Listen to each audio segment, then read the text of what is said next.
Prologue. The chapter opens in a distressed war camp under a dark, windy sky. A soldier named Byrd is unnerved by the supernatural events afflicting his army. He holds a copper coin that has become soft enough to be squished between his fingers, easily taking his thumbprint. This unnatural softening has affected all metal in the camp, rendering swords, armor, and even tent spikes useless. The men are hungry, their rations having spoiled, and a sense of deep unease permeates the camp, which smells strangely of ancient dust instead of fresh forest air. Byrd, seeking a sense of solidity in a world gone soft, works with stones as his grandfather taught him, the sharp snap of slate against granite, a comforting, real sensation against the pervasive wrongness. Nearby, the army's commander, Lord Jared, is in a state of agitated denial. His command tent has collapsed due to its softened metal fittings, and he rants to his advisors, blaming the strange occurrences on Queen Elaine and her Aes Sedai. He has become increasingly unhinged by the pressures of their failing rebellion, demanding Elaine's head without any practical means to acquire it. His authority is openly challenged by one of his own personal guards, a man named Aery, who sarcastically questions how anyone could behead the queen when every blade has turned to lard. Jared, enraged and impotent, attempts to punish Aery, but his threats are empty. Aery, showing no fear, rips the sigil of Jared's house from his shoulder and deserts, walking north into the wind. This act serves as a catalyst. Other soldiers, who have been sitting silently by their fires, begin to stand and follow Aery's example. They pack their meager belongings and depart without a word, a silent, ghostly exodus from the camp. Jared's closest confidants, Lord Caram and Lord Davies, also abandon him, expressing their sorrow but acknowledging that the situation is beyond Jared's control or understanding. As Jared screams threats after them, Byrd finishes crafting a spearhead from a piece of slate.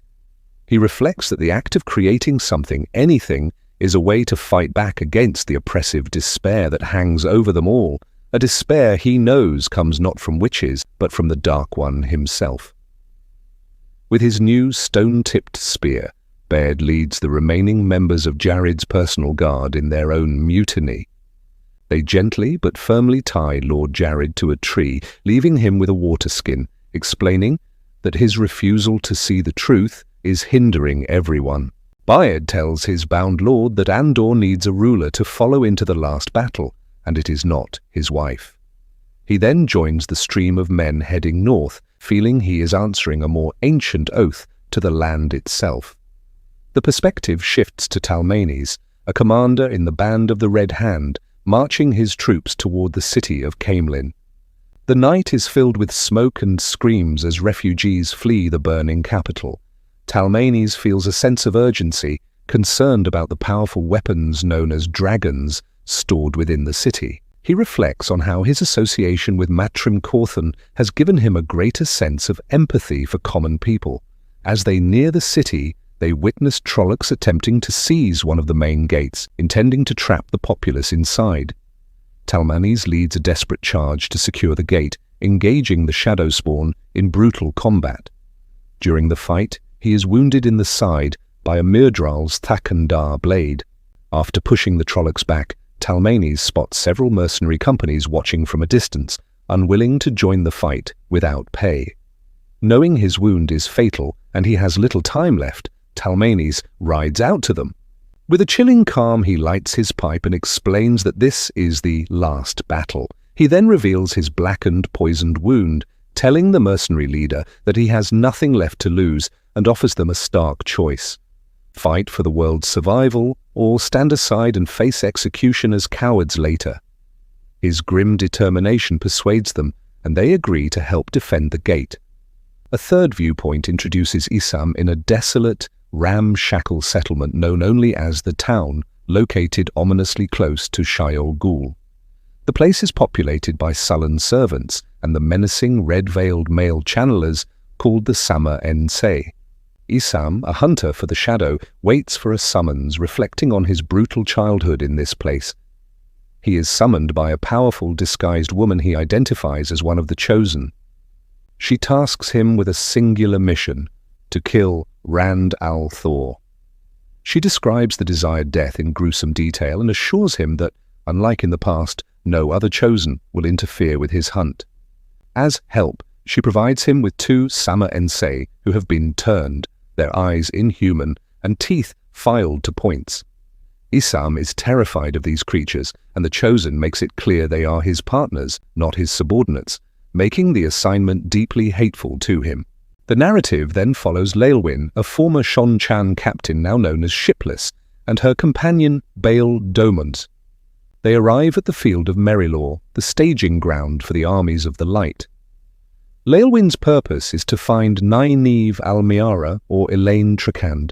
She is tormented by the knowledge that the entire Shonchan social order is built on a lie, as she discovered that Suldam, the handlers of channelers, have the potential to channel themselves. After using a fabricated story to get past a warder, they are brought to Nynaeve's tent. Nynaeve is not welcoming, she is furious. She reveals that a powerful ter'angreal they were tasked with guarding was lost and fell into the hands of the forsaken Semihedge, who then used it to capture and control the Dragon Reborn himself, an act which nearly brought about the Shadow's victory. Crushed by the immense weight of this failure, Leilwyn kneels and offers herself as a Darkovale, property servant, to the Eyes Sedai in atonement. A disgusted but resolute Nynaeve agrees to take her to the Amirlin seat. Back in Kemlin, Talmanes receives rudimentary treatment for his wound from a borderlander in the band named Melton. The treatment, a poultice and strong brandy, only dulls the pain and slows the poison's inevitable progress. Melton confirms the wound is fatal and offers to grant Talmanes a mercy kill when the pain becomes too great, bestowing upon him the honorific Dreadbane for having slain a Myrddraal. Despite his impending, agonizing death, Talmanes remains a focused commander. He lays out his strategy. They will fight their way to the royal palace first, hoping to find surviving guards to secure their rear, and, more importantly, Aes Sedai, who could potentially create a gateway to move the dragons out of the city quickly.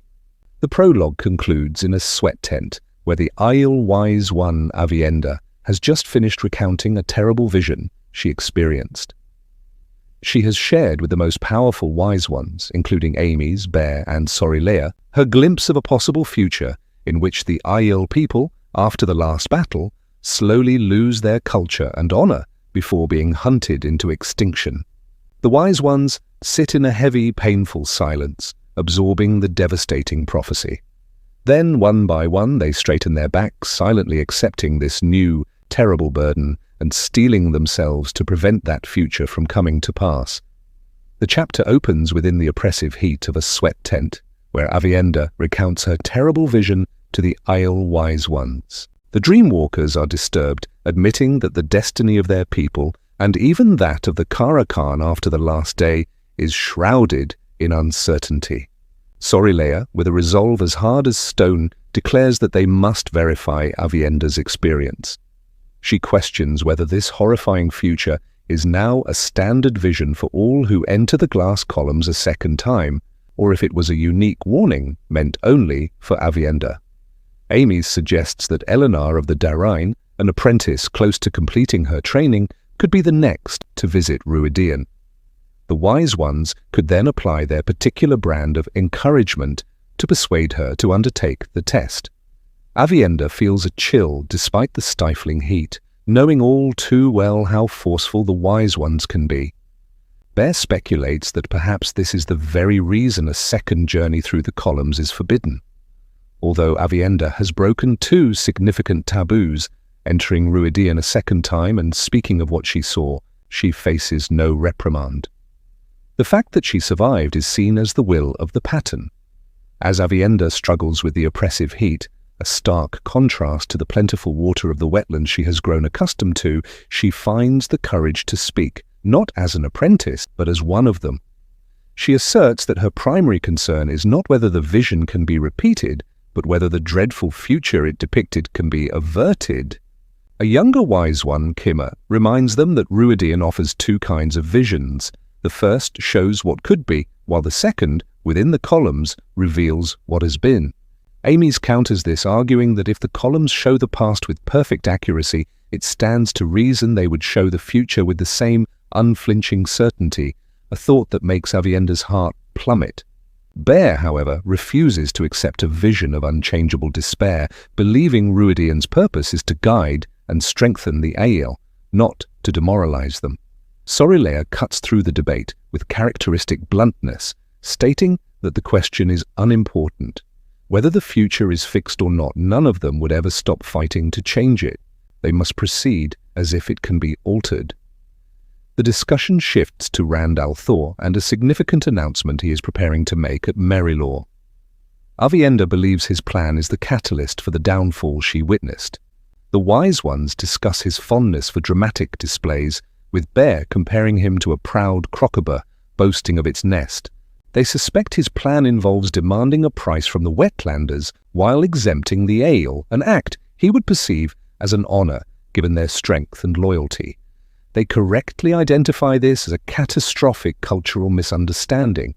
By treating the Aiel differently, he will inadvertently set them on a separate path, isolating them and leading directly to the tragic future Avienda saw.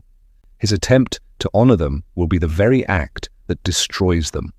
Avienda, having spent time with Wetlanders, suddenly sees the situation from Rand's perspective and understands how he could make such a grave error.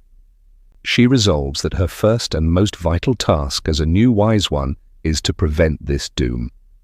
Ames expresses a wish that Rand were under the watchful eye of a good woman, looking pointedly at Avienda, who internally affirms that Rand will be hers, but for her own reasons, not simply for the good of the Aiel. Later, as they disperse, Bert asks Avienda to create a gateway to Ruidian. Despite the danger, Bert, one of the oldest and most respected Wise Ones, declares she will go through the columns herself to see the vision. She offers Avienda a piece of advice. To prove the future is not set, she should change one small detail from her vision, such as the name of one of her future children. This simple act would affirm that their fate is a path they can choose to avoid. Meanwhile, in the war-torn city of Caemlyn, Talmanes of the Band of the Red Hand is fighting for his life. He is gravely wounded, the venom from a Myrddraal's blade spreading through his body, causing agonizing pain. The city is a fiery hellscape, overrun by Trolloc hordes. Talmanes' force is cut off and exhausted, but he pushes onward, driven by a single objective: to secure Mat Cauthon's dragons, the powerful cannons stored in a warehouse. He links up with Gaibon, an Andoran officer, but learns that the channelers who could have created a gateway for reinforcements have been assassinated.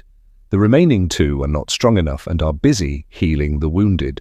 Talmanes hopes for healing himself, but when the kinswoman Jessamine finally examines him, she admits his wound is too far gone for her skills to mend.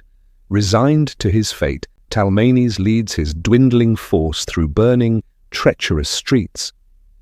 They find the warehouse, only to discover it has been burned to the ground, a heap of smouldering rubble. As despair sets in, they hear the thunderous boom of the dragons being fired elsewhere in the city. Renewed with purpose, Talmanes leads a desperate charge toward the sound. They crash into the rear of a Shadowspawn force, and Talmanes, fueled by the fire of his wound and a surge of fatalistic courage, confronts another Myrddraal. He laughs in the face of the eyeless creature, declaring that the secret to defeating them is to be dead already. In a shocking display of ferocity, he slays the Fade.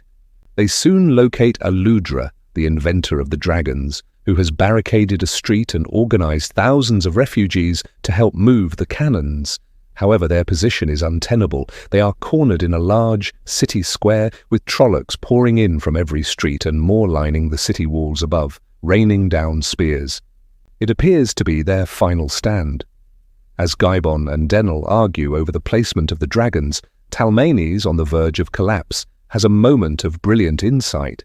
Instead of pointing all the cannons at the advancing Trolloc hordes, he orders a section of them to turn around and fire directly at the massive city wall.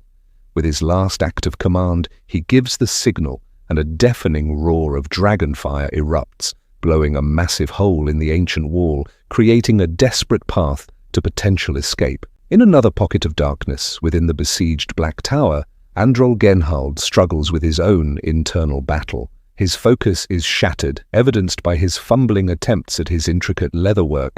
He is part of a faction of men resisting the control of Mazrim Taim, who has fallen to the shadow. Their uneasy ally is Pivara, a red Aja Eyes Sedai held captive in the tower. The atmosphere is thick with paranoia. They know Taim's loyalists are watching their every move. They debate their options. Pivara suggests they practice forming a circle, a way of linking their channeling abilities, and plan an escape to the Eyes Sedai camped outside. Androl, however, argues passionately against fleeing. He insists that the Black Tower must save itself from within to prove its strength and independence from both the Eyes Sedai and the Dragon Reborn. He fears that running for help will only subject them to the authority of others.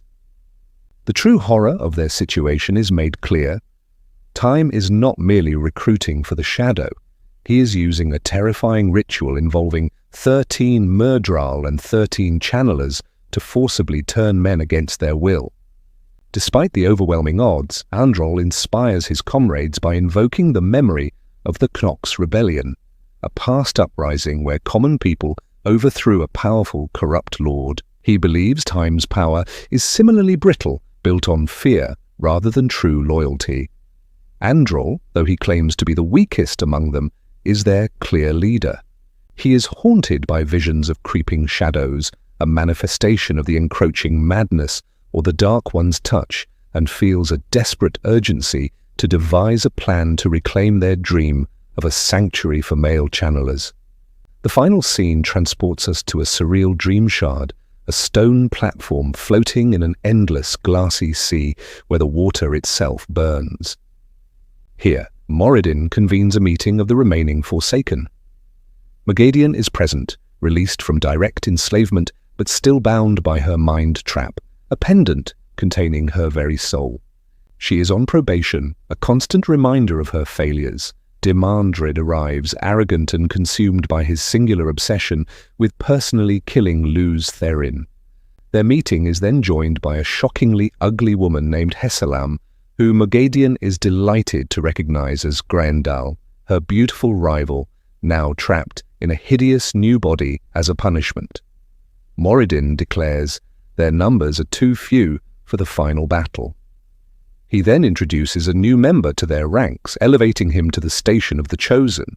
To the astonishment of the others, Mazrim Taim steps through a doorway. He is given the new name Mihail. Moridin praises him for his subtle and effective strategy of corrupting the Black Tower from within, a far more successful endeavor than the other Forsaken's direct confrontations with Rand al'Thor. With their ranks bolstered, Moridin issues his final commands. The last days are upon them. Moghedien is ordered to assist Demandred. All plots and schemes are to be brought to their conclusion. The last battle has begun. Chapter 1, Eastward. The wind blew. The narrative opens, not at a true beginning, for the Wheel of Time possesses no such thing, but with a symbolic one as a wind rises in the mountains of mist. This wind serves as a witness, journeying eastward across a world visibly succumbing to the Dark One's touch. It blows over the diseased and skeletal westward, where the trees are barren, and even the ever-present wolves have fallen silent. The wind's passage reveals the ruins of Taran Ferry, long since burned and now inhabited only by feral dogs. Further east, it crosses paths with disparate groups of refugees, Domani, Tarrabonas, and Ghealdanin farmers, all trudging toward Andor, drawn by false rumors of food and hope. The land they travel is a portrait of decay, farms without crops, orchards without fruit, and villages abandoned under a perpetually oppressive sky of boiling clouds. As the wind nears the grand city of Kemlin, it veers northward, avoiding the sight of the city engulfed in flames, a new and violent front in the encroaching war. The Wind's journey concludes over a massive military encampment on the field of Merilaw, where tens of thousands of soldiers from various nations await the last battle. Their mood is not one of hope, but of grim dread, a shared understanding that the world is dying around them. Amidst this despair, a sudden peal of laughter erupts from a large tent at the camp's center. Inside, Rand al'Thor, the Dragon Reborn, shares wine and a moment of levity with Perrin Aybara. Rand prompts Perrin to recount stories of the fight for the Two Rivers, explaining that his previous inquiries focused on events, whereas now he needs to remember the people involved, a crucial lesson he has learned from past mistakes. Perrin, though hardened by his experiences, retains an innocence that Rand finds remarkable.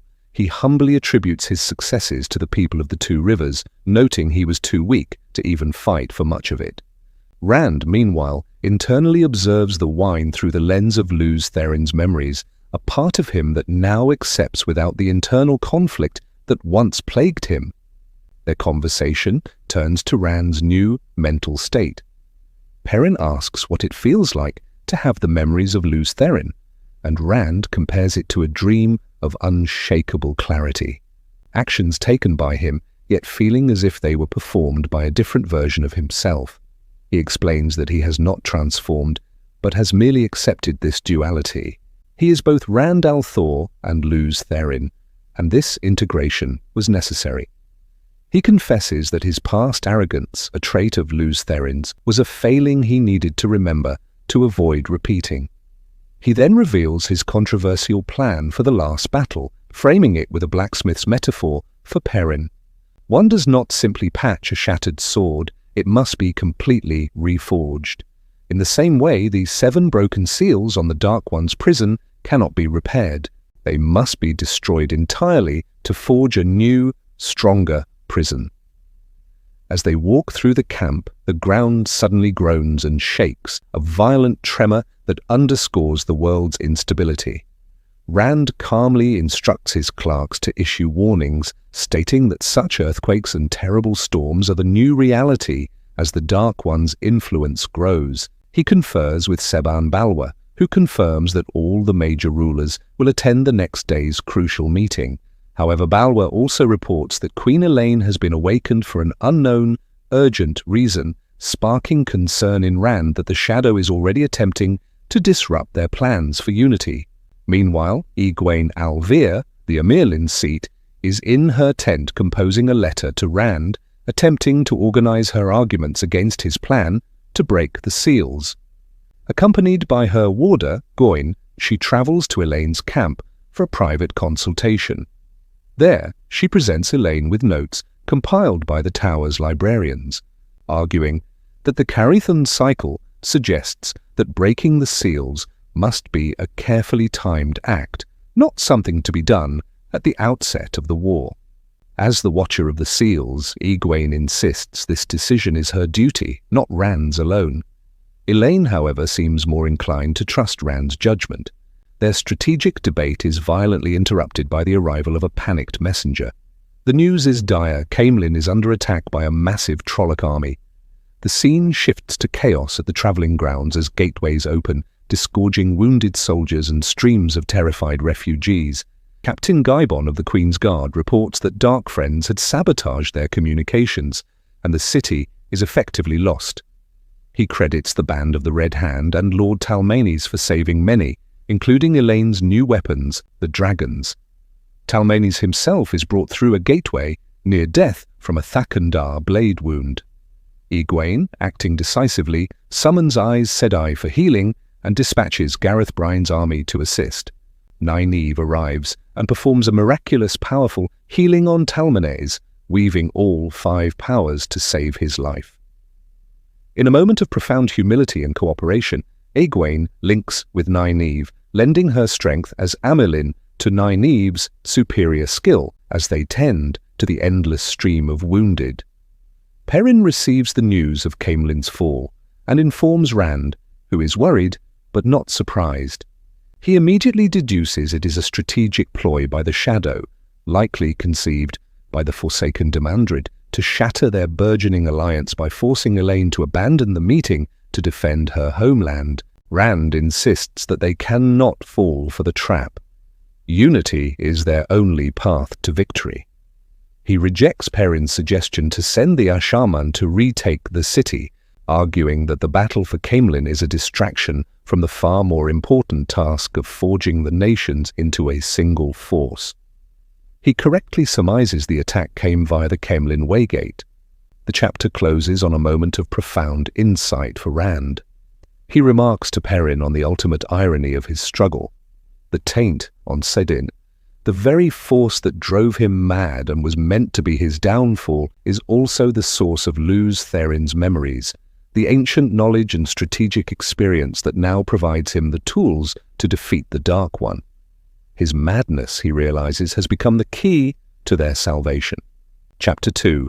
The choke of an Ajah Pevara of the Red Ajah found herself in a state of profound concealed terror while trapped inside the Black Tower.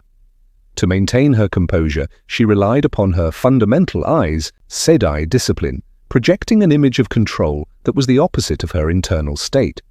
While two of the Asha'man, Canla and Emerin, had left to check on the two Rivers men, she remained with Androl, who was diligently stitching leather with practiced concentration. As a persistent, unnatural rain fell outside, a storm without the typical ebb and flow and marked by lightning without much thunder, Pevara observed a group of people walking through the mud.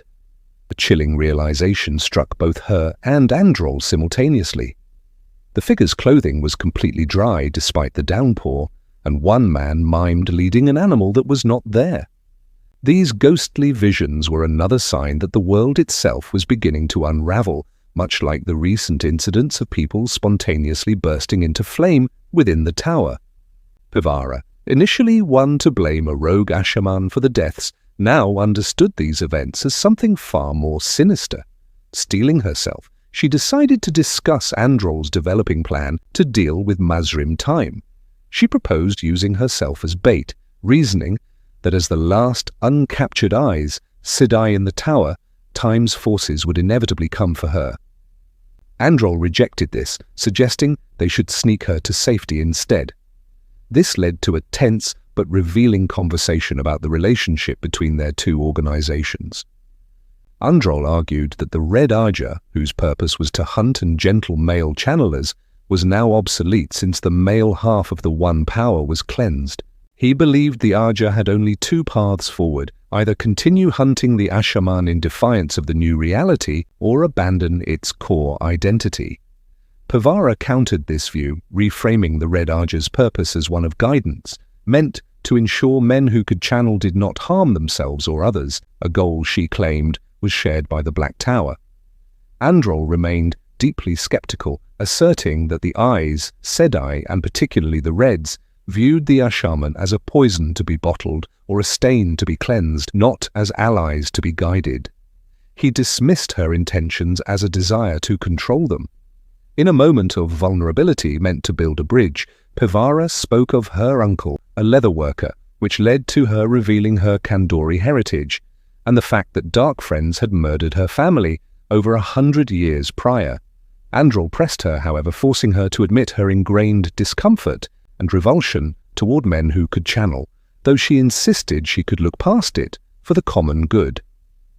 Seeking a way to demonstrate the new reality of saidin, Androl asked how to form a circle. Pevara guided him through the process, and they linked. The experience was terrifying for Pevara, as the man must lead in a male-female circle. Androl seized control of her power with a force that felt like a physical assault.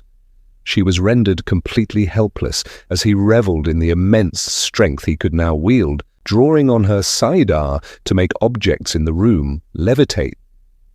Overcome by a panic she had not felt in a century, she feared he could use her own power against her. When Androl finally sensed her terror and broke the link, Pevara reacted instinctively, lashing out with the One Power and bonding him as a warder. In a shocking response, Androl revealed he knew a different type of bond and reciprocated, bonding her in return. The result was an unprecedented, intimate, two-way connection where they felt each other's emotions and experienced a flood of one another's memories. Trapped in this state, neither knowing how to undo it, their stalemate was interrupted by the arrival of a young Asherman named Evin. He brought devastating news. Welyn, an ally they believed was still loyal to Loghain, had been turned to the Shadow.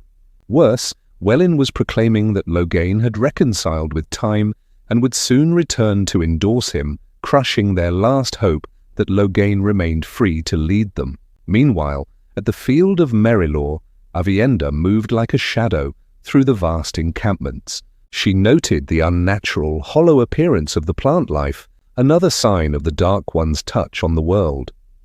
Overhearing talk of a Trolloc attack, she learned that the city of Caemlyn had fallen. Desiring more information, she used her considerable stealth to infiltrate the Andoran camp, bypassing guards with ease and slipping into Queen Elaine's command tent completely unnoticed.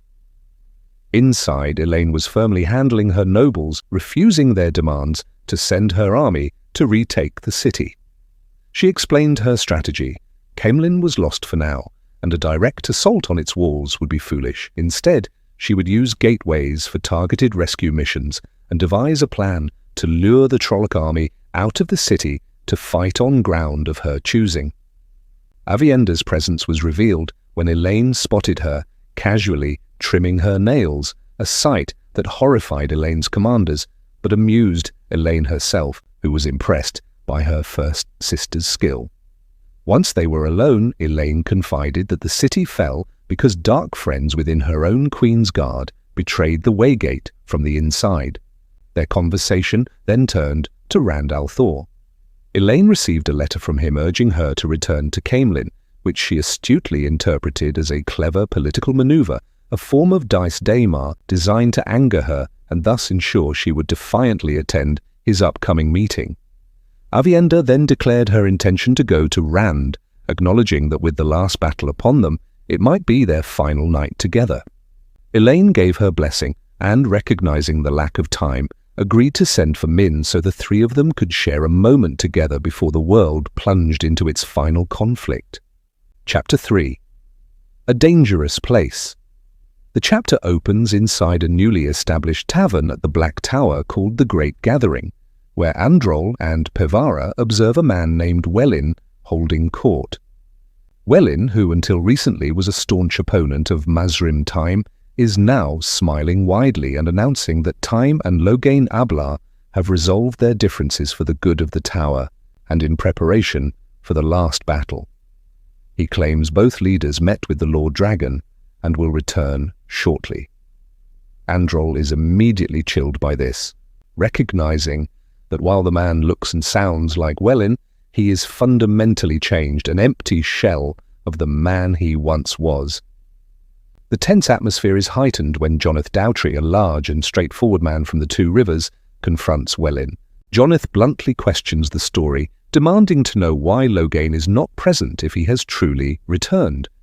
Androl worries that Joneth's honesty will expose their own faction's disbelief too early. Beside him, Androl feels Pevara's idle thought of using the One power to silence Joneth, a disturbing intrusion into his mind resulting from their bizarre, accidental bonding. This shared mental space is a constant source of discomfort for both of them, an unnatural intimacy neither desired.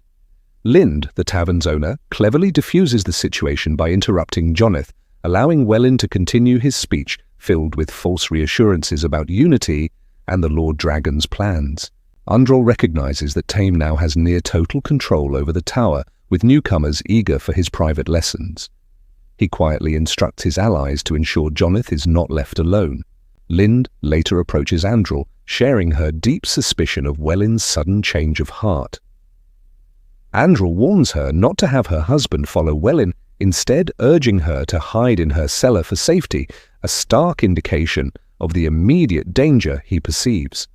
Their quiet conversation is interrupted by the arrival of three of Time's most loyal and dangerous followers, Atal Mishrele, Mezar, and Koteren. Mezar's eyes are described as deep, lightless caverns, reinforcing the soulless nature of those who have been turned to the shadow. A tense standoff ensues, with Androl's allies Nalam and Canla preparing to channel. Koterin brutally humiliates Androl, shoving him and announcing that time has demoted him from the rank of dedicated back to a common soldier. This is a profound blow to Androl, who felt he had finally found his purpose at the Black Tower. In a moment of defiance, Androl seizes the source, but the terrifying shadows of his madness begin to encroach, forcing him to release it. He tries to form a gateway, his one exceptional talent, but finds himself unable to, as if hitting an invisible wall. Defeated, he rips the sword pin from his collar, drops it at Koterin's feet, and walks out into the stormy night with his followers. Outside, he dismisses any idea of a direct fight, declaring that they will not let their enemies choose the battlefield. Instead, he announces their new, desperate mission. They are going to rescue Loghain that very night. The narrative then shifts to Rand al'Thor, who is working in his tent by the light of a globe of saidin. His perspective on the One Power has fundamentally changed. He no longer sees it merely as a weapon, but as an integral part of himself, and he resolves to learn healing. His thoughts turn to his father, Tam, and he reflects on their recent somewhat awkward dinner. He feels the emotional presence of the three women bonded to him, Elayne, Min, and Aviendha, as they approach his tent. Aviendha appears, having been sent by the others. Outside, Isle maidens shout elaborate and creative insults at Rand. A ritual, Aviendha explains, is actually a sign of respect for him taking one of their number. Rand confesses his love for all three women, viewing it as an impossible dilemma. Aviendha, amused, reveals their solution. She and Elayne are first sisters and have agreed to share him, and they are certain Min will join their arrangement. Faced with this united front, Rand accepts, realizing he has no real choice in the matter. He kisses her, and she firmly leads him back into his tent as the maidens' shouts become paradoxically more insulting and more joyful. The final section returns to Androl and Pevara, who are hiding in a dusty storehouse. Pevara theorizes that a powerful ter'angreal is responsible for blocking gateways throughout the Black Tower, likely a tool provided to Time by one of the Forsaken. During their wait, Androl reveals to her that his special talent is creating enormous gateways, far larger than his limited strength in the power should allow, which explains Koterin's mocking nickname of Page Boy. Their forced bond continues to be a central point of tension and discovery as they awkwardly navigate the ability to sense each other's thoughts and feelings. Their plan is to capture Dobza, a man who has been turned, by luring him into the storehouse with the promise of stolen wine. The plan goes awry when two more of Tame's men, Wellin and Leames, accompany Dobza. Pevara, demonstrating the Red Ager's formidable training in fighting male channelers, reacts instantly. In a swift and brutal exchange, she manages to shield Leames and trip Wellin, though she is thrown against a wall in the process. Androl, relying on practicality over power, uses a simple cudgel to knock both men unconscious. After they secure their three prisoners, Androl tends to Pevara's head injury, using his surprising knowledge of field medicine to create a cold compress with the power. The chapter concludes with Pevara asking him for a story to keep her from falling asleep, and Androl begins to recount how he once apprenticed with a town's wise woman. Chapter 4, Advantages to a Bond. The narrative opens in the immediate aftermath of a confrontation, with Pevara and Androl situated in a storeroom. The air, once filled with the scent of grain, now carries a rancid odor, a subtle reflection of the grim turn of events. Emerin has gone to retrieve their captive, Dobza, promising an effective interrogation, a skill Androl admits he lacks. As they wait, Pevara concludes the story of her family's murder at the hands of trusted friends who had secretly become dark friends. Androl, through their unique bond, can sense the deep, controlled hatred she still harbors for them decades later. It is not a volatile rage, but a measured, profound animosity. She expresses certainty that the light will triumph in the last battle, a conviction she deems necessary for survival, and hopes that the souls of those who served the shadow, both past and present, will face a lengthy punishment. Beneath her composed demeanor, Androl senses a deep well of loneliness and pain. This prompts him to share a deeply personal and formative story of his own. He reveals that his father committed suicide, a truth his mother disguised as an accident for many years. He explains that his father had begun to go mad, seeing things in the shadows, which terrified his mother into not stopping him. Androl now understands that his father, like himself, could channel the one power. His father's uncanny talent for business, particularly for finding stone quarries and metal veins, was a manifestation of this ability. The madness was a known consequence for men who channeled. Androl realizes his father's final act was a desperate attempt to save his family from the man he was becoming. This revelation provides Androl with a profound sense of understanding and closure, explaining not only his father's tragic end, but also his own decision to come to the Black Tower to be tested. Imarin finally returns, visibly shaken by the sight of two other unconscious Ashermen alongside their main captive, Dobza. He warns that his faction's time is running short, as Time's loyalists, led by Kotarin, are growing increasingly intolerant of their group. Pivara is skeptical of Imarin's ability to make Dobza talk, citing her own difficult experiences interrogating dark friends. Androl, however, posits a different theory about Dobza's state. He refuses to believe that a person can be forcibly turned to the shadow, arguing that the choice between light and dark must remain inviolable. He sees the emptiness behind Dobza's eyes not as a corrupted version of the man he knew, but as a complete replacement, a new, evil soul inhabiting his body. Emerin begins his interrogation with a clever ruse. He has Pivara slightly loosen the weaves blocking Dobza's hearing, allowing him to overhear a staged conversation. Emerin adopts the persona of a powerful, authoritative nobleman, a hidden High Lord of Tyr, and speaks of creating a rival Grey Tower where male and female channelers can work together. Once Dobza is released, Emerin masterfully plays his role, offering the man a pouch of gold as an apology for Androl's rough handling. The simple-minded Dobza, completely taken in by the act of nobility and the promise of wealth, quickly becomes compliant. He readily accepts Imarin's fabricated identity and, in his eagerness to please his new lord, reveals critical information. He confirms that Loghain has been captured and is currently undergoing the process of being turned to the shadow, a difficult procedure that will take a couple of days due to Loghain's strong will. Most importantly, Dobza reveals the location where this is taking place, a series of secret rooms hidden within the newly constructed foundations of the Black Tower. With this vital intelligence secured, Pivara incapacitates Dobza once more, and the group formulates a desperate plan to gather their allies, infiltrate the hidden chambers, and rescue Loghain before it is too late. The chapter then shifts perspective to Rand al'Thor, who awakens in a dream. He finds himself not in the true world of dreams, Tel'aran'rhiod, but in a dream shard, a constructed dreamscape of a dead, infinite meadow. He correctly suspects its creator is Moridin, who soon appears. Moridin explains that the pattern itself draws them together, making Rand's wards ineffective against him. Their conversation is tense. Rand baits Moridin by mentioning Lanfear, now called Sindain, or Last Chance, which visibly enrages the Forsaken.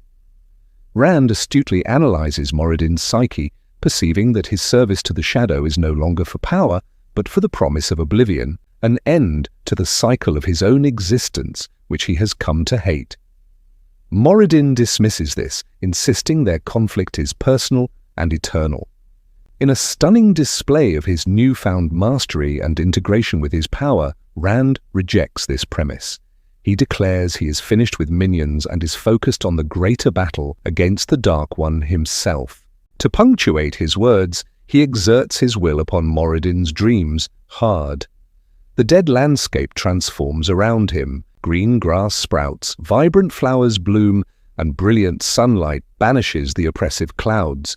He effectively seizes control of Moradin's own creation, a feat that leaves the Forsaken visibly shaken. Rand commands Moradin to carry a message to his master that this fight is different, and Rand is coming for him directly. A stunned Moradin vanishes.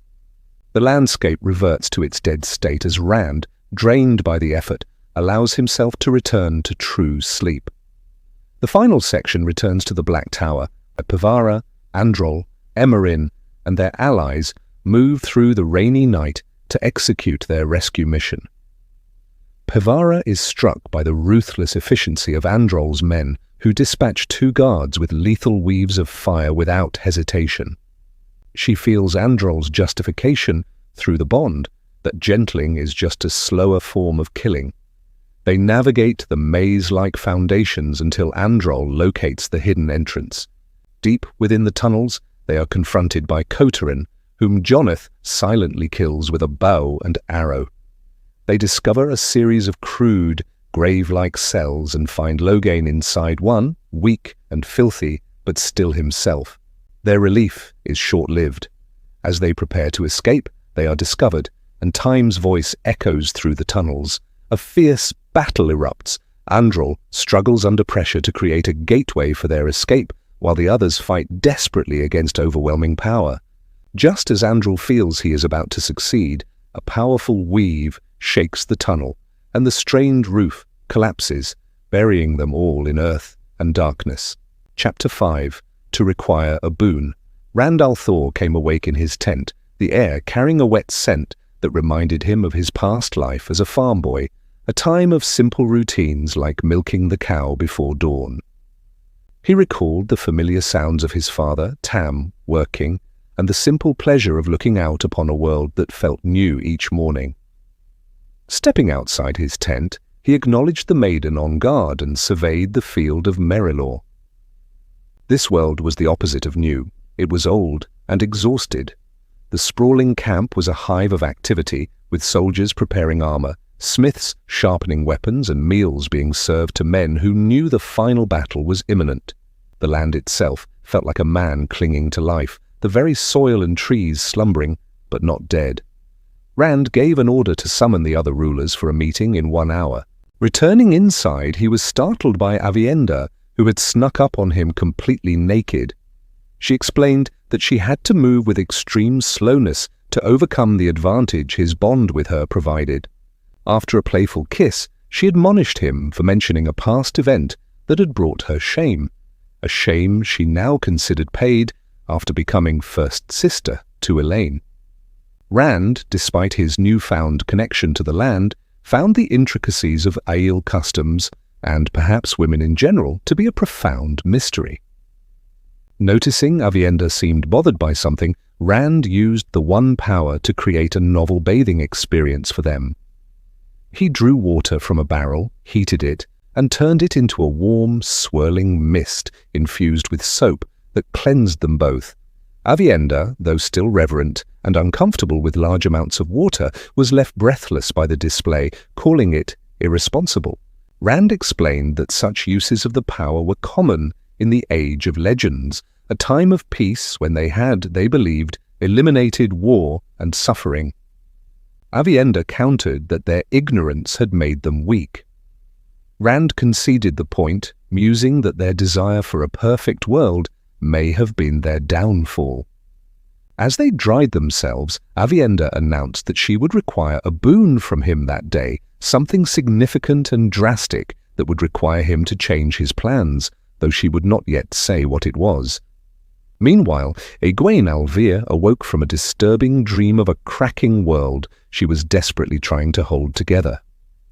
She found herself not in her tent at the field of Merilor, but in a small sleeping chamber in the White Tower. Her warder, Gawyn, had insisted she be moved there via gateway for a proper night's sleep after a long night of receiving reports about the fall of Caemlyn. Though she felt guilty for the comfort while others camped in the field, she accepted the precaution. She found Gawyn reading a report from his sister, Elaine, about their lost home city. The news was grim. Hundreds of thousands were likely dead, and the city's vast food supplies were lost, threatening Elaine's army with starvation. Egwene quickly wrote a note for her keeper, Silviana, to organize healing and aid for the refugees. A note from Silviana informed her of Rand's summons, forcing her to hastily finish her breakfast. She dismissed Gawain's suggestion to arrive late to show defiance, knowing it was crucial to be present to counter whatever Rand had to say. Returning to the chaotic field of Merilor, Egwene gathered her entourage of sitters and rode toward the meeting place. The field was a vast Shienaran grassland between two rivers, a perfect ground for a battle, and the tension was palpable as armies from nearly every nation converged. She saw flags from the borderlands, Tyr, Ilion, Andor, and even Perrin's personal banner. She was surprised to also see the sea folk arrive, and as she prepared to move, she noticed the flags of Arad Doman and Murandi joining the assembly. She intercepted King Rodran of Murandi, a corpulent and boorish man who claimed he had come uninvited to see the so-called Dragon Reborn. After a brief and tense exchange, Egwene subtly implied that the White Tower had been manipulating events within his own kingdom, leaving him visibly troubled as she rode away. Her attention was then captured by Rand's dramatic arrival. He strode across the browning grass, and with every step he took, the ground around him turned a vibrant green, the life spreading from him in a wave. As he walked, a massive bundle held by the power unraveled before him, its canvas and poles assembling themselves into a grand pavilion without him breaking his stride. Once the structure was complete, bearing both the dragon banner and the ancient symbol of the eyes, Sedai, Rand announced that each ruler could bring 5 attendants inside. Egwene entered the pavilion, which was lit by 13 glowing globes of Saidin, and found Rand waiting for her, Min at his side. The other rulers and their retinues filed in, a collection of the world's most powerful people. Egwene noted with quiet satisfaction that some of the Aiel Wise Ones, including Sorilea and Amys, chose to stand with her, a clear sign that Rand did not have the undivided loyalty of the Aiel. Rand had a strange, intense confrontation with King Rodran, suspecting him of being one of the Forsaken in disguise before dismissing him. With everyone assembled, Rand began by outlining the dire situation. Kandor had fallen, Kemlin was taken, and the world was on the brink of destruction. He spoke of the War of Power 3,000 years ago, explaining that even with the wonders of the Age of Legends, they had barely won because they were an army of generals, each thinking they knew best. He declared he would not let history repeat itself. In response to Egwene's accusation that he was trying to become a tyrant, Rand unveiled a massive document he called the Dragon's Peace. It was a treaty designed to end all war between nations, locking their borders, creating a global alliance for mutual defense, and implementing other sweeping reforms. The rulers erupted in outrage, arguing that it stripped them of their sovereignty. Rand then revealed his second demand, directed at Egwene, the 7 seals on the Dark One's prison. He stated his intention to break them. In a heated, low-voiced argument, Egwene insisted this was madness, risking the Dark One's immediate escape and the world's destruction. Rand countered that resealing the prison would only be a temporary patch, leading to another breaking of the world and another fight in a few centuries. He then confided his true, shocking plan. He intended to kill the Dark One to end the threat for all time. His third and final demand was for complete and utter command of all their armies for the last battle. This caused an even greater uproar. The various rulers argued amongst themselves, their old rivalries and fears flaring. Rand remained calm, finally stating that his demands were not extortion, but his price. He was selling his life, his blood, which the prophecies demanded he spill, in exchange for a legacy of lasting peace. As the pressure mounted, Egwene loudly refused, calling him a fool and declaring that she would not be bullied. She challenged his implied threat to let the world burn if they defied him. The argument devolved into personal insults from their childhood, the weight of their shared past surfacing. Just as the meeting seemed on the verge of complete collapse, the pavilion flaps parted. Rand spun around, his anger vanishing into shock as he saw the person who had just entered, Moiraine Damodred. Chapter 6. A Knack. The chapter commences within a pavilion where a tense negotiation has been dramatically interrupted by the sudden and shocking appearance of Moiraine Damodred, who was long believed to be dead. Perrin Aybara is the first to process the sight, filled with an immense sense of relief and joy, realizing that his friend Mat Cauthon must have succeeded in his impossible quest to rescue her. Rand al'Thor, the Dragon Reborn, is utterly stunned by her presence. His face pales, and he stumbles towards her, touching her face in disbelief, before falling to his knees in a display of profound reverence and emotion. Moiraine, calm and composed as ever, gently reminds him that the wheel of time weaves its own pattern, a will separate from that of any mortal, even the Dragon Reborn. Her return immediately shifts the power dynamic in the room. Egwene al'Vere, the Amyrlin seat, subtly disciplines a disruptive ruler named Rodran with the one power, her satisfaction palpable. Nynaeve Almiara, after a moment of complete shock, rushes forward and embraces Moiraine in a powerful, tearful hug, a gesture that surprises Moiraine, but is returned with maternal affection. The old gleeman, Tom Merrilin, is also revealed to have arrived with Moiraine, slipping quietly into the tent. Having re-established her presence, Moiraine immediately immerses herself in the ongoing debate concerning the Dragon's Peace, a treaty Rand is trying to force upon the world's rulers. When Egwene accuses Rand of holding the world for ransom, Moiraine takes up the document and begins to counter the objections not with legal arguments, but with the profound authority of the Carithon cycle, the prophecies of the dragon. She recites key passages, each one tailored to the specific groups present. She reminds them all that the dragon's rebirth was prophesied to be a world-breaking event, accompanied by weeping and destruction, framing Rand's severe demands as a necessary, foretold pain for the world's salvation. She quotes specific lines directed at the various factions: the prideful who must yield, the mountains that must kneel, the seas that must give way, effectively silencing their complaints by casting them as actors in a prophecy they cannot defy.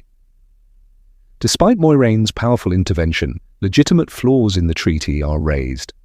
A Brown sister and Queen Elaine Trakand point out two critical issues. First, the treaty is meaningless as long as the expansionist Seanchan Empire is exempt from it, and second, it lacks any mechanism for enforcement or dispute resolution, which would cause grievances to fester and eventually explode into a massive war.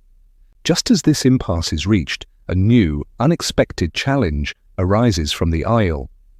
Aviendha, backed by all the wise ones present, declares that the Isle are insulted by their exclusion from the treaty. Rand is baffled, explaining he left them out to spare them from the restrictions, as warring among clans is central to their culture. The Aiel, however, see it as a declaration that they are not equal to the Wetlanders and demand to be included. At this critical juncture, Perrin Aybara has a moment of profound insight. Drawing upon his blacksmithing background, he pulls Rand aside and explains his realization. The Aiel are like a fine tool, and a tool that is not used will grow rusty and useless. He connects the treaty's biggest flaw, its lack of an enforcement body, with the Aiel's search for a new purpose in a world where their old ways are ending. He suggests that the Aiel become the enforcers of the peace. Rand instantly recognizes the genius of the solution. He amends the treaty on the spot, proposing that the Aiel will act as an autonomous international police force, mediating disputes and punishing violators. He also adds the provision that the treaty will be voided if the Seanchan Empress does not sign it. With the major objections resolved, Moiraine guides the final points of negotiation. She convinces Rand that he should not command the armies in the last battle, as his focus must be on Shaiol Ghul. Rand agrees to cede command and, as a final incentive for Elaine to sign the treaty, he proposes her as the supreme commander of the Allied forces, a position the other rulers reluctantly accept. Moiraine's final, crucial intervention concerns the seals on the Dark One's prison. Citing prophecy and Egwene's own dreams, She argues that it is not Rand's destiny to break them, but Egwene's, in her role as the Amyrlin seat, the Watcher of the Seals.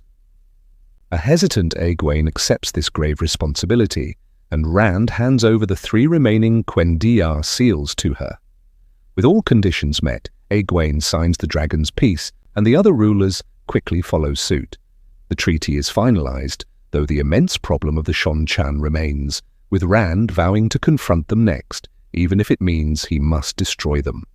The chapter then cuts sharply to Tarwin's Gap, where Lan Mandragoran is leading a small, exhausted army of a few thousand in a suicidal defense against a limitless horde of Shadowspawn. His forces are shattered, and he is preparing for one final, hopeless charge, to die with honor and take as many of the enemy with him as possible. As he gives the order and leads his men forward into certain death, thinking of his wife, Nynaeve, the ground begins to thunder with an impossibly loud sound. Dozens of enormous gateways suddenly slice open in the air on his flanks. From them pour tens of thousands of fresh, charging cavalrymen from all the borderland nations, turning Lan's last stand into a massive, overwhelming assault. The reinforcements sent by Rand as his final act before leaving the pavilion crash into the Trolloc army, supported by devastating weaves of the One Power from a shaman. The chapter concludes with Lan, who had been resigned to his death, instead laughing with joyous disbelief as he finds himself leading a true and hopeful battle for Malkia. Chapter 7. Into the Thick of It. The chapter begins immediately after the pivotal meeting at the Field of Merilor, as Elayne Trakand steps out of the main pavilion and finds herself in an environment that has been supernaturally transformed. Where there was once an open field, there now stands a grove of a dozen or so magnificent great trees, each hundreds of feet tall with massive, ancient-looking trunks. The sudden and miraculous appearance of this forest leaves everyone, including Elayne and a nearby Egwene, in a state of stunned silence. The trees provide a dense canopy that explains the dimming of the light they had noticed inside the tent.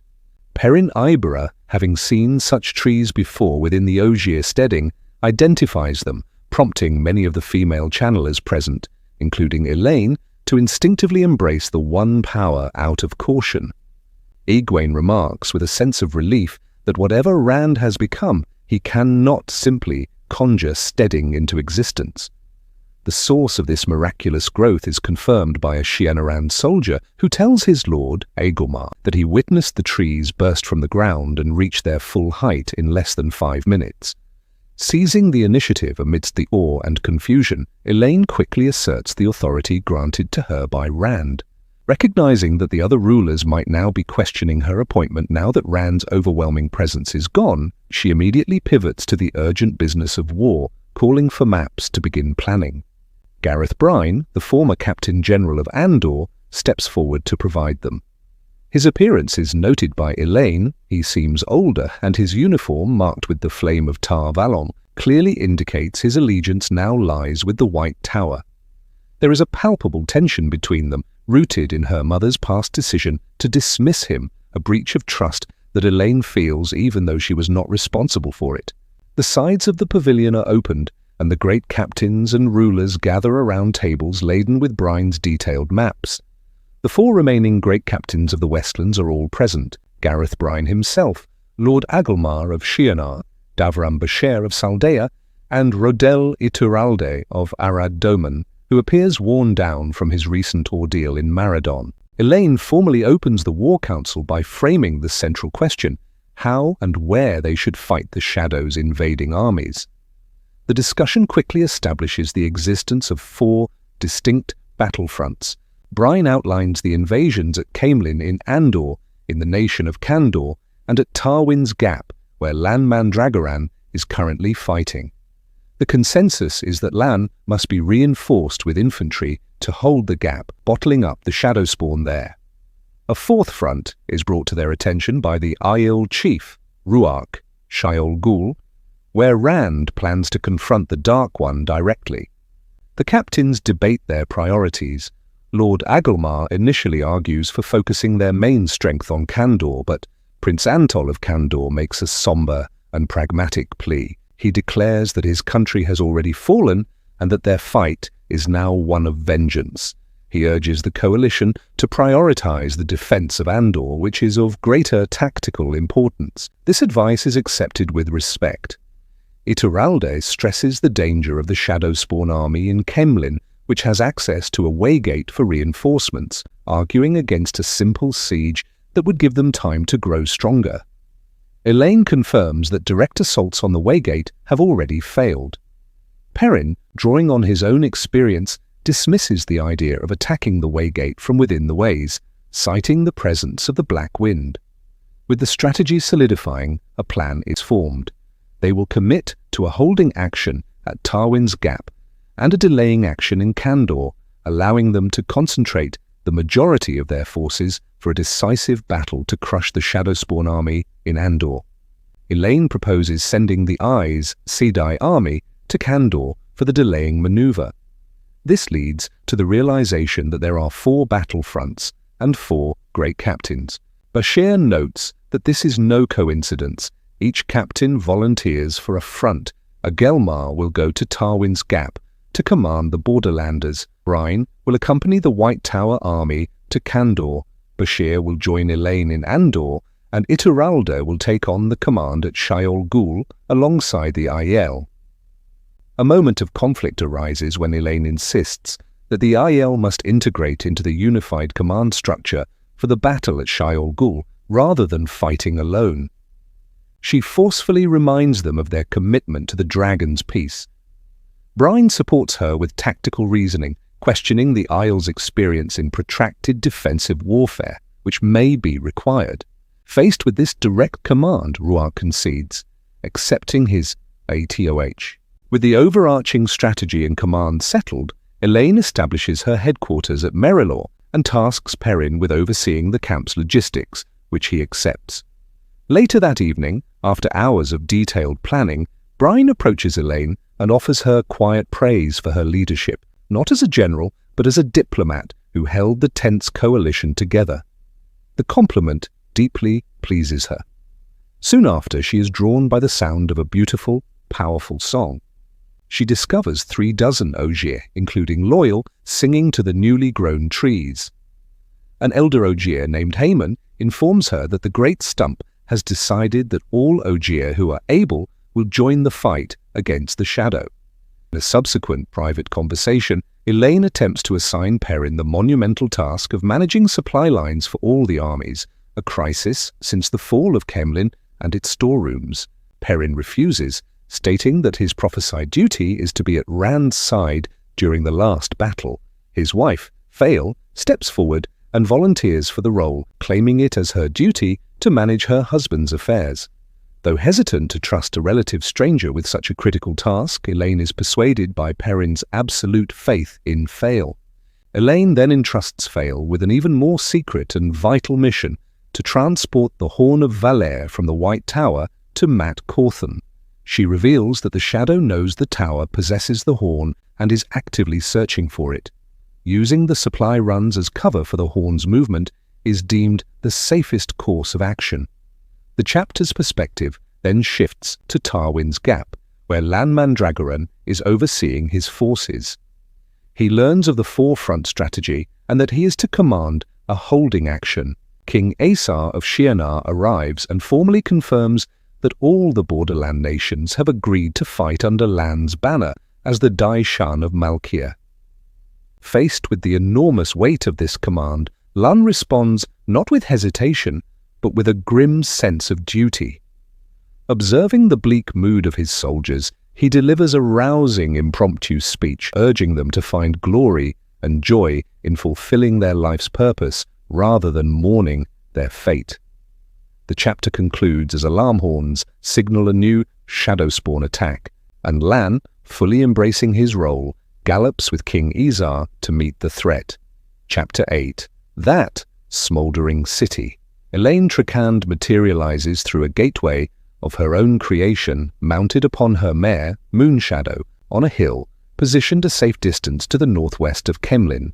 The sight before her is one of utter devastation. The city she so recently won is now a smouldering pyre with countless columns of smoke twisting into the sky. The air is thick with the scent of burning, a bitter reminder of her failure to hold her capital for even 100 days. Internally, she wrestles with the grief for her people and city, but presents a facade of unwavering determination for her troops. She observes a massive hole in the city wall, the work of Talmanes and his dragons, and reflects on how such weapons will fundamentally change the nature of warfare forever. Beside her, Talmanes, still recovering from a near-fatal ordeal, estimates the Trolloc forces within the city to be in the tens of thousands. Elaine notes his formal, respectful manner of speaking, a stark contrast to the corrupted influence she would have expected from his long association with Matrim Cawthorne. Through other gateways, her substantial army begins to assemble a diverse coalition of forces. This army includes her Queen's Guard, Andorran regulars commanded by Birgitte, a large contingent of Aiel, and the forces that arrived with Perrin.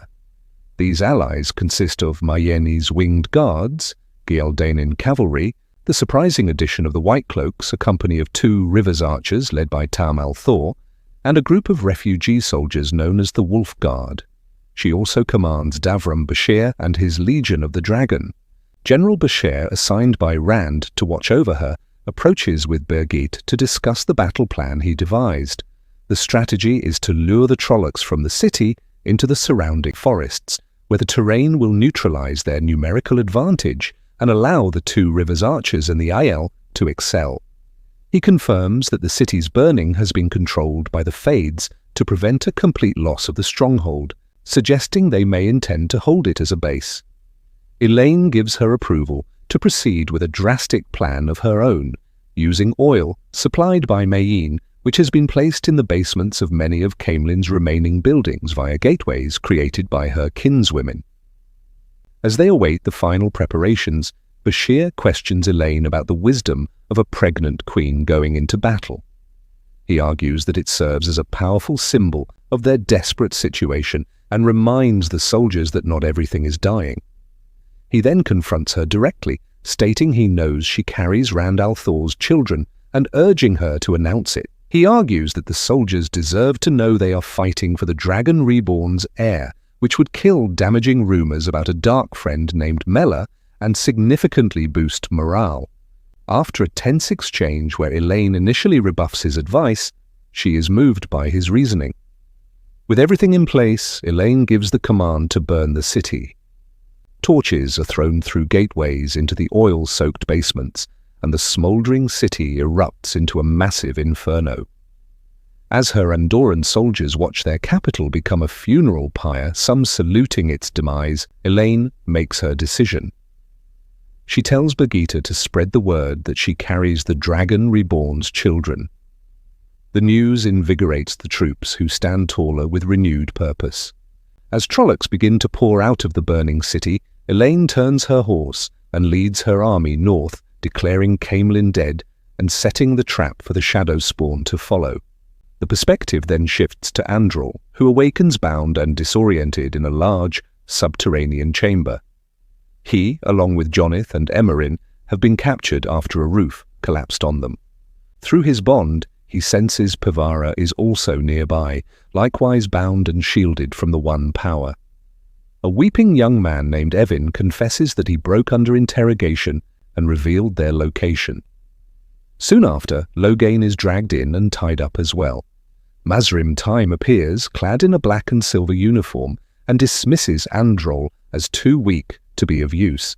Ignoring Andral's pleas, Taim orders Evin to be taken away for the horrific process of being turned to the Shadow. Andral can only listen to the youth's terrified screams, which eventually cease. A short time later, a changed Evin returns, his eyes holding a terrible emptiness. He speaks with an unnerving calm, reassuring Andral that the process was not so bad and that he feels free from fear. He reveals that Nalam died in the cave-in and promises to try and convince Taim to turn Andral rather than kill him. Andral then witnesses 13 Myrddraal, their cloaks unnaturally still, drag Imarin away to suffer the same fate. he grimly concludes that Nalam was the lucky one. Chapter 9, Lord Mandragoran.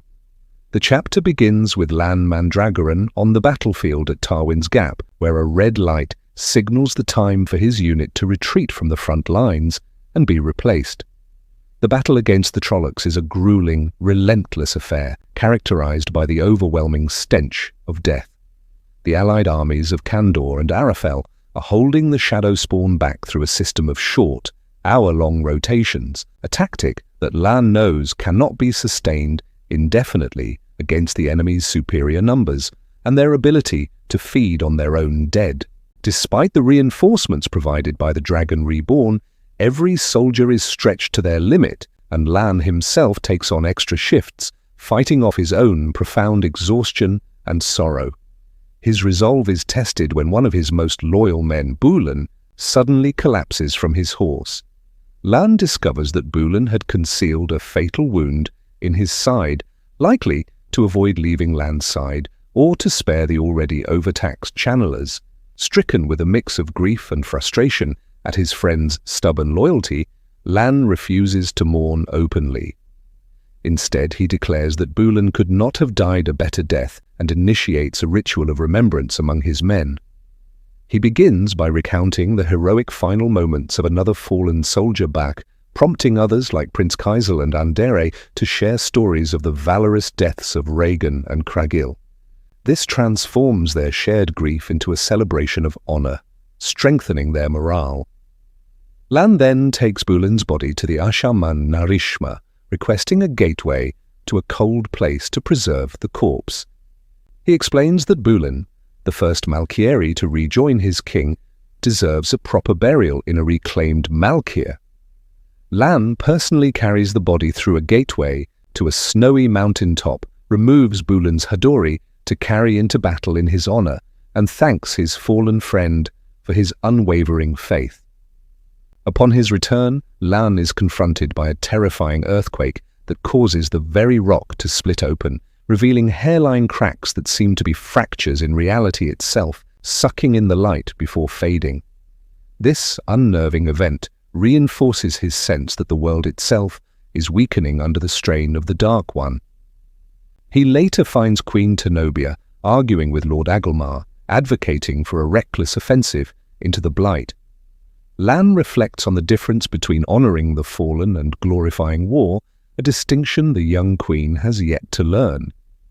In a private conversation, Agelmar expresses his concern over Tenobia's rashness, and then confronts Lan about the strategic reality of their situation.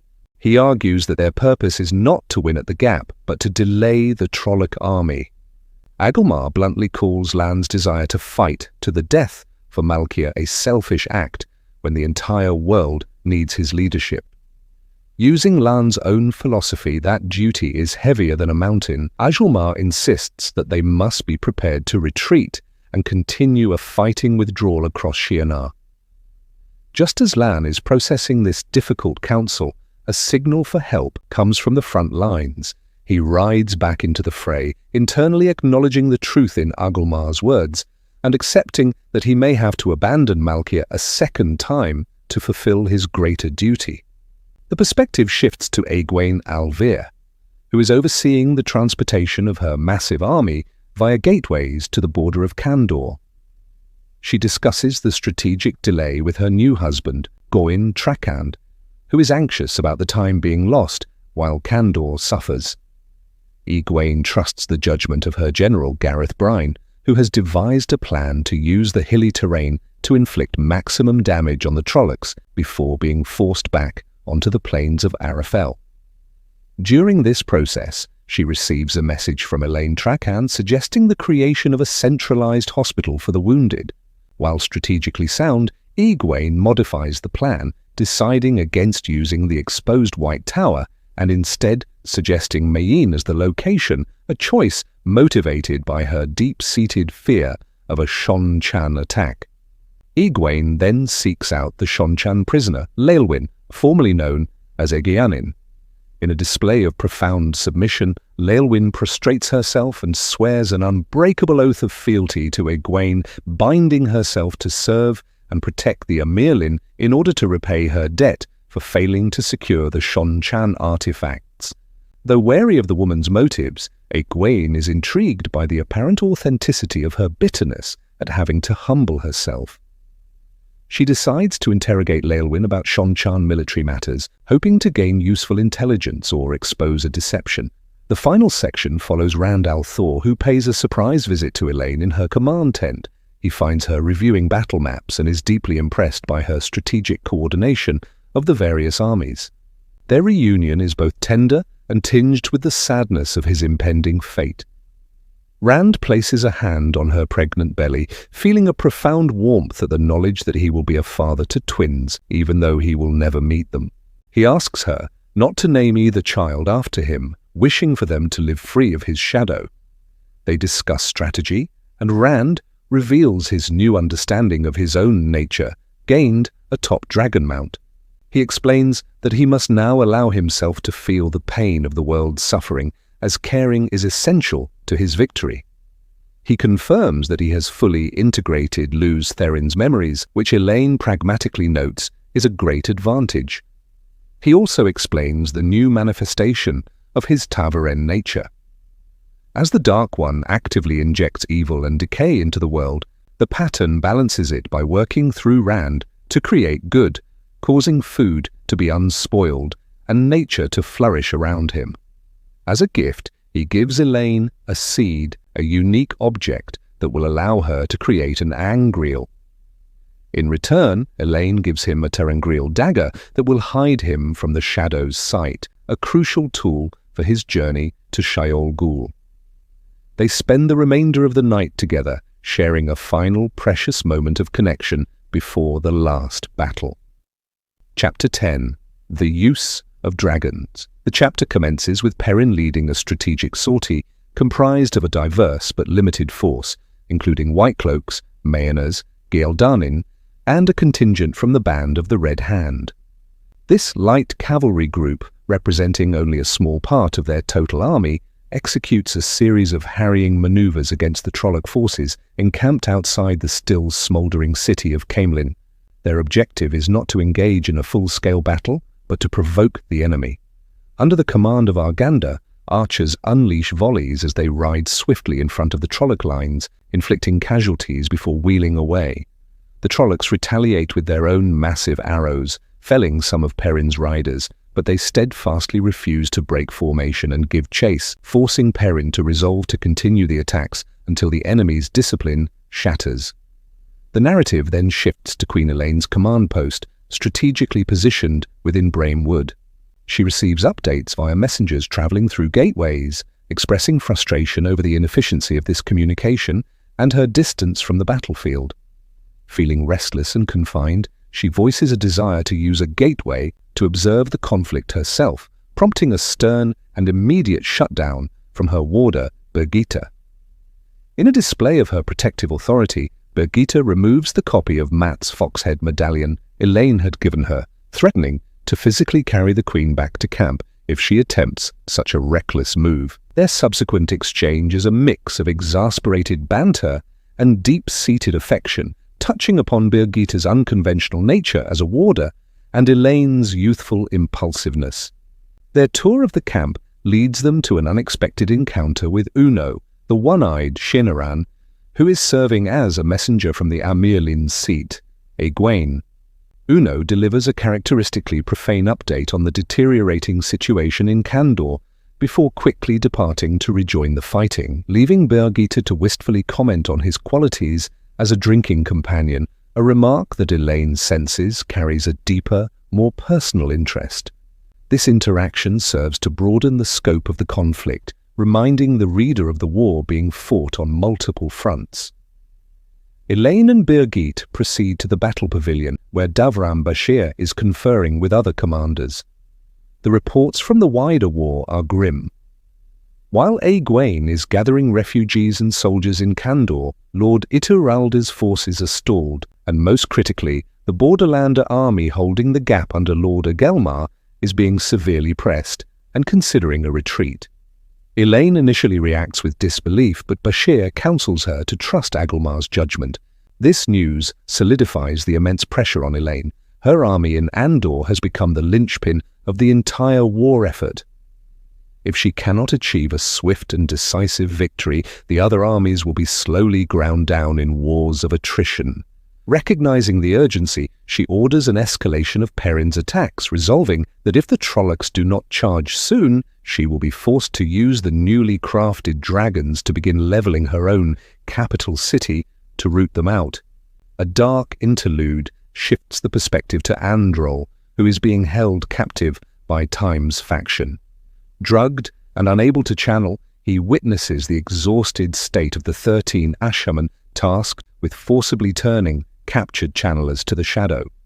Their work is proceeding slowly, much to Time's fury. The tension escalates as Toveen, an Aes Sedai bonded to Loghain, is dragged in as their next victim. Time, after briefly observing, departs with several of his followers for an unspecified, urgent purpose, ordering them to have Toveen turned by the time he returns. The narrative then jumps to the beleaguered front at the Gap, where Lan leads the defense of his lost homeland. His worst fears are realized when explosions begin to rip through his lines, signaling the arrival of enemy channelers. Narishma confirms the presence of perhaps 24 dreadlords, whose power is cutting through the Borderlander forces with devastating effect. Recognizing that the position is untenable and the Gap is lost, Lan makes the agonizing decision to order a full retreat, sending Narishma through a gateway with an urgent plea to Elaine for channelers to cover their withdrawal and prevent a complete slaughter. Back in Braemwood, Elaine's plan comes to fruition. Perrin's forces succeed in goading the Trollocs, who finally break formation and charge in a massive, chaotic wave toward the forest. Elaine's trap is sprung. The two Rivers longbowmen, positioned at the edge of the wood, demonstrate their legendary skill by loosing arrows at an incredible range, disrupting the Trolloc advance. As Perrin's riders clear the area, the archers are followed by disciplined volleys from the legion of the dragon's crossbowmen. Elaine then orders a staged withdrawal, luring the shadow spawn deeper into the woods where her infantry is waiting in ambush. The chapter culminates in the titular use of dragons. A large contingent of Trollocs, led by several Myrddraal, breaks off from the main force to move along a bordering roadway, attempting to flank Elaine's army. This is precisely what she had anticipated. Waiting for them on the road is Talmanes with the Band of the Red Hand and nearly 100 of Eludra's cannons, which they call dragons. On Talmanes' command, the dragons fire in 4 successive ranks. The resulting cataclysm of sound and force is absolute. The roadway is transformed into a scene of utter carnage, with thousands of Trollocs and their Myrddraal leaders vaporized or torn to pieces by the concussive blasts and shrapnel. In the smoking aftermath, Elaine surveys the horrific effectiveness of her new weapons with pride, declaring to a solemn Birgitte that such power will surely bring an end to all future wars. Birgitte, however, is far more apprehensive, expressing a deep concern that these impersonal engines of destruction represent not an end to war, but a horrifying new beginning, fundamentally changing the nature of combat for the worse. Chapter 11. Just another sellsword. The chapter begins with a significant political development for Egwene al'Vere, the Amyrlin seat. While riding through her army's camp, she is approached by Adalorna Bastine, a regal Saldean sister of the Green Arja. Adalorna seeks to mend the fractured relationship between Egwene and the Greens, stating that past disagreements should be buried. Egwene correctly deduces that Adalorna is the Captain General, the head of the Green Arja, and that this is a formal offer of peace and alliance. Adalorna explains that the Arja's leadership has decided Egwene's actions during the Shonchan assault on the White Tower, where she demonstrated the spirit of a warrior and a general, are something the Battle Arja must embrace rather than ignore. This overture is a calculated move by the Greens to claim the powerful Amyrlin as one of their own in spirit, if not in official affiliation. Egwene, though privately amused by their sudden change of heart after long opposition, understands the strategic value of their support and graciously accepts, cementing a new and vital alliance. Her attention then shifts to Gareth Bryne's command tent, where she discovers an innovative, if dangerous, use of the One Power. Yukiri, a sitter for the Grey Arger, has created a horizontal gateway in the floor of the tent, providing a direct, high-altitude view of the approaching Trolloc army. Bryne argues that this spyglass offers an unparalleled tactical advantage by allowing him to see the enemy's formations and movements in real time. Egwene, however, is deeply concerned about the risk, pointing out that enemy channelers or even a flock of Draghkar could attack through the portal, putting the army's general in extreme danger. This leads to a strategic debate.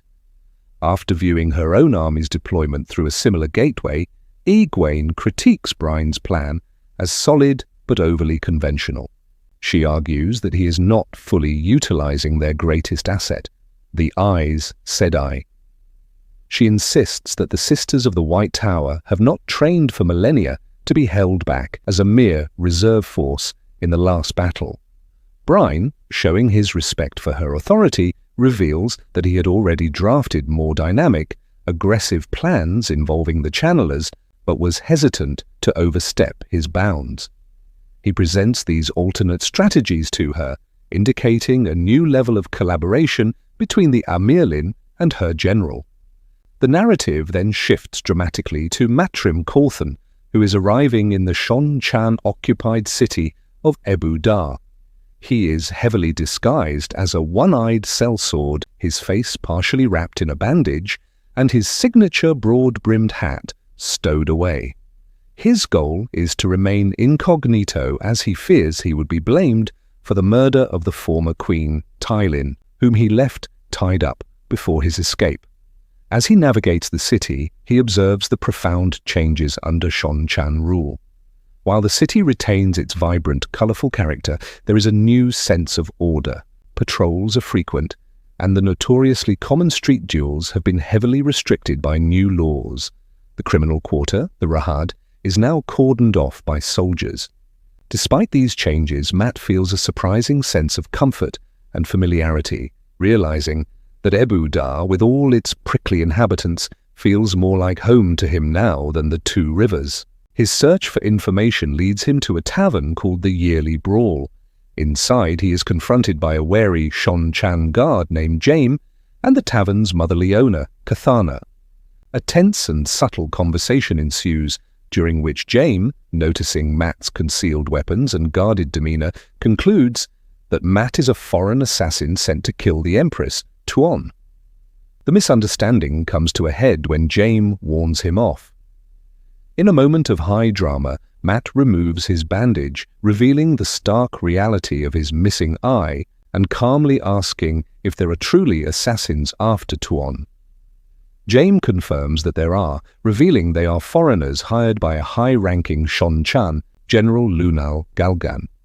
This is a political plot. The assassins are not expected to succeed but are meant to make a statement.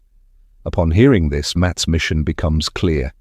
He puts on his iconic hat, effectively revealing his true identity to a now shocked Cathana, and leaves the tavern with a newfound purpose to protect his wife, the Empress.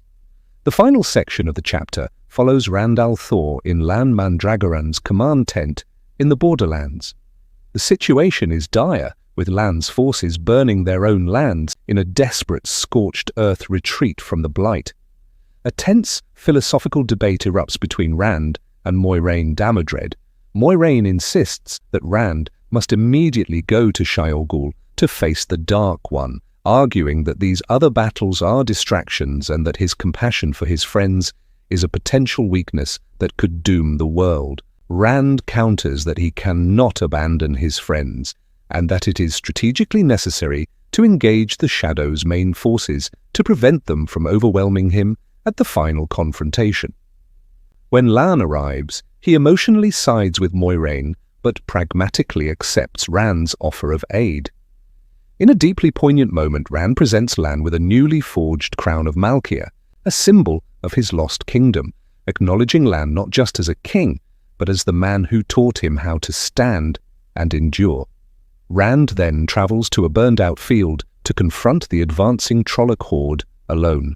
Tapping into a powerful Angreal, he unleashes his immense power, his very presence causing a massive storm to manifest. As the light pushes back against the encroaching shadow, he decimates the Trolloc ranks with lightning and deadly gateways. However, his spectacular display of power is exactly what the enemy anticipated. It is a trap. He is suddenly ambushed by dozens of dreadlords who travel to his location. While he easily fends off their individual attempts to shield him, he realizes they are a feint. The true attack comes from a full circle of channelers led by his nemesis Mazrim Time, who unleashes a shield of immense power. Rand manages to hold it back, but he understands that to fight them here would exhaust him to the point of vulnerability for his final confrontation with the Dark One. In a difficult but necessary strategic decision, he fights off the shield just long enough to open a gateway and retreat back to Lan's tent. He returns, shaken but resolute, having learned a crucial lesson. The Shadow is now actively anticipating his direct intervention, and he can no longer afford to fight the war as a one-man army. He must find another way to protect his people. Chapter 12. A Shard of a Moment. The chapter begins with Birgitte leading a small force of 30 Aiel archers through the forest. They move with practiced stealth, a skill Birgitte herself possesses from countless past lives, even though her memories of them are now frustratingly vague and fleeting. They take refuge in a vine-covered cavern near a creek, a place that feels strangely familiar to her, possibly from a forgotten life as a woodland bandit. As two Aiel create a noisy, false trail to lure their prey, Birgitte is consumed by a deep and terrifying personal crisis. Her forcible ejection from the world of dreams has caused her memories to fray, and she now harbors a profound fear that this event may have permanently severed her bond to the Horn of Valere.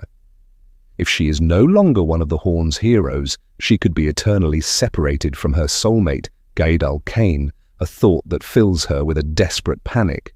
Putting her anxieties aside, she executes a flawless ambush against a 50-strong fist of Trollocs.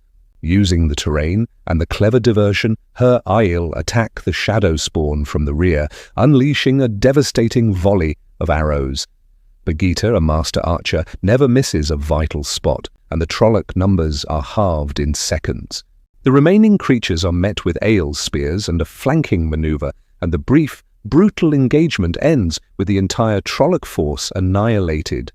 This small victory is part of a larger strategy orchestrated by Elaine, which involves using small, mobile teams to conduct guerrilla warfare, whittling down the massive Trolloc army and sowing fear in their ranks. Meanwhile, Rand al'Thor seeks refuge from his recent military failures by retreating into a specially crafted dream shard, a mental sanctuary built from peaceful memories. This is a skill he has inherited from Lews Therin, who knew how to carve out such havens for meditation and rest. However, the dream is no longer safe. A dark cavern, an intrusion by his enemy, Moridin, mars the landscape. Rand confronts this intrusion and finds Lanfear inside, seemingly trapped and drowning in a deep pool, a theatrical display of helplessness designed to manipulate his compassion. Having integrated Lews Therin's memories, Rand is no longer the naive boy she once fooled. He sees through her act and rejects her pleas for rescue. He tests her sincerity by demanding she open her mind to him, a forbidden act she cannot bring herself to perform, revealing her true motivations. In a final, devastating act of dismissal, Rand does what she would not. He completely opens himself to her. He reveals his core identity, not the vengeful Lews Therin she knew, but the compassionate sheepherder raised by Tam. She witnesses his pure intentions for the world and his profound, burning love for Elaine, Min, and Aviendha. Critically, she sees that for her, he holds neither the love she craves nor the hatred she expects, only a detached pity. He leaves her with this crushing realization of her own irrelevance to him, severing their long and twisted connection forever. The chapter concludes with Perrin Aybara, who is overseeing his forces after a period of intense fighting. Driven by his singular focus on his nemesis, the assassin slayer, Perrin seeks out the wise one Idara. He asks her about a forbidden and dangerous technique, how to enter the world of dreams in the flesh. Idara reacts with horror, explaining that such an act is considered evil because it erodes one's humanity and carries the ultimate risk. If killed while physically in that world, one's soul is annihilated forever, preventing rebirth into the pattern. Despite her stark warning, Perrin remains resolute, believing he must take the same terrible risks as the Shadow's servants in order to finally hunt his prey and achieve victory. Chapter 13. What must be done. The narrative opens with Egwene al'Vir at the head of a formidable force, advancing toward the desolate, sun-scorched hills of southeastern Kandor. Her army has been strategically divided by Gareth Bryne, with Egwene leading the central and most powerful contingent of over 100 eyes, Sedai, a significant portion of whom belong to the Green Ager. Bryne's revised tactics have positioned these channelers not as support, but as the primary offensive weapon, a force more devastating than archers or cavalry. The landscape itself is a character in this confrontation. What might have once been lush is now a bleak, yellowed expanse, offering sure footing but a grim backdrop for the impending battle. Before them, the Trolloc horde stretches to the horizon, a seemingly infinite sea of shadow spawn that makes even Egwene's considerable army feel minuscule. However, Egwene possesses a crucial strategic insight. Trolloc armies are driven by relentless forward momentum. If halted, they descend into infighting and chaos. Her army, therefore, serves a dual purpose as both a barrier and irresistible bait. As her eyes, Sedai form a long, imposing line atop a low hill. Egwene draws Vora's Sa'angreal, a slender white rod that feels like an extension of herself, a familiar weapon she bonded with during her previous battle against the Shonchan. Embracing the one power, her perception of the world sharpens, allowing her to see the faint vestiges of life clinging to the blighted land. When the Trollocs finally charge, she waits until they are committed before unleashing the full might of the power. Foregoing the complexity of a circle, which is designed for precision, the eyes, Sedai prepare for raw, widespread destruction. Egwene, exceptionally strong in the weave of earth, initiates the assault by violently heaving the ground beneath the charging horde, sending bodies and earth flying.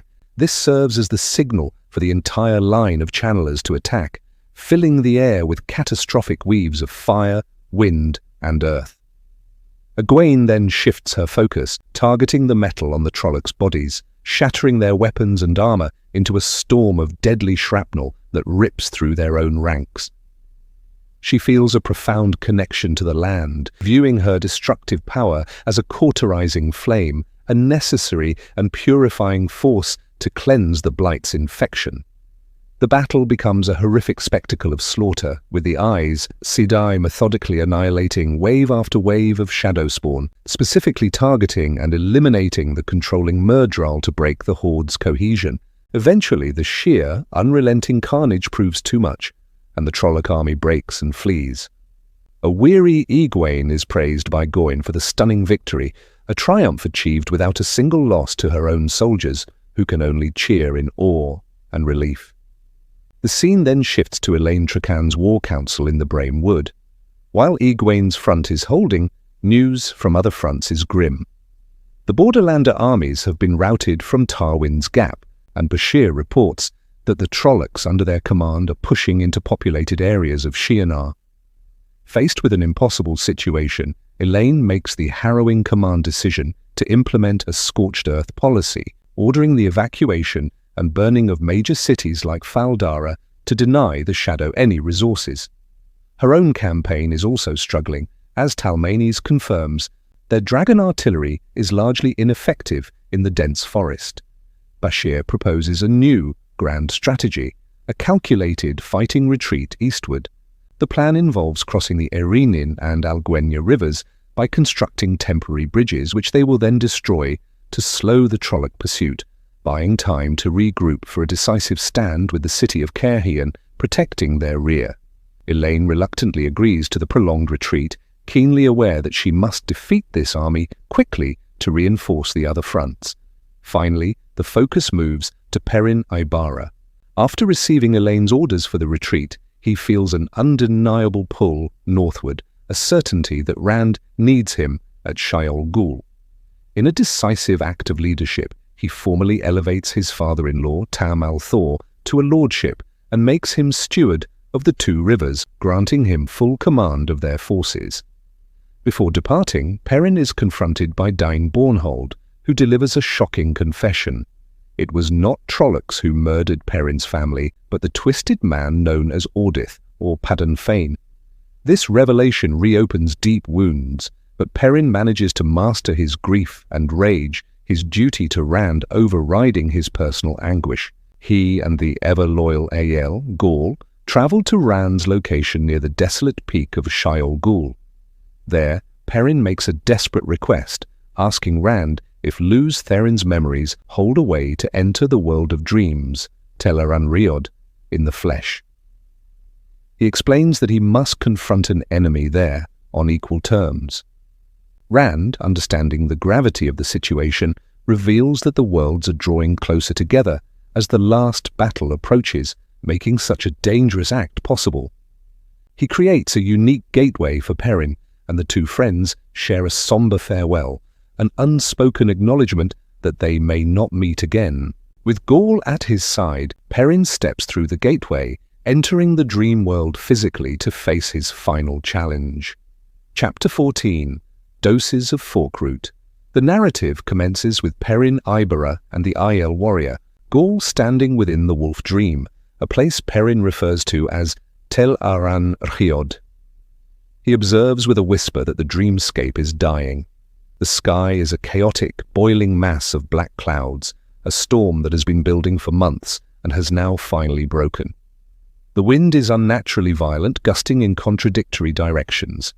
Perrin demonstrates his growing mastery over this realm by mentally reinforcing his cloak and creating a small pocket of tranquility around himself and Gaul, an act which he finds surprisingly effortless.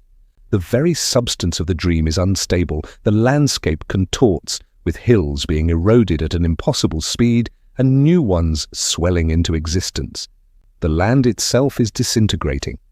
Perrin recognizes that their proximity to Shayol Ghul is the cause of this intense decay and shifts himself and Gaul to a more familiar, though still threatened, plain to the south.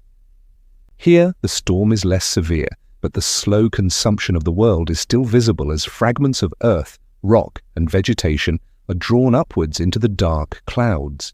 They deposit their packs of real-world supplies as Perrin is unwilling to risk relying on sustenance found within the dream. Perrin proceeds to instruct Gaul on the perilous nature of this place, explaining that even idle thoughts can manifest as reality. He advises the Aielman to clear his mind and act on instinct. Gaul, ever the stoic warrior, compares this environment to his waking life surrounded by eyes, Sedai, who can kill with a thought, stating he is accustomed to being around those with immense power. Perrin then details their mission, to hunt a man named Slayer, who Gaul remembers from the waking world as Lord Luke, a seemingly cowardly man. Perrin corrects this perception, describing Slayer as a deadly predator in the dream, capable of killing in an instant. He makes Gaul swear an oath not to engage Slayer directly, but clarifies that he can defend himself if attacked, a necessary adjustment given the Aiel's literal interpretation of promises. After several attempts, Perrin successfully shifts them to the location of the Black Tower, where they discover a massive, translucent dome of faint purple energy. This is the source of the barrier, a dream spike, that has been preventing gateways from being made to or from the tower. Perrin recalls the pain and death of wolves associated with a similar device. He steps through the barrier, the effort easier this time as he is present in the flesh, which grants him greater strength and resilience in the dream. Gaul, however, merely touches the dome and is instantly rendered unconscious, as if dead. Perrin must slowly drag his companion through the barrier to revive him. Once inside the dome, they travel towards the tower. Atop the outer wall, they are suddenly confronted by a short, silver-haired woman whom Perrin recognizes by her scent as Lanfear. She cryptically states that she is no longer permitted to use the name the wolves call her, Moonhunter, and that she, like Perrin, is seeking vengeance, though not against Slayer. Her quest is against the one who imprisoned her. Before she can elaborate, she looks to the sky in alarm and vanishes. Shaken, Perrin and Ghaul continue their infiltration.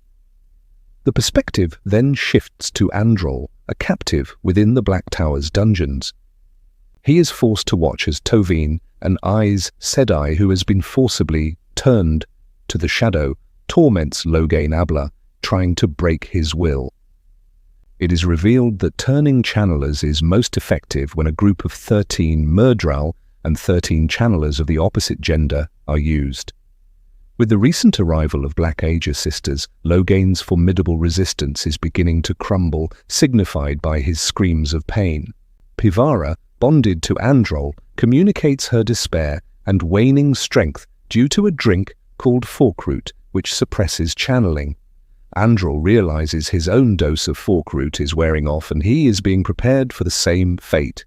In a desperate gambit, he uses his knowledge of a former friend, Evin, who has been turned but still suffers from the madness induced by the original taint on Sidin. Androl preys on Evin's paranoia, convincing him that another of Time's men is plotting against him. Consumed by madness, Evin attacks the other guard, and in the chaos, the shield holding Androl is dropped. Androl frees himself and the others, but they are too weak to fight. He attempts to create a gateway, but the Dream Spike's barrier stops him. Time, the leader of the rogue Asha'man, quickly quells the internal conflict and turns his attention to Androl. A high-ranking Dark Friend woman, Hesalam, chastises Time for his lack of control. Time boasts of his favor with the Great Lord and orders the prisoners executed before preparing to move his operations to Shaiol Ghul. As Time weaves balefire to kill Androl, the narrative returns to Perrin. Perrin sets Ghaul up as a sniper while he scouts the tower's grounds. He discovers 2 Asha'man guards who he initially thinks might be allies sent by Rand. Lanfear appears beside him again, explaining that these men have also been turned, a process she deems wasteful. She reveals she has drugged their wine with Forkroot, and they fall unconscious. Perrin is horrified by the concept of one's allegiance being forcibly changed. Lanfear explains that the only way to prevent being turned is to be gentled first, a grim choice. Perrin finds and retrieves the Dream Spike, and Lanfear, after a tense exchange, shows him how to deactivate it. As she vanishes once more, the purple dome over the Black Tower disappears. Perrin and Ghaul resolve to wait, hoping Slayer will be drawn out by this change. Simultaneously, in the dungeon, Androl faces certain death. As Tame's balefire streaks towards him, he makes one final desperate effort and manages to open a gateway no bigger than a coin, catching the lethal weave within it. At that exact moment, the main door explodes inward as allies, led by Canla, storm the room, having heard Androl's desperate pleas through that tiny portal. As the battle rages, Androl feels the barrier against gateways suddenly vanish, a direct consequence of Perrin deactivating the Dream Spike miles away in the dream world. Empowered and enraged, Androl unleashes his full talent. He creates a massive gateway that redirects his enemies' own attacks back at them, decimating their ranks. He uses smaller, precise gateways to sever Loghain's bonds and transport him to safety. Time and Hesalam flee, and Androl dispatches the remaining foes by opening a vast gateway in the floor, sending them plummeting to their deaths. The Asha'man have begun to reclaim their tower. Chapter 15. Your Neck in a Cord. The narrative opens with Matrim Cawthon in a precarious situation, clinging to the exterior of the Tarasin Palace in Abu Dar, 3 stories above the ground. He internally reassures himself that this infiltration is less daunting than his past exploits, such as breaking into the Stone of Tyr. His immediate goal is to reach the balcony of the royal quarters, which he believes is now occupied by Tuon. He is annoyed by the presence of 2 heavily armored Deathwatch guards on the very balcony he needs to access, reflecting on their ceaseless vigilance. After a tense wait that strains his arm, the guards finally depart, and Mat scrambles over the railing, or Having lived in the palace for 2 months, he possesses intimate knowledge of its secret ways and structural weaknesses, a strategic advantage he now employs to sneak back in. His plan is to ascend the outside of the building to the 4th floor, avoiding the more heavily guarded interior. As he climbs, Matt tries to distract himself from the dizzying height with random thoughts, his mind eventually drifting to his purpose. He intends to deliver a very rational warning to Tuon about a plot against her life orchestrated by General Galgan, after which he plans to resume his own pursuits of dicing and pleasure, far from the conflict surrounding Rand al'Thor. Upon reaching the 4th floor balcony, he uses a wire hook to open a familiar loose latch and enters, exhausted but triumphant. His relief is short-lived as a crossbow bolt slams into the door just above his head. The shooter is revealed to be Seleucia, Tuon's ever-present companion. Matt correctly deduces that she is not merely a servant but a highly capable bodyguard, a fact she does not deny. Their ensuing conversation is a mix of witty banter and serious revelations. Seleucia discloses that while Galgan is a concern, a more immediate threat comes from a noble named Krisa, who has hired 3 professional assassins from Shon Chan. Seleucia has already intercepted and dealt with 2 of them, and had mistaken Matt for the 3rd. Realizing the gravity of the situation, Matt insists on seeing Tuon, but Seleucia informs him that Tuon is not in her chambers. Seleucia herself was acting as a decoy. After some verbal sparring, Seleucia reveals that Tuon is in the palace gardens and, seeing Matt's determination, guides him to a secret passage, saving him from the dangerous descent. Her parting words are a chilling reminder of his new status. The only way to cease being the Prince of the Ravens is to find his neck in a cord. The perspective shifts to Rand al'Thor, who is visiting his father, Tam, in Elaine's army camp near Brame Wood. The atmosphere is tense and quiet, with soldiers preparing for an impending move. Rand presents Tam with a magnificent ancient sword as a replacement for the one he was unable to return. Tam is initially reluctant to accept such a fine weapon, but Rand persuades him by framing it as a way to ease his own conscience. This leads to a discussion about the flame and the void, a mental technique Tam taught Rand years ago. Rand has always associated it with archery and sword fighting, but Tam clarifies that its true purpose is to find inner center and peace, a philosophy applicable to all people, not just warriors. To test the new blade, Tam proposes a sparring session. Rand is hesitant, citing his missing hand, which he feels makes him a deficient fighter. In a gesture of paternal understanding, Tam binds his own offhand to even the odds, forcing Rand to confront his new physical reality. The spar begins poorly for Rand. His muscle memory betrays him as he instinctively tries to use 2 hands, leaving him unbalanced and vulnerable. He grows deeply frustrated, feeling like a broken version of his former self. Tam's simple instruction to let go prompts Rand to seek the void. In this state of pure focus, he stops fighting his old instincts and begins to adapt, using his stump and elbow to block and stabilize his grip. He realizes Tam must have practiced this one-handed style specifically to be able to teach him this lesson. The duel becomes earnest and fluid. While Rand is not the swordsman he once was, he is effective and, more importantly, he rediscovers the profound peace and focus of the practice. For a brief time, he is not the Dragon Reborn, but simply a student learning from his master. The session concludes with a small audience of warders applauding. Tam then astutely points out that the heaviest burden Rand has been carrying has been his own lost hand, a truth Rand acknowledges, having finally begun to accept and adapt to his injury. Back in the Earbu Dar Gardens, Matt emerges from the secret passage. He finds the gardens in a state of decay, mirroring the blight upon the land. He locates Tuon, who is practicing a fluid, deadly form of unarmed combat, surrounded by a dozen Deathwatch guards. As he watches her, Matt confronts the uncomfortable question of whether he loves her, a thought he tries to dismiss. His attention is then drawn to a seemingly ordinary gardener who moves unnervingly unnoticed, even by the elite guards. Recognizing the man as a grey man, a supernaturally inconspicuous assassin, Matt acts without hesitation. He throws a knife, which grazes past Tuon's chin and strikes the assassin in the shoulder, saving her life. The wounded grey man escapes into the night.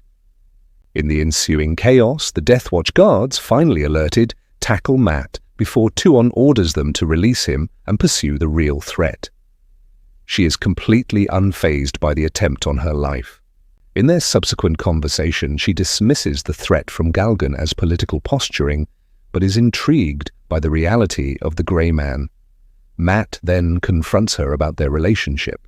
He points out that when he threw his knife, she instinctively looked to see his target rather than fearing he was attacking her, an act of profound trust. She concedes that while an empress does not love, she can admit that it is good to see him. Asserting his own agency, Matt declares he will not be her toy. Tuon agrees, stating she has no use for a toy, but requires a prince. The chapter concludes with the two sharing a kiss, their complex relationship moving into a new, uncertain phase. Chapter 16. A silence like screaming. The narrative begins from the perspective of Loial, son of Arendt, an Ogier who confesses a secret fascination with the hastiness of humans. He finds them to be like flashes of lightning, powerful and energetic, but gone in an instant, and believes there are lessons to be learned from their hurried nature. He worries, however, that he may have learned this lesson too well. As he marches alongside other Ogier, including Aerith, through a forest toward a battle, he senses a profound wrongness in the trees. Aerith, though not a tree singer, also senses it through the twitching of her ears. Loial reflects on the feeling of healthy trees, which he compares to a melody or the rightness of morning rain. These trees, however, possess no such quality. Instead, they exude what he can only describe as a silence like screaming, a feeling of deep violation rather than an actual sound. Ahead, Queen Elaine's forces are conducting a strategic withdrawal from Braham Wood, intending to cross the river Erenin and burn the bridges, creating a bottleneck where they can inflict heavy casualties on the pursuing Trollocs.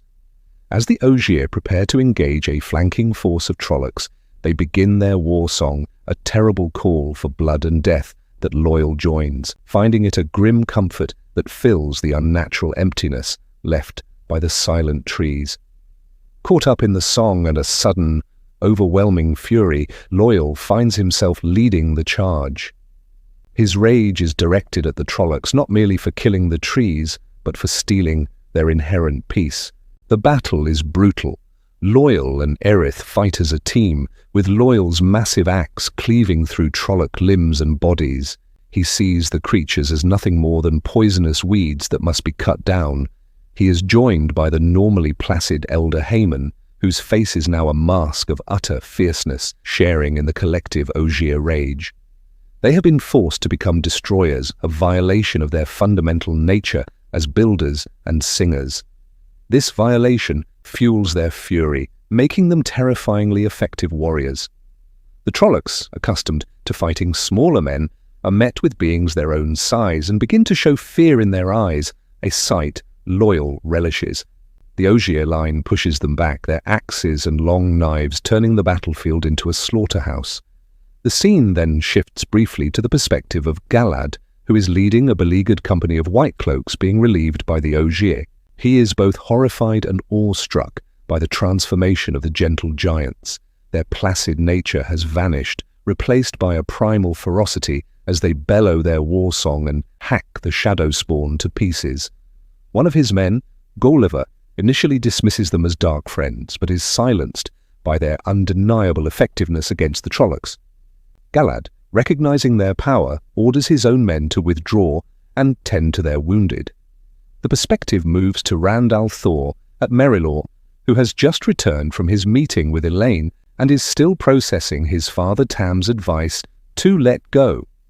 He tells Moiraine that he must soon go to Ebu Dar to deal with Mat and the Shon-Chun, who must be brought into the dragon's peace. During their conversation, Moiraine notes his consternation and they share a moment of reflection on their past, with Rand admitting he was a fool for not trusting her.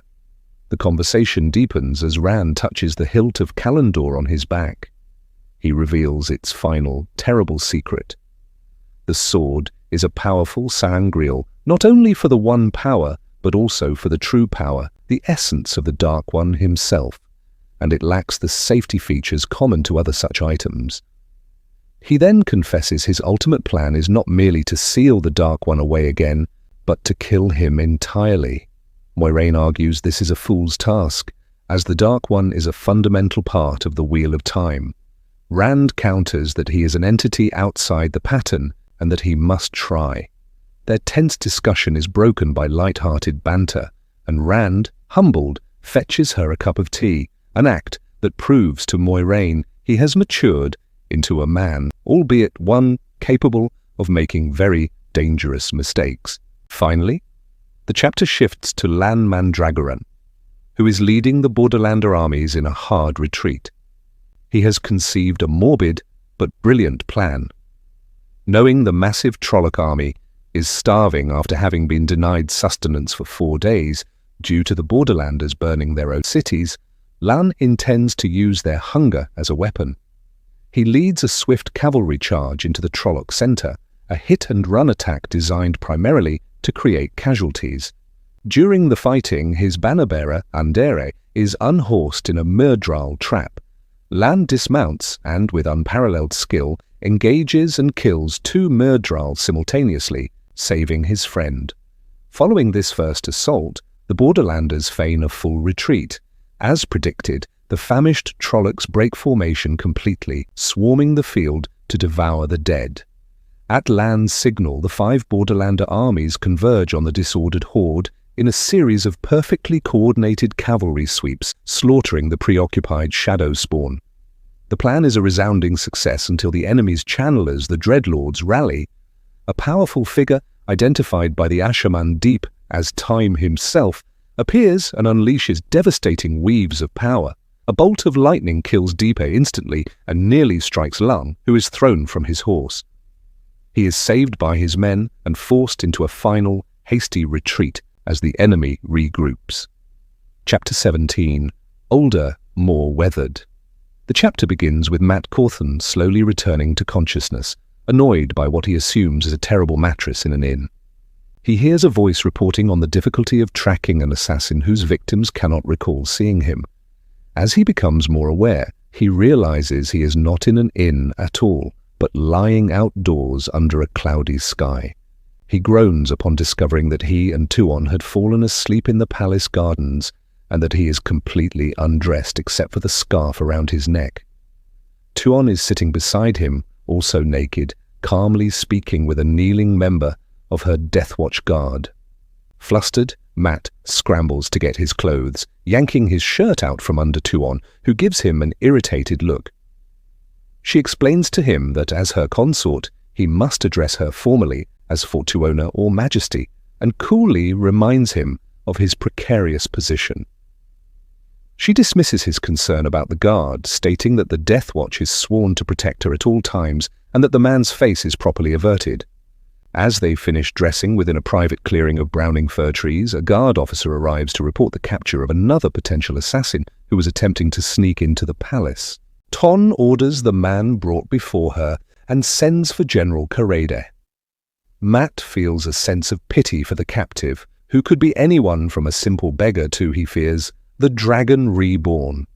His fear is confirmed when guards lead a bound Rand al'Thor into the clearing. Mat is struck by how much older and more weathered his friend appears since their last meeting in person, an event that now feels like it was a lifetime ago.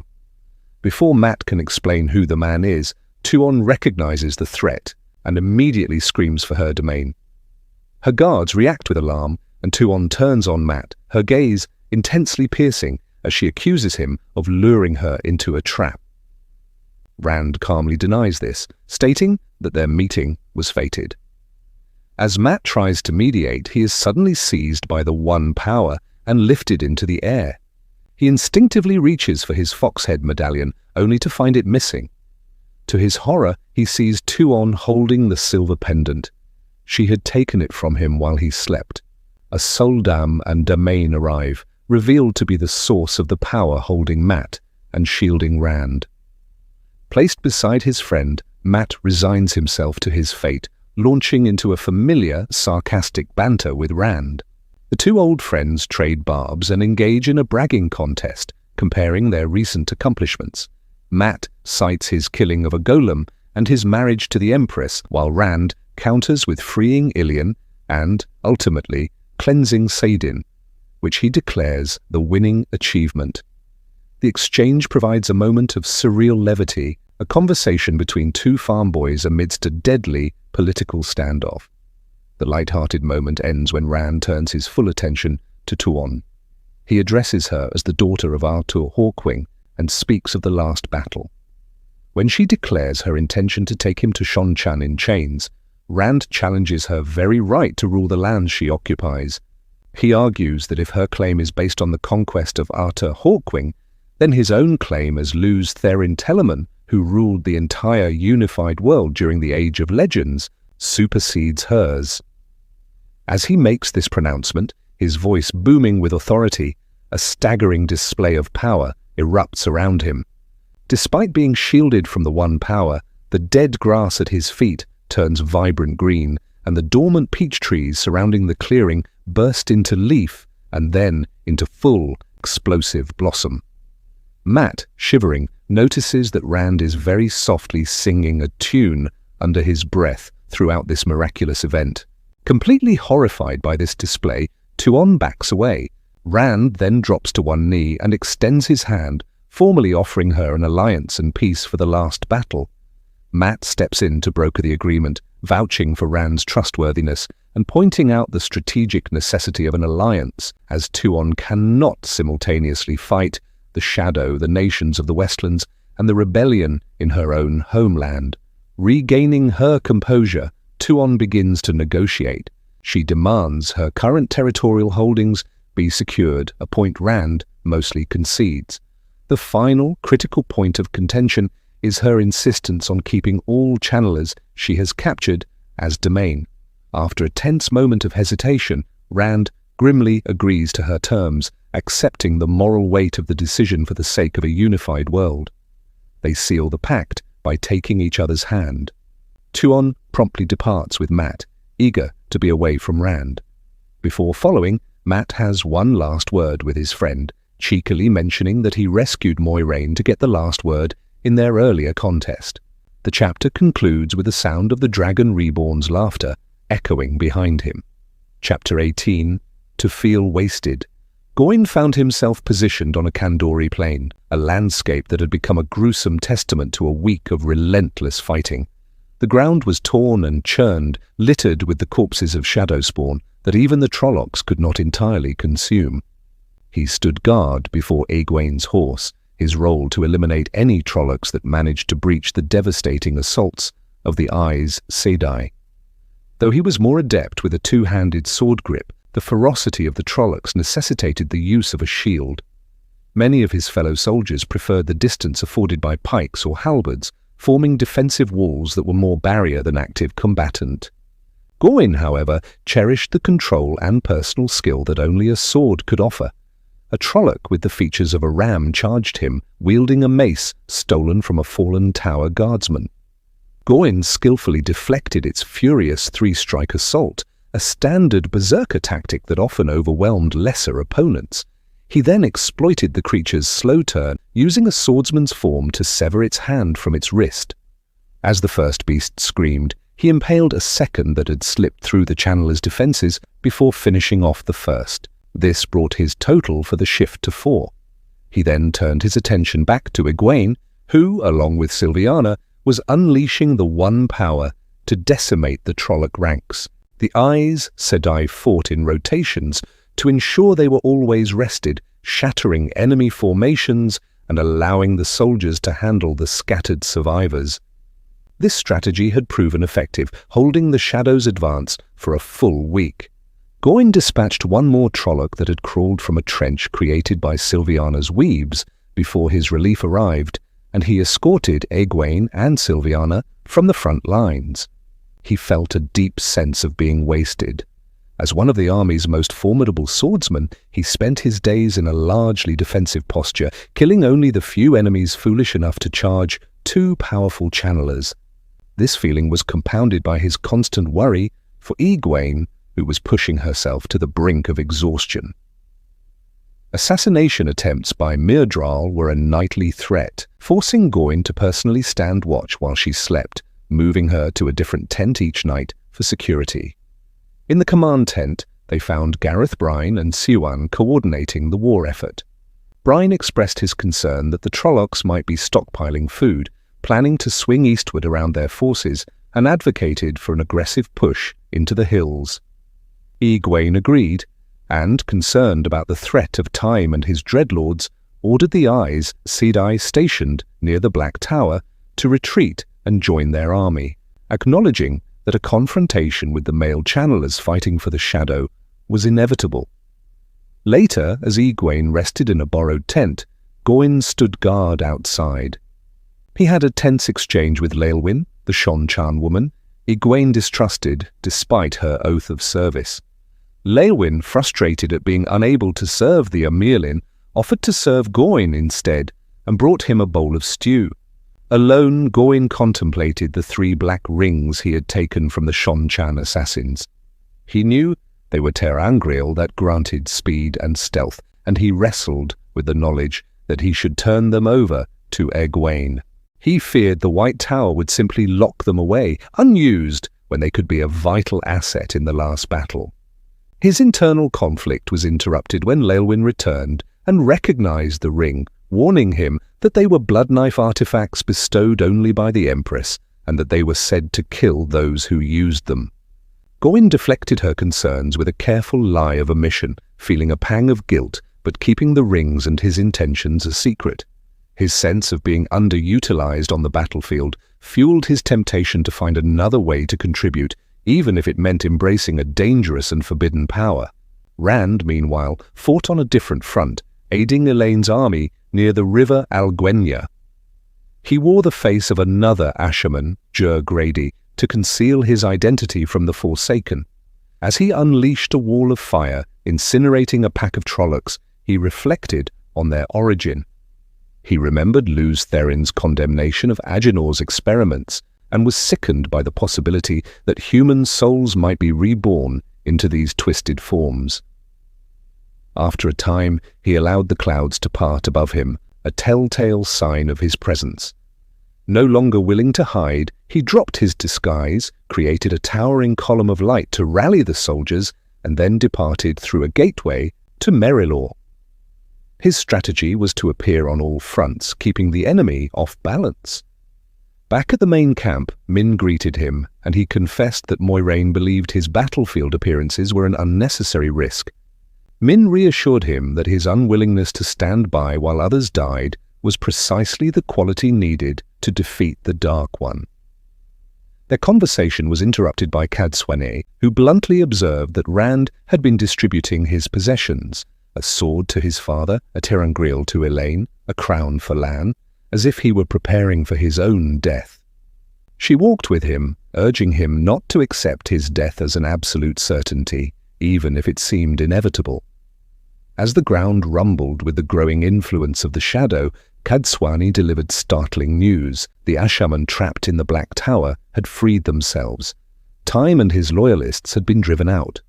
Rand was struck by a conflicting wave of emotions, profound relief that he had heeded Moiraine's warning and avoided the trap, but also immense guilt for not having gone to their aid and for the lives that were surely lost in his absence.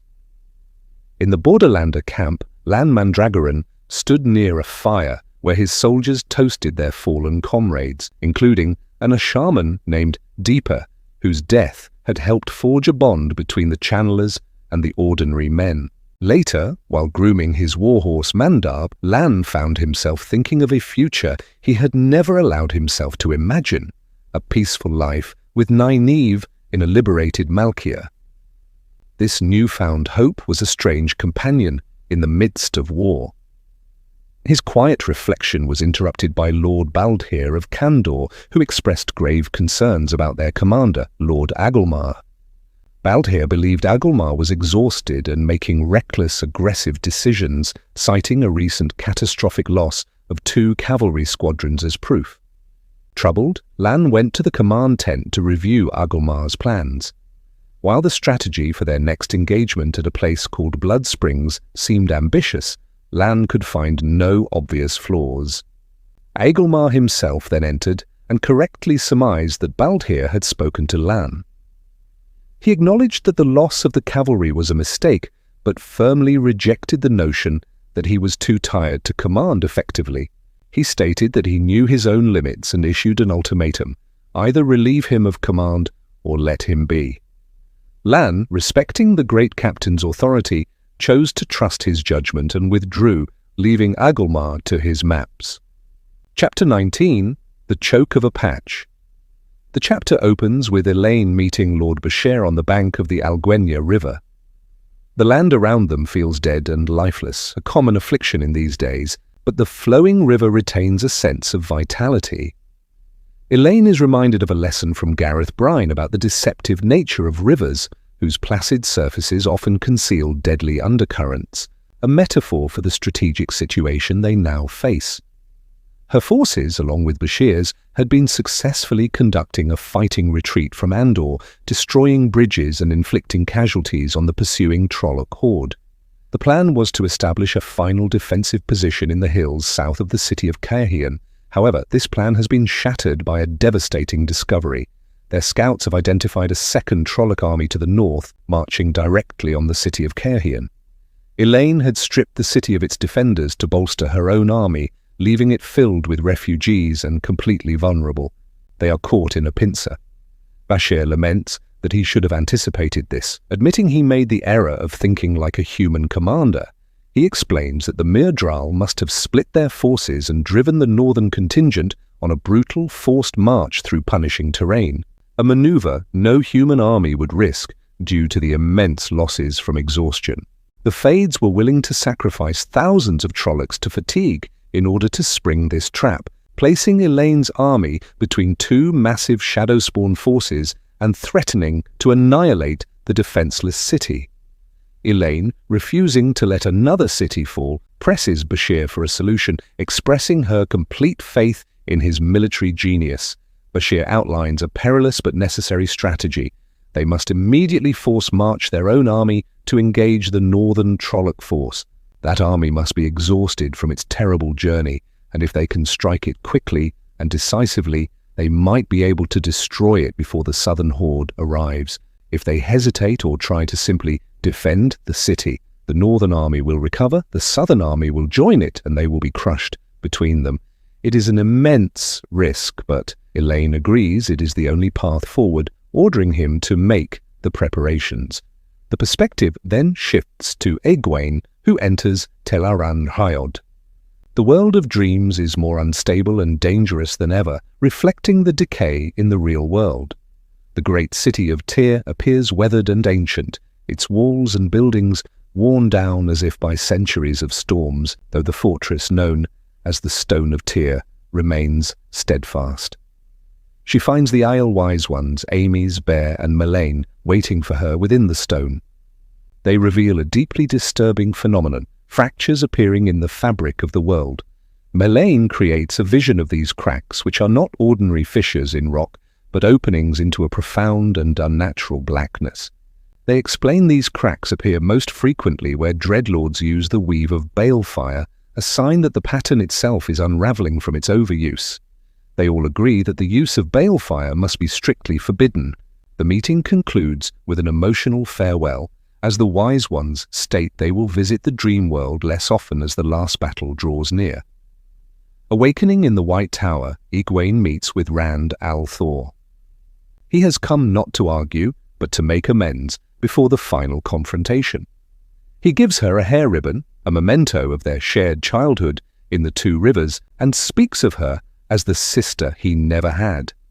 In a surprising moment, he reveals to a stunned Goin that he is the half-brother of Galad Damodred, sharing the same mother, Tigraine. Before he leaves, Rand asks to see the seals on the Dark One's prison one last time. Egwene reluctantly shows them to him, one by one. As Rand holds the first seal, his face drains of color. He, who originally crafted them as Lu's Therin Telemann, instantly recognizes it as a fake. He inspects the others and confirms they are all forgeries. The chapter ends with the horrifying realization that the Dark One has somehow stolen the real seals and now holds the keys to his own prison. Finally, the narrative moves to Mat Cauthon in the Seanchan capital. He is experiencing the bizarre irony of his new station as the Prince of the Ravens. Having spent his life trying to avoid scrutiny, he is now surrounded by servants who are forbidden to look at him, which he finds maddening. He is introduced to his personal tailor, Nata, who plans to overhaul his entire wardrobe, much to his chagrin, especially her desire to burn his iconic hat. He is subjected to a fitting by numerous servants, including nearly nude Dakovale, and is eventually dressed in an absurdly ornate and bulky ceremonial uniform with impossibly wide shoulders. He believes it is a prank until he sees another Seanchan noble wearing a similar, though less grand, outfit. As servants adorn him with a fortune in rubies and other gems, the full weight of his new reality sinks in. He is a wealthy nobleman. This causes him a moment of crisis as he wonders what the point of gambling is if he already has everything. In a final act of defiance, he plucks his old hat from a servant and places it atop his ridiculous new regalia, declaring that if he must look ridiculous, he will do it with style. He then marches off to find the War Council, eager to get back to the familiar business of commanding troops. Chapter 20, Into Thakari Da.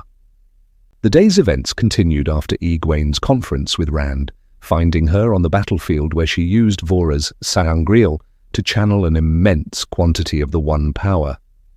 She meticulously formed a weave of fire, causing tiny, incandescent ribbons of power to coalesce before her into a complex structure.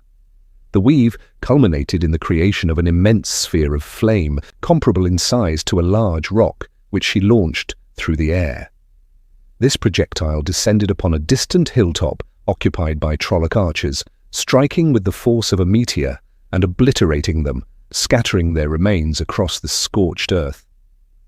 Immediately following this display, Ramanda, a Yellow Sister who had chosen to remain at the front lines to offer healing, opened a gateway next to Egwene. Through this portal stepped Goin, his blade already drawn, followed closely by Egwene herself, and a contingent of prominent eyes, Sedai, including Ramanda, Lelaine, Lean, and Sylviana, accompanied by their warders and a small group of soldiers. They emerged onto the very hilltop Egwene had just cleared, the ground still hot beneath their feet and the smell of burnt flesh permeating the air. This hill was situated directly in the center of the Trolloc army. While Ramanda maintained the gateway for a potential retreat, Sylviana wove a protective dome of air to deflect incoming projectiles, and the other channelers began launching offensive weaves into the surrounding shadow spawn. The Trollocs, who had been positioned in the hills for an ambush, were caught completely off guard by this reversal of tactics. The eyes, Sedai seizing the high ground, turned what should have been a strategic advantage for the shadow into a death trap. As Egwene's heavy cavalry thundered through the valleys below, now free from the threat of archers, they decimated the disorganized Trolloc forces. The infantry followed, pushing the shadow spawn back against the hillsides where they became easy targets for the eyes, Sedai above. However, the Trollocs fought with an uncharacteristic ferocity. Egwene realized that the Myrddraal were once more psychically bonded to their Trolloc soldiers, forcing them to fight to the death. Despite the heavy resistance, the Eyes Sedai group successfully retreated back through the gateway just as their position was overrun. Back in their now mostly deserted camp, Goin observed through a looking glass that the Trollocs were fighting with a strange desperation, holding their ground as if they believed they were in a favorable position despite the catastrophic losses they were suffering. Egwene, sharing his unease and sensing a grave, imminent danger to her army, ordered an immediate retreat. Just as the order was given, an enormous gateway, far larger than any she had ever witnessed, tore open the air behind their camp. Through it was visible an alien landscape and a massive, unfamiliar army. This force, the Sharans, was comprised of soldiers in unique armor and carried strangely designed weapons. Most alarmingly, their ranks included hundreds of female channelers with tattooed faces, riding in strange black silk dresses. Before Egwene's forces could react, the Sharan channelers unleashed a volley of destructive weaves. Ramonda was instantly killed as she attempted to open an escape gateway, and the entire command camp was consumed by fire and explosions. Amid the chaos, Gawyn pulled Egwene to safety, and they hid beneath his color-shifting warder cloak beside a toppled cart. From their hiding place, they watched as the Sharan army charged through the burning camp, slaughtering survivors and consolidating their position. Egwene was consumed with the desire to fight back, knowing she possessed the power with Vora's sa'angreal, but she suppressed the urge. The enemy channelers were clearly watching for any use of the power, and revealing herself would mean instant death. Trapped and helpless, she could only watch as the Sharan army moved to attack her own forces from the rear, catching them in a pincer between the Trollocs and this new, devastating enemy. She resolved that her primary duty as a Merlin Seat was to survive. For as long as she lived, the White Tower endured. The narrative then shifts to the desolate valley of Thakandar, near the base of Shayol Ghul. Aviendha, along with Ruark, Amys, and other Aiel, was scouting the horrific landscape. It was a place of death, dominated by immense forges worked by lifeless creatures, where the blood of human captives was used to temper new blades. The mountain itself rose like a scarred, serrated knife into a sky tormented by lightning. Rodel Ituralde, the great captain, joined their scouting party, and they formulated a plan. Ituralde proposed not just a raid, but a full seizure of the valley. They would block the main pass to hold off the bulk of the Shadow's forces and fortify their position, intending to hold it for as long as Rand needed to confront the Dark One, be it hours, days, or even years. Returning to their main camp, they found Rand, who was deeply troubled. He looked upon Shayol Ghul not with dread, but with a warrior's anticipation, a thirst for the final confrontation that Aviendha deeply understood. He confided in her two terrible truths. First, the Shadow had stolen the seals on the Dark One's prison, and they would likely break them at the most critical moment to overwhelm him. Second, he knew that upon entering Shayol Ghul, all the remaining Forsaken would converge on the location to kill him.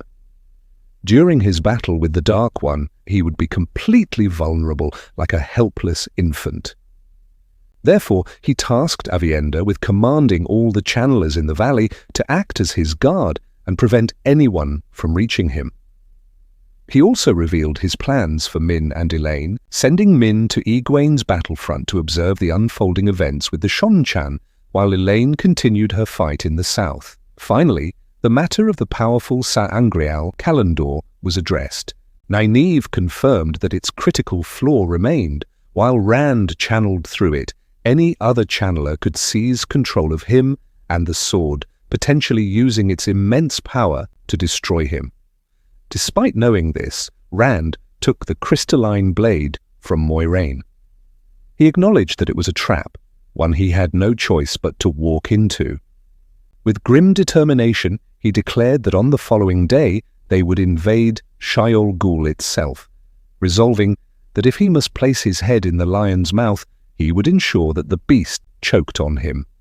Chapter 21. Not a Mistake to Ignore. The chapter opens with Siuan Sanche in a makeshift camp on Arafelin soil, reeling from a devastating battle. Her shoulder aches from a fall, a lingering reminder of a weave Yukiri, a grey sister, still needs to perfect. They are surrounded by the groans and cries of wounded soldiers.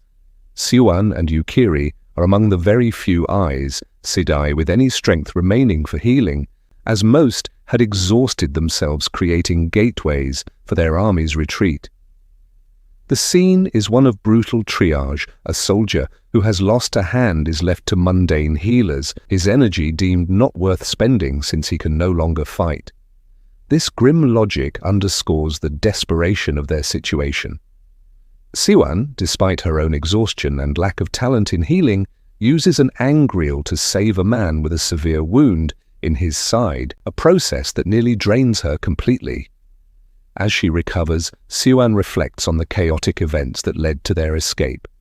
She recalls Gawain Trakan's sudden appearance with Egwene's order to retreat and Gareth Bryne's immediate, pre-prepared response of dropping written orders through a high gateway. Bryne had been uneasy, sensing something wrong with the Trollocs' uncharacteristically defensive movements. Then explosions ripped through their command tent, and Yukiri had screamed for them to jump through a gateway in the floor, saving them with a massive cushion of air that caught their long fall. Siwan finds Bryne sitting on a stump, looking defeated as he studies battle maps he salvaged from the explosion. They discuss the catastrophic losses. Nearly half of their soldiers are gone, and a staggering 120 Sedai are dead. Siwan stubbornly insists that Egwene is alive, but Bryne is consumed by guilt. He laments that he was too careful, misinterpreting the Trollocs' defensive posture as a simple ambush rather than a stalling tactic for the arriving Sharan army. He views this as a critical failure, a mistake he cannot ignore when the fate of the world is at stake. The perspective shifts to Lyrelle of the Blue Aja, waiting outside the Black Tower. Her mission to bond a shaman has been fraught with disaster, and she is deeply frustrated. After being assured by a younger shaman that the internal conflict with Time's faction is over, she and her contingent of sisters decide to enter. Lyrelle plans to bond the most powerful men available to bring the Black Tower under her control and advance her own political standing. They are met by Pivara of the Red Aja, who now acts as a liaison for Loghain. Pivara warns Lyrelle that the Warder Bond does not compel Ashaman to obey, and advises her to choose men who are willing rather than simply the most powerful. Lyrelle dismisses this counsel. They are then met by Androl Genhald, who presents them with 47 men who have volunteered to be bonded. He cleverly explains that all other eligible soldiers and dedicated are conveniently away, effectively turning the Sedai's own terms against them. Androl justifies this by citing a recent message from the Dragon Reborn, who instructed them to see themselves as men with choices, not as mere weapons. Boxed in and wanting to be done with the whole affair, a furious Lyrelle reluctantly agrees and orders her sisters to proceed with bonding the volunteers.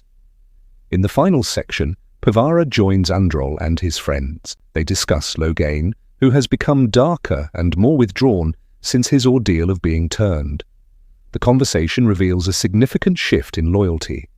The Ashaman feel abandoned by the Dragon Reborn, who left them to resolve their own internal crisis. Androl declares that their allegiance now belongs to Loghain, who has always been their true leader. He embraces the dragon's final lesson, proclaiming that they will fight in the last battle, not as weapons for others, but as their own men, as the Black Tower, fighting for their own right to live. Chapter 22. The wild Egwene is jolted from a state of exhausted unconsciousness by Gawain, who places a hand over her mouth to silence her. They remain concealed beneath a wrecked cart in the aftermath of the devastating attack, the air thick with the smell of scorched timber and the landscape plunged into the deep black of night.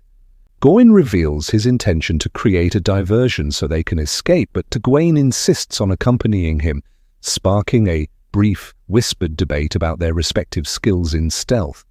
Gawain counters that his main concern is not her noise level, but the fact that the enemy channelers patrolling the camp would immediately sense her presence if she got too close. He admits to having already scouted their surroundings, confirming that the invaders are systematically searching the camp and taking prisoners, meaning their current hiding spot is only temporary. Their attention is drawn to a gathering of their captors, the Sharans. Egwene observes them closely, noting their solemn demeanor, and the intricate tattoos that adorn their bodies, which are displayed through openings in their clothing.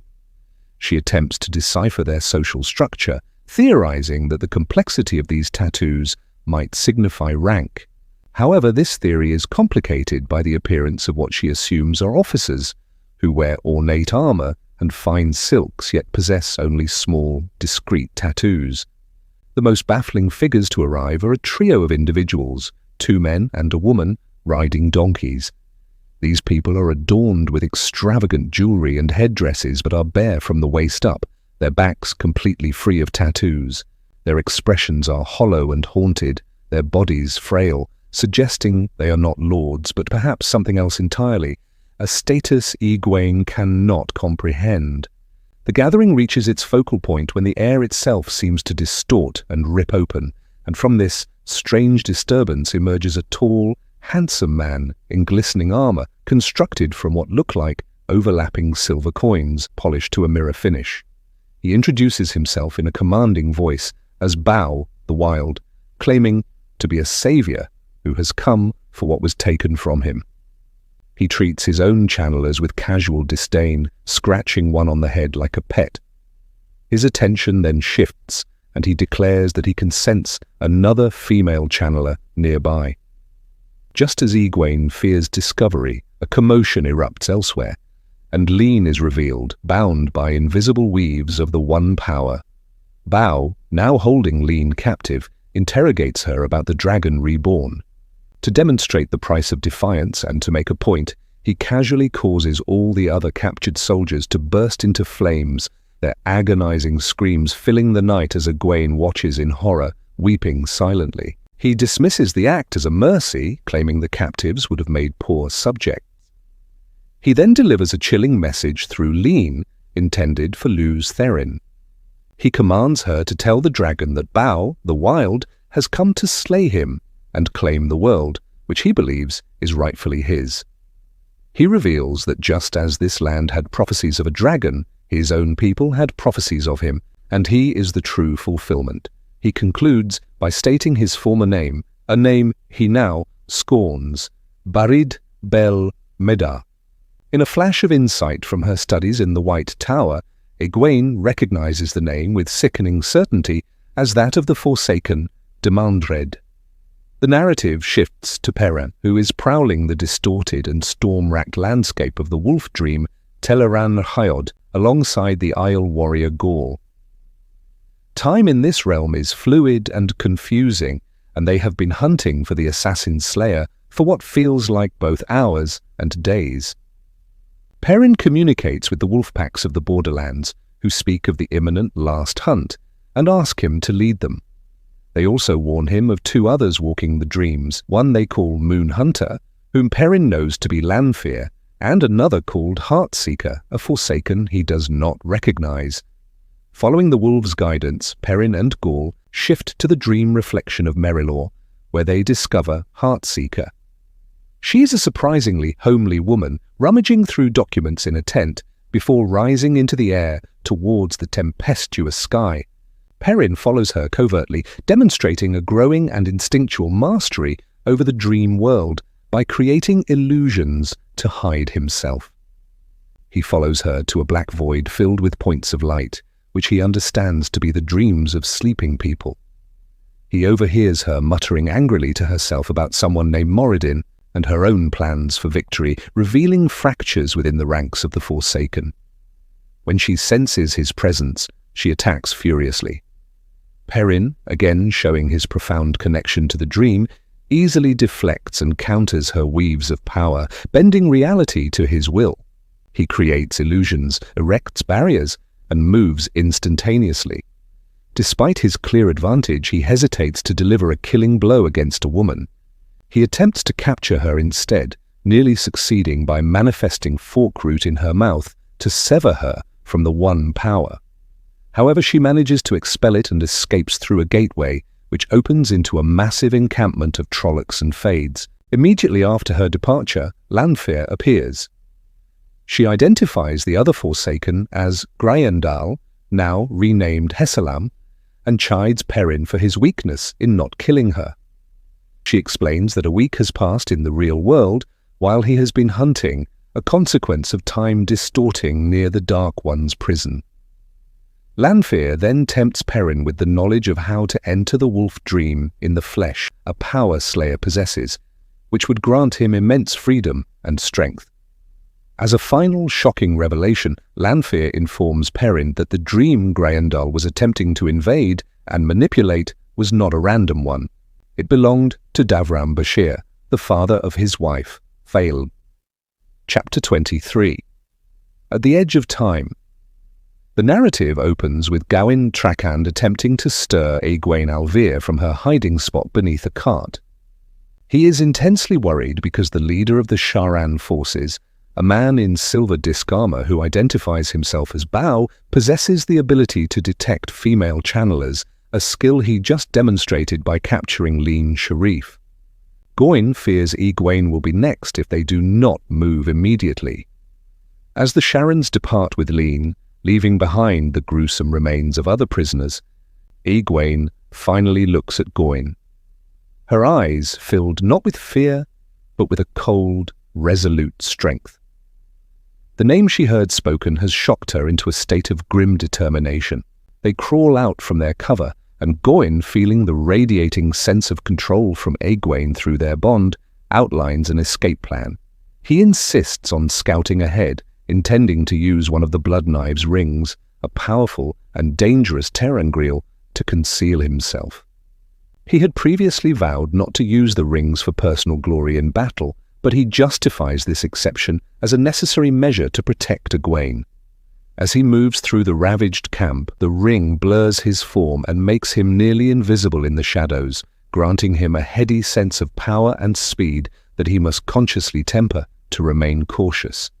Meanwhile, Egwene follows at a distance, her Two Rivers upbringing allowing her to move with practiced stealth. Her mind, however, is free to contemplate the horrifying revelation that one of the Forsaken, Demandred, now leads the entire Sharan nation, a threat potentially worse than the Shonchan. She reflects on the swiftness of her fall from the Amirlin seat to a fugitive sneaking through her own ruined camp, reinforcing her belief that her authority comes from inner strength and control, not the One Power. Her thoughts are interrupted when Gawain signals a halt with thrown pebbles. She takes cover near the burned remains of a tent and a fallen Shienaran soldier, just as two Sharan guards pass by. She observes their intricate tattoos and deduces they signify a rigid social hierarchy where one can only fall in rank, never rise. Suddenly, Egwene is shielded from the source and captured by a tall, dark-skinned Sharan channeler. The woman, who has delicate branch-like tattoos on her face, restrains Egwene with weaves of air and expresses a strange admiration for her quickness in reaching for a knife rather than the power. Realizing direct struggle is futile, Egwene employs a desperate strategy. She intentionally surrenders to her deepest fears, particularly the trauma of her capture by the Shonchan, hoping the resulting wave of terror will alert Gawain through their warder bond. Her plan works, but the Sharan woman senses Gawain's approach and reveals she has already sent for him to be captured. Just as Egwene masters her panic and regains her composure, an unseen assailant strikes the Sharan channeler from behind, freeing her. Her rescuer is Leolwyn, the former Shonchan attendant, who declares she takes her oaths seriously. They flee and soon rendezvous with Gawain, whose stealthiness surprises them both, and then with Bael Domon. Egwene, finally able to embrace the source, creates a gateway for them to escape to the White Tower. The perspective then shifts to Aviendha, who is leading a combined force of Aiel, Aes Sedai, Wise Ones, and a shaman in a surprise assault on the valley of Thakandar. Their objective is to destroy the Shadow's forges and secure the area to protect Rand's back as he ascends Shayol Ghul. The Aiel warriors overwhelm the disorganized Shadow spawn, while Aviendha's group of channelers systematically eradicates the monstrous Shadow forgers, who crumble to stone and dust upon death. As they free the broken, lifeless captives, the sky darkens in a sudden and terrifying solar eclipse, momentarily halting the battle. When the light returns, Aviendha senses an incredibly powerful female channeler attacking the Aiel rear guard. She immediately orders her companions to link, forming a circle that floods her with an immense, almost uncontrollable amount of the One power. A ferocious duel erupts across the valley. The unseen enemy wields balefire, a weave Rand has forbidden Aviendha from using in this place where the pattern is thin. Aviendha retaliates with overwhelming blasts of fire and air, then uses a gateway to teleport directly to her attacker's position. There, she confronts 3 women. She recognizes 2 as the Black Ager sisters Duhara and Phalion, now clearly Dreadlords, and kills them in a brutal display of power. The third, a coppery-skinned woman of immense strength whom Aviendha suspects is one of the Forsaken, escapes using a strange, non-channeling method of travel that causes the very air to tremble. Taking command, Aviendha reorganizes her forces into smaller, more tactical groups to better counter future attacks. Finally, the narrative focuses on Rand al'Thor at the base of Shaiol Ghul. He, Moiraine, and Nynaeve prepare for the final confrontation, while Tom Merrilin resolves to stand guard at the cavern entrance. Rand is dressed symbolically, wearing his red dragon coat over a simple Two Rivers shirt, with Kalandor on his back and Layman's sword at his hip. As they begin the ascent up the winding path, the old, unhealable wound in his side reopens, and he begins to leave a trail of his own blood upon the rocks, fulfilling a key part of the prophecies. He refuses Nynaeve's offer to heal him, accepting that he may not survive what is to come. At the entrance to the Pit of Doom, he asks Moiraine and Nynaeve to form a circle with him, insisting on leading it himself despite the immense danger this entails.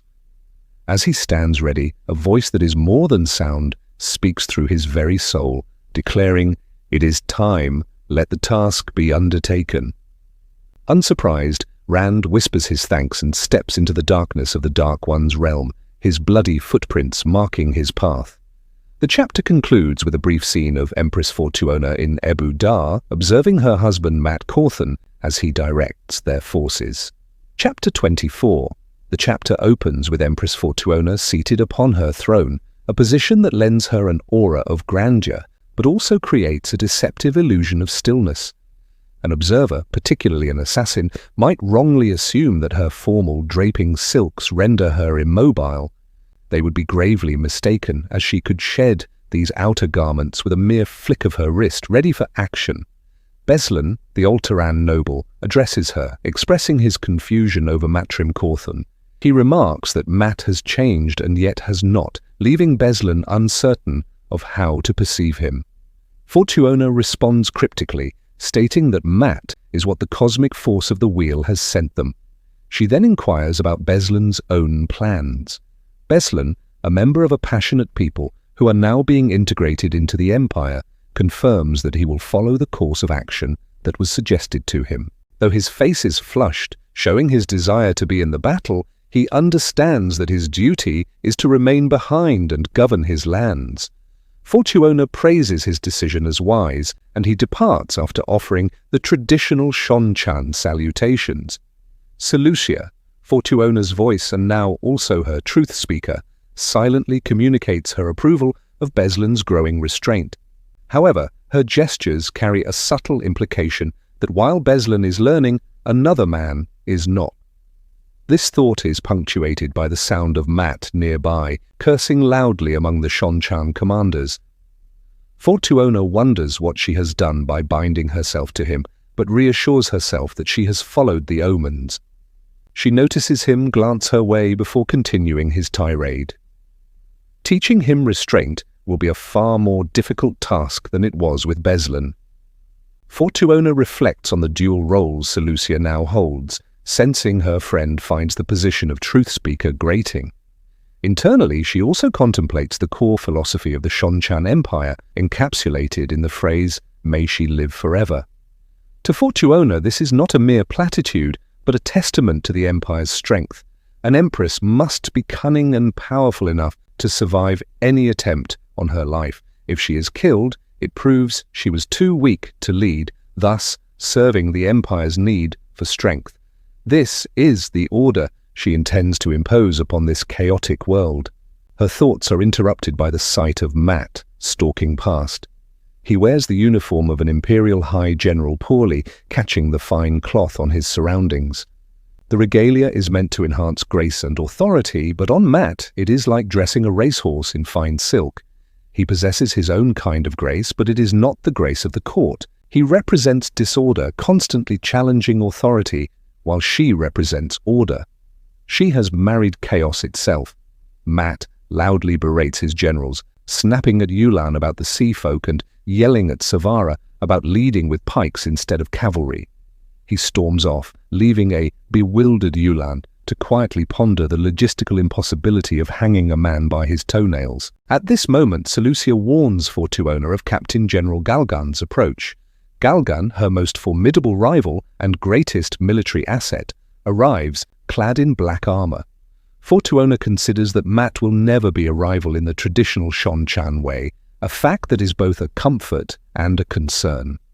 She recalls a proverb from an ancestor: "A woman is most resourceful with a knife at her throat." Galgan announces that the army is nearly ready. Fortuona notes that the Prince of the Ravens, her husband, is displeased with the delays. Galgan dismissively implies that Mat lacks a true understanding of military logistics. It is clear Galgan resents being superseded in rank by Mat's arrival. Currently, Galgan still holds command, and he is testing Mat, allowing him to give orders to see how he handles the authority. An omen appears as a gust of wind uncovers the tiny skull of a rodent, signifying danger. Fortuona feels surrounded by peril and great change, symbolized by the dragon reborn kneeling to her, an event accompanied by the powerful omen of peach blossoms. She feels the immense weight of her decisions, which could end her rule and the Empire itself. She summons her consort. Mat rides up on his horse, Pips. Fortuona then stands a formal act to the crystal throne that causes all nearby to prostrate themselves, except for Mat, who complains about the constant bowing.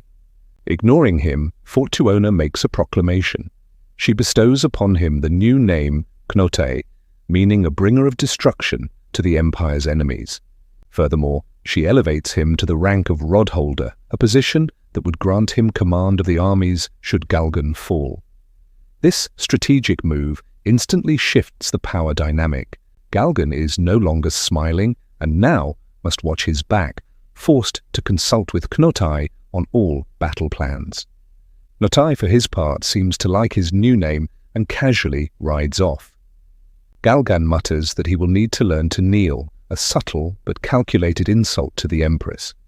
The situation abruptly changes when Knotai comes riding back, shouting that the scouts have returned with dire news. Egwene's army has suffered a massive defeat and is in a chaotic retreat. Fortuona is presented with a monumental choice. This is her chance to capture hundreds of Marathdomain, the female channelers, a force that could crush all resistance to her rule back in Shonchan. It is a path of secure, measurable order. But Knotai softly reminds her, "You gave your word." He appeals to her honor, not as an empress who can break any treaty, but as the woman he knows. Faced with a choice between pragmatic order and the chaotic path of keeping her word to an ally, she remembers her decision to bet on her prince. She declares that the treaty remains valid. The Shonchan will move to protect the retreating army, as their aid is required to fight the shadow.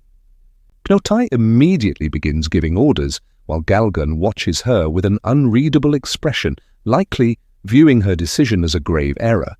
Fortuona, however, believes she has the omens on her side. The narrative then shifts to three separate battlefronts.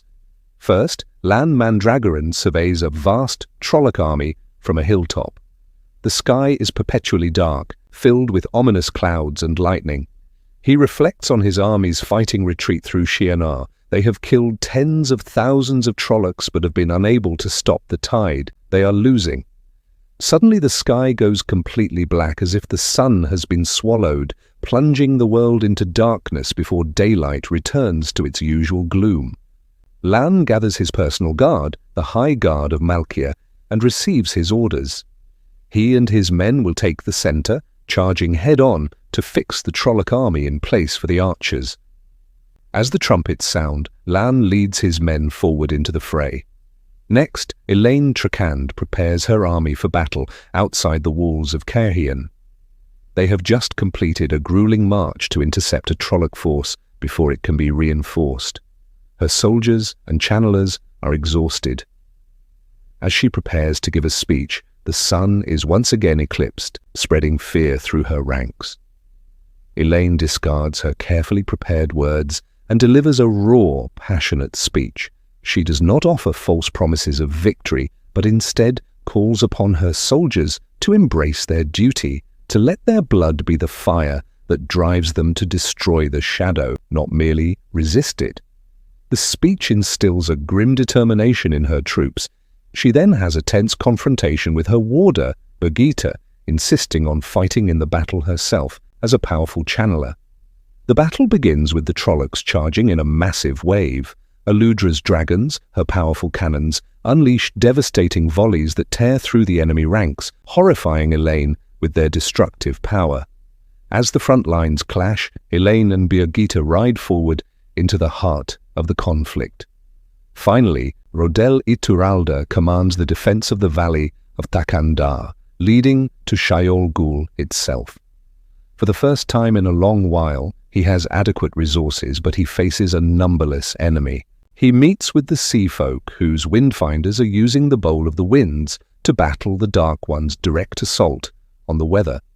As the Trollocs begin their charge into the narrow pass, Ituralde reflects on the trauma of the Battle of Maradon. He now feels a grim and lustful satisfaction at the prospect of killing the Shadow Spawn who ruined him. He unleashes a series of ingenious defenses. First, his men roll hundreds of flaming oiled logs down the canyon's sides. The Trollocs who survived this encounter, a series of massive barriers made of enormous dried thorn bushes lashed together. While the enemy is trapped and struggling to break through these obstacles, Ituralde's forces, positioned on the ridges above, rain down arrows, boulders, and more burning logs upon them. The Trolloc army is thrown into utter confusion, eventually breaking and fleeing back down the pass. Ituralde has held them for one day, but he knows they will return, and he will be ready. Chapter 25. Quick Fragments. The chapter opens with Siwan Sanche's profound relief as the Amirlin Seat, Egwene Alvera, arrives back in the army's camp through a gateway, accompanied by several influential sitters. Gareth Bryne follows, confirming to an anxious Siwan that their orders are to hold their current position, a decision supported by both Elaine and Egwene. Siwan voices her concern about being outnumbered, but Bryne points out that this is a universal problem across all fronts of the last battle. Their army is strategically positioned at the southeastern edge of Kandor, with their backs to a wide river. This location was chosen by Bryne for a specific tactical advantage. It overlooks a crucial river ford that the Shadow's forces must use to invade Arafel. By controlling both the hills and the ford, Bryne's forces can engage the enemy from two directions and, if necessary, execute a strategic retreat across the river, using it as a defensive barrier against the Trollocs. The tension is palpable as the combined armies of the Sharans and Trollocs begin their advance across the plains. Siwan, despite her relief, harbors a sliver of doubt about Egwene's identity, especially after her capture and ordeal. To verify that this is truly Egwene and not an imposter, Siwan publicly challenges her to recall the details of their first meeting. Egwene correctly recounts a specific lesson on a boat trip from Fal Dara, a memory only she and Nynaeve would know, finally assuaging Siwan's fears. Still, Siwan examines Egwene's eyes, searching for any sign of the dark change that afflicted men at the Black Tower, a sign that she might have been turned. Deciding she can see no such corruption, she resolves to place her trust in the Amirlin. Meanwhile, the army prepares for battle, keeping a wary eye on Shonchan Raken flying overhead, their allegiance still uncertain despite the Dragon Reborn's message that they now fight the Shadow. The perspective shifts to Rand al'Thor, who, along with Moiraine and Nynaeve, descends into the Pit of Doom. The very cavern they traverse is an active antagonist, its dimensions warping and its ceiling lowering in an attempt to force Rand to his knees before the Dark One. In a powerful act of defiance, Rand refuses, halting his advance and forcing the cavern to retreat. This struggle reveals the inevitability of his confrontation with Shaitan, a process that strains them both. He notices he is bleeding from his side wound, realizing he has limited time. As they proceed, Rand is struck by a vague, painful sensation from one of the women he is bonded to, though the warping of the place prevents him from knowing who is in distress. Their descent leads not to the expected lake of fire, but to a confrontation with Moridin at the edge of an abyss of pure, consuming blackness, which Moiraine identifies as the Dark One's essence welling up. Moridin, standing over the husk of a former Myrddraal, declares his intention to duel Rand. He rejects Rand's offer to return to the light, stating that his only desire is the complete oblivion promised by the Dark One, and he will not be denied it. The two men begin to fight. Elsewhere, in the midst of a brutal battle, Lan Mandragoran fights with his heavy cavalry at the front lines. The combat is relentless, and he and his men, including his friend Andere, are nearing exhaustion. Lan observes the endless waves of Trollocs and notes their use of catchpoles, suspecting they might be trying to capture him specifically. After a grueling exchange, he pulls his unit back to let fresh Shienaran cavalry take the point. From a hilltop vantage, he surveys the broader conflict and witnesses the devastating effectiveness of the enemy dreadlords, who use a massive rolling platform to direct their magical attacks, tearing holes in the Borderlander lines. He also spots a tactical blunder where two separate reserve units are sent to plug the same gap, causing confusion and inefficiency. This error compels him to ride out and investigate, despite his fatigue. The narrative then follows Perrin Ibera in The Wolf Dream, Teleran Hyod. He and Gaul have tracked the Forsaken Graendal to the valley of Thakandar, a place distorted by a vortex of black clouds above Shayol Ghul, and filled with ephemeral, violent fragments of the real world's battles. Just as they arrive, Perrin is alerted by the wolves that Slayer is present and moving to attack Rand. Perrin instantly shifts, appearing in the chamber of the Pit of Doom just in time to intercept Slayer's arrow with his hammer. A chaotic battle ensues, pitting Perrin, Gaul, and the wolves against Slayer and a group of red-veiled Aiel, some of whom are male channelers. Perrin's fight with Slayer becomes a duel of wills, where they warp the fabric of the dream against each other. Slayer eventually escapes into the waking world, leaving Perrin to deal with the remaining Aiel channelers. He neutralizes them by mentally reducing their intelligence, and is then joined by Lanfear, who confirms the Aiel were forcibly turned to the shadow. After she provides healing for him and Gaul, Perrin enacts a plan. He enters the dream version of the Pit of Doom and, after communicating with a confused Nynaeve in the real world, plants a dream spike. He activates it to create a protective bubble around the cavern, preventing anyone from traveling or shifting directly inside, thereby forcing Slayer to confront the Wolfguard at the entrance. He learns from Gaul that due to the boar's influence, what felt like minutes to him was hours in the dream. Realizing time is moving too slowly here, he decides they must leave to rejoin the war and continue his hunt for Graendal. The chapter concludes as Gawain approaches Egwene, voicing his displeasure at the prospect of fighting alongside the Seanchan. Chapter 26. The chapter commences with Egwene Alvear, the Amirlin's seat, preparing for a deeply unpleasant but necessary meeting. She harbors a profound dislike for the impending alliance with the Seanchan, a sentiment she knows her counterpart will sense. The strategic reality, however, is grim. The forces of the Shadow have incorporated the Sharans into their ranks, compelling Egwene to utilize every available asset, no matter how distasteful. As she moves toward the designated meeting point in Arafel, her army, under the command of Gareth Bryne, is arrayed defensively at a nearby ford. The The troops are in better condition, having had a few days of strategic retreat to recover, but Egwene understands that her success hinges entirely on the Seanchan engaging the potent Sharran channelers. This necessity churns her stomach, making her feel like a cruel man forcing starving dogs to fight in a pit for sport. The Seanchan domain are enslaved women, and the Sharran male channelers appear to be little more than feral beasts. Her every instinct screams to fight the Seanchan, not partner with them. The meeting itself is a tense affair orchestrated by the Seanchan Empress, Fortuona. Egwene finds the Empress waiting for her, a minor diplomatic slight, as Egwene had intended for them to arrive simultaneously. Fortuona stands on a small platform, a diminutive figure in an opulent gown with an absurdly long train held by servants. She is surrounded by her elite Death Watch guards and members of the Seanchan nobility. Contrary to reports, Fortuona does not have the demeanor of a spoiled child. Her eyes are intensely discerning and calculating. Their conversation begins with immediate hostility. Fortuona contemplates whether it is even appropriate for her to speak directly to Egwene, whom she views as Marath Domain, a dangerous channeler. Egwene retorts that she has also considered the appropriateness of speaking with a perpetrator of terrible atrocities. Fortuona dismisses Egwene's status as the Amirlin's seat, comparing her to a pet hound with whom an empress might speak as a hobby.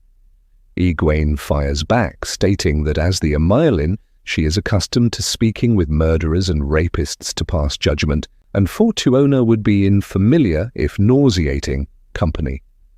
Egwene then directly challenges the entire foundation of Seanchan society.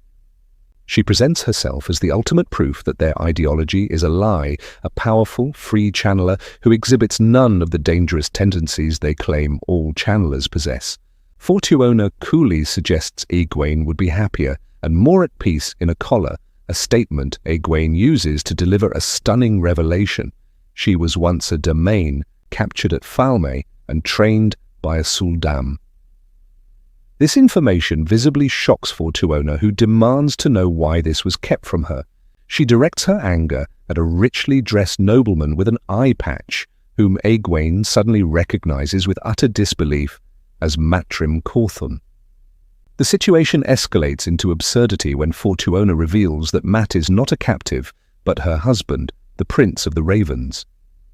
Unable to process the turn of events, Egwene bursts into laughter, attributing the impossible marriage to the pattern binding Fortuona to a powerful Ta'veren. The negotiation then proceeds to the terms of their alliance.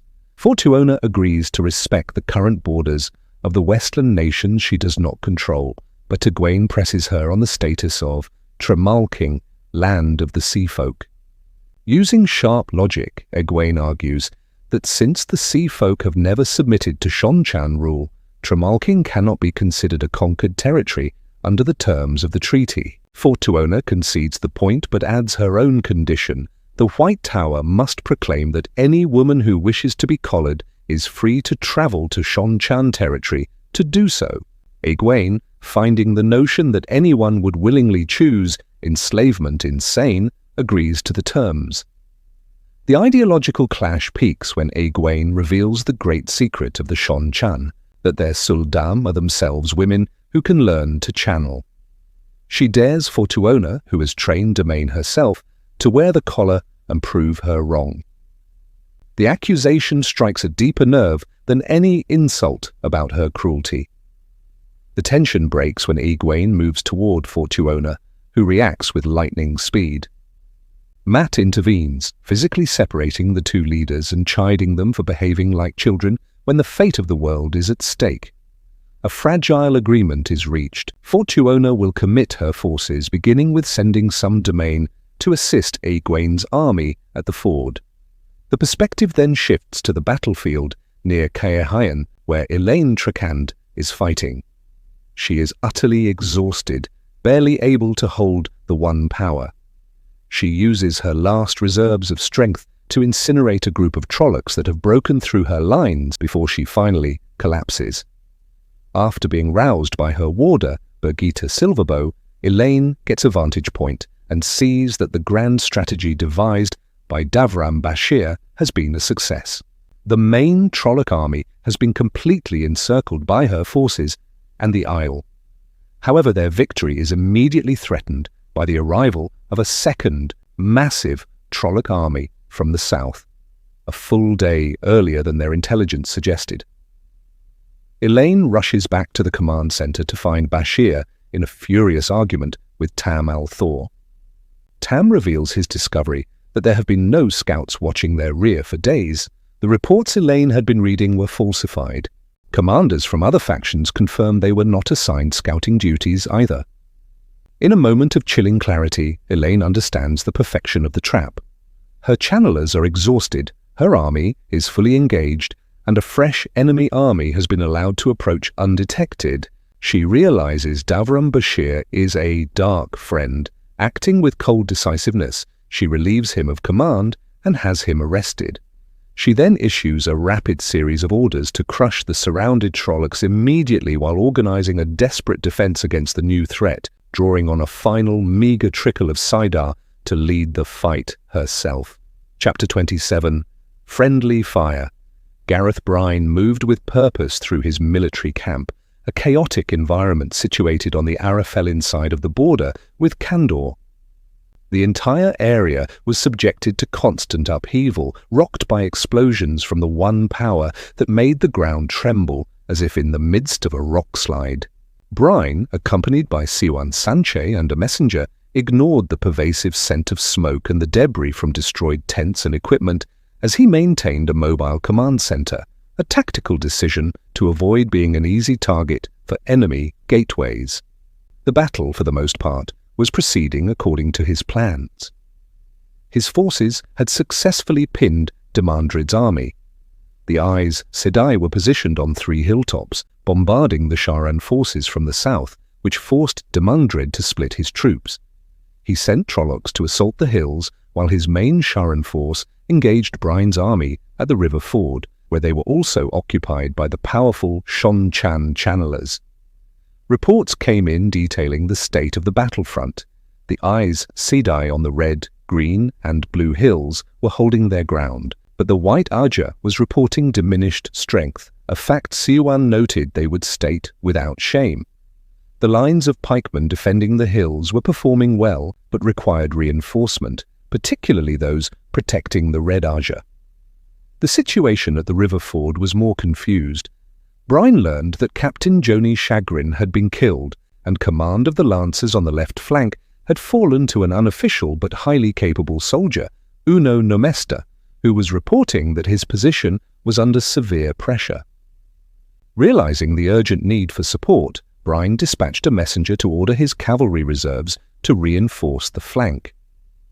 He then decided he must request cavalry assistance from the Shon-Chan to relieve the pressure on the Aes Sedai hills. He sent a messenger named Anna, but in a moment of tragic randomness, a Shon-Chan flying beast was struck by a fireball and crashed directly upon her, killing her instantly. With his messenger dead and Siwan too depleted to create a gateway large enough for them to travel quickly, Bryne found himself in a difficult position. It was then that Min Farshaw, who had been serving as a clerk in a supply tent destroyed by the crash, volunteered to carry the message. Bryne accepted and sent her on her way. Min navigated the chaotic rear lines to the travelling ground, where she was sent through a small, crawling-sized gateway to the Shon-Chan encampment. There she found a world of immaculate order and discipline, a stark contrast to the hectic nature of Bryne's camp. She was initially detained by guards and then questioned by a Suldam named Katrona, who was suspicious of an unannounced messenger.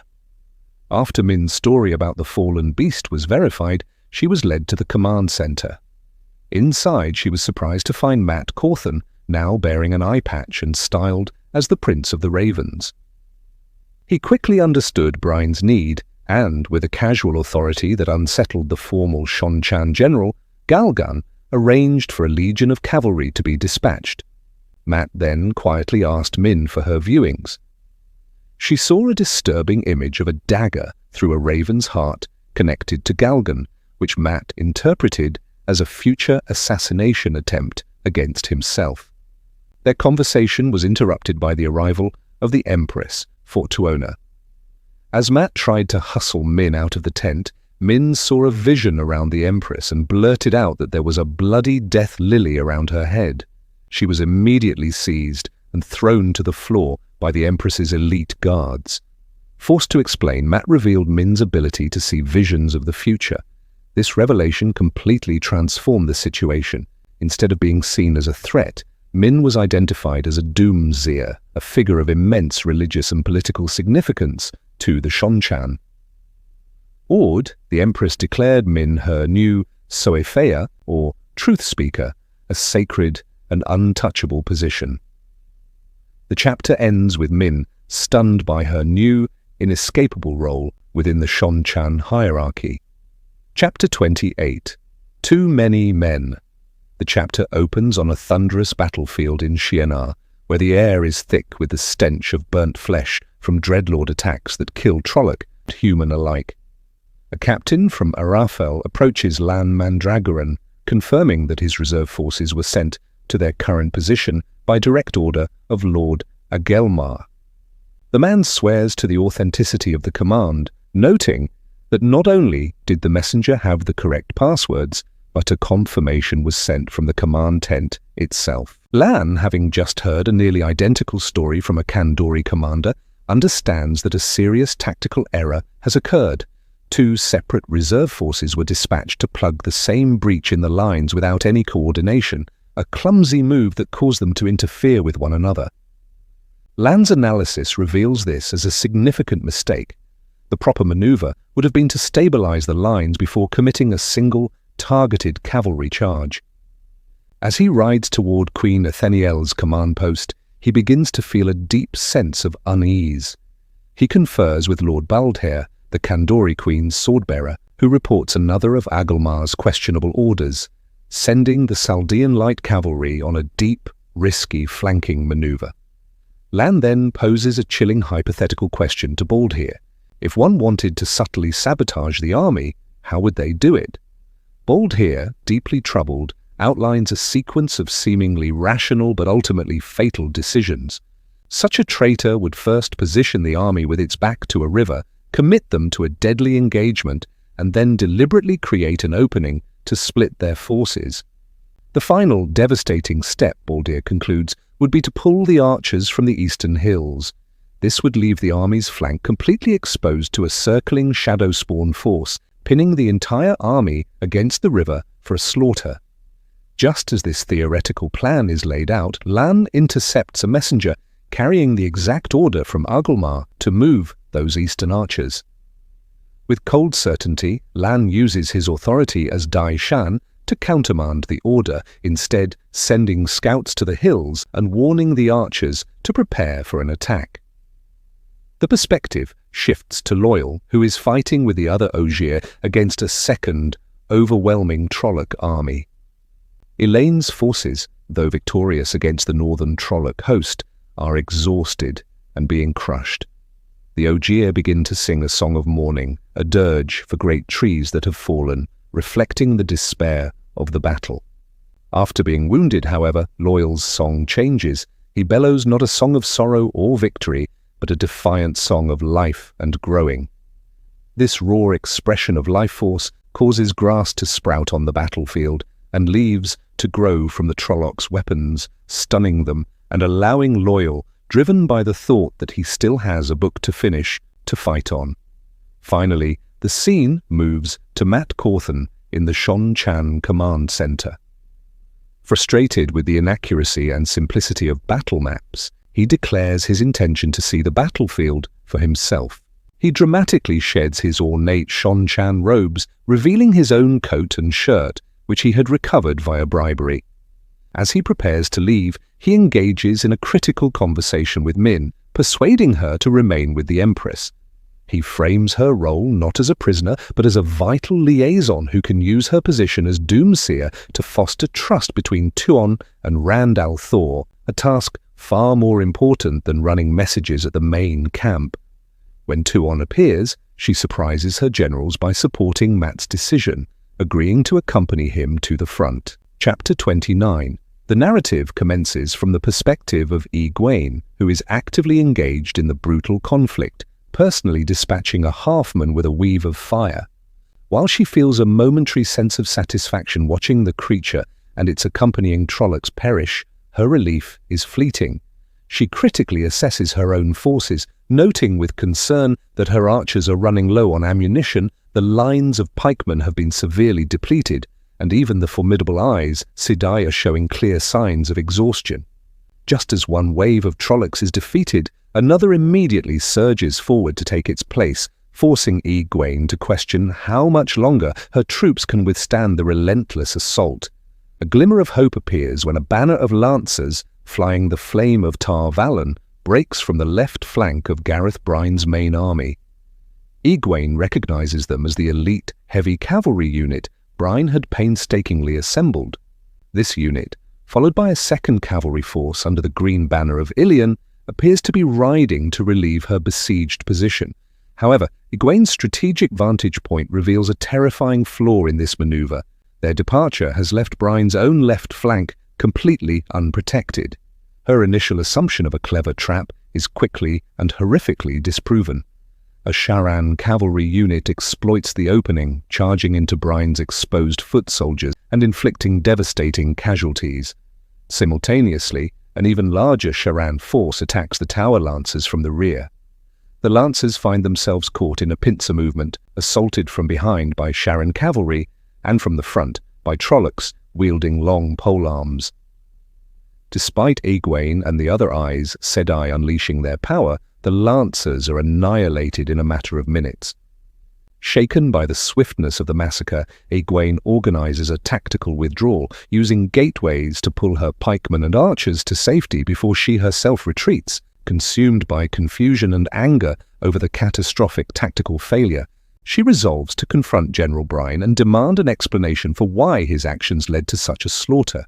The perspective then shifts to Lan Mandragoran, who arrives at the command tent of Lord Agelmar. Agelmar, surprisingly, expresses optimism, outlining a strategy centered on breaking the Trollocs' morale with a decisive show of force. Lan, however, is immediately suspicious, noticing that Agelmar's battle maps incorrectly show a cavalry unit in a position Lan knows it has vacated. This discrepancy suggests a fundamental disconnect between the general's plans and the reality of the battlefield. The situation unravels when a messenger confirms Lan's worst fears. A massive Shadowspawn army is attacking the very flank that Agelmar's orders had left undefended. It becomes clear that Agelmar himself ordered away the scouts and archers who were meant to guard that approach.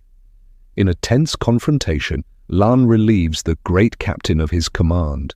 Agelmar, initially defiant, experiences a moment of horrific clarity, realizing his thoughts are not his own, and that he has been unconsciously sabotaging their efforts due to some form of mental compulsion. Overcome with guilt, he attempts to take his own life, but Lan intervenes, treating him not as a traitor, but as a casualty of the Shadow's influence. As Lan takes command and tries to salvage the disastrous situation, Agelmar remembers another fatal order he gave, sending Queen Tenobia of Saldea into a trap. Lan looks out upon the battlefield just in time to witness her banner being overrun and extinguished, a cold finality confirming that the battle is lost. Finally, the viewpoint moves to Mat Cauthon, who is observing the same battlefield alongside Tuon and a formidable Seanchan contingent. From a distance, he witnesses the chaos at the ford and hears the Forsaken Demandrid challenging the Dragon Reborn. Mat's keen eye for military formations quickly identifies a critical anomaly. A large, battle-ready Seanchan force under the command of General Tylee is sitting idle, completely disengaged from the fight. Riding down to investigate, Mat learns that Tylee is under direct and explicit orders from General Bryne not to move. Realizing these orders are part of the same pattern of tactical sabotage that Egwene and Lan witnessed, Mat takes decisive action. Overriding Bryne's authority, he assumes command of the Seanchan legions. After donning a set of colorful Seanchan armor, but pointedly keeping his own hat, he personally leads a cavalry charge across the ford and smashes into the Sharran flank. The highly disciplined and uniquely equipped Seanchan soldiers turn the tide in their sector, their coordinated tactics proving superior to the Sharan heavy cavalry. In the ensuing melee, Mat directly confronts a female Sharan channeler. Protected by his foxhead medallion, which grows cold as she attempts to weave at him, he uses his Ashanda ray to non-lethally disable and capture her. In the aftermath of the skirmish, a Shon-Chan officer, awed by Mat's prowess, is accidentally elevated in status when Mat casually discards a broken lacquered nail at his feet, an act the officer interprets as a formal promotion into the low blood. Having felt the pulse of the battle firsthand and pieced together the evidence of Brine's disastrous commands, Mat returns to Tuon and delivers his stark conclusion. Gareth Brine is a dark friend, or is being controlled by one. Tuon, trusting his insight, grants him supreme command of their combined forces. Mat immediately dispatches Min to warn Egwene of Brine's treachery, preparing to salvage a victory from the brink of absolute disaster. Chapter 30. The Way of the Predator. Perrin Aybara and the Aiel warrior Gaul conducted another dispiriting survey of the Wolf Dream, focusing on the faint reflection of Egwene's military camp. Her army had been forced eastward, and their new position by the river had not existed long enough in the waking world to create a strong, stable presence in this otherworldly realm. Although the wolves had detected the forsaken Grayendal in this area, Perrin had been unable to intercept her. He was also contending with Slayer, who had made 3 probing attacks toward the boar where Rand fought. The wolves had alerted Perrin each time, and each time Slayer had vanished before Perrin could arrive.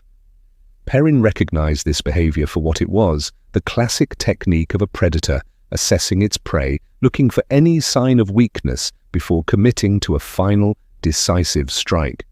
At the very least, Perrin's strategy of using the wolf packs to harry Slayer was working. The distortion of time near the boar meant that any delay imposed on Slayer bought precious time for Perrin to respond to the real attack when it came.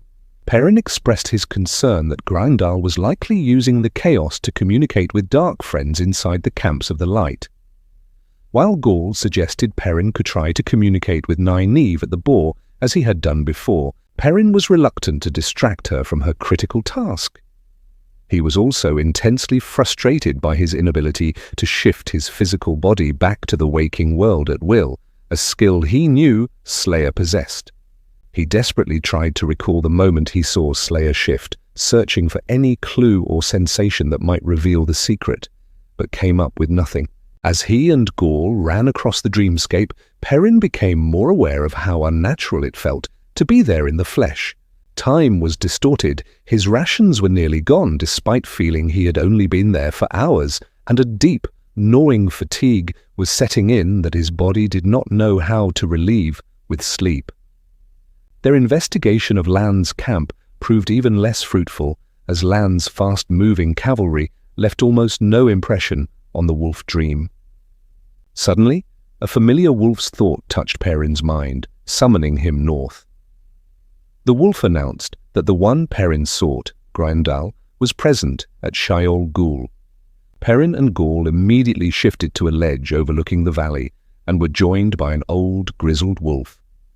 Perrin recognized the scent and mind of this wolf, and his suspicion was confirmed when the wolf identified himself as Elias Machera, who had long avoided the dangers of the Wolf Dream. Elias directed their attention to the tent of the great captain Rodel Iturralde. Just as they watched, Grayendal emerged. She casually opened a gateway back to the waking world, where Perrin could see 2 Domani guards salute her as she entered the physical version of the same tent. For a fleeting moment, Perrin felt an intuitive understanding that stepping through such a gateway would be like waking from a dream, but he resisted the temptation, knowing his duty was to guard Rand from Slayer. It was then that Perrin's mind pieced everything together. Grayendal was not fighting the armies of the light with Trollocs, but by subverting their leaders. She was using compulsion on the 4 great captains, Iturralde, Bashere, Brine, and Agelmar, turning their strategic genius against their own forces. As he frantically explained this to Elias, a dark shape streaked toward the entrance to the Pit of Doom. Slayer's probing was over. The final attack had begun. Perrin roared orders, sending Elias to warn the armies of the captain's corruption and telling Gaul to guard the path to Rand. He then summoned his hammer and shifted away to finally confront his nemesis. The perspective shifts to Elaine Trakand, whose army was on the verge of total annihilation north of Caerhien. Having just defeated one Trolloc army, they were immediately ambushed and surrounded by a second, their exhaustion compounded by the shocking betrayal of Davram Bashir. Her forces were fractured and being systematically overrun. The Ogier were falling, Eludra's dragons were out of ammunition, and Elaine's circle of channelers was too depleted to mount any effective defense. As Trollocs broke through her lines and charged the hill where the dragons were positioned, a figure rode through the chaos. It was Loghain Ablar, accompanied by 100 Asharmen from the Black Tower. He announced that he had uncovered the Shadow's trap by deciphering Mazrim Taine's notes, and that the Black Tower now stood with Andor. Elaine saw their arrival as a chance to organize a retreat, but Loghain warned that any withdrawal would be a slaughter, as their weakened lines would be consumed from the rear. Instead, he offered a miracle. At his command, a massive circle was formed, linking 13 Asharmen and 14 women, including Elaine herself. The circle was led by an astonishingly weak channeler named Androl. Tapping into the immense reservoir of the One Power, Androl performed a legendary feat. He opened a gateway of colossal proportions directly into the fiery heart of Dragonmount. A torrent of molten lava 100 feet in diameter erupted from the gateway and flooded the battlefield, incinerating thousands of Trollocs in an instant and creating an impassable barrier of fire. Androl then created 2 smaller rivers of lava, effectively boxing in the remnants of the Shadow's army against the walls of Caerhien. Though exhausted, Elaine's spirit was rekindled by the incredible display.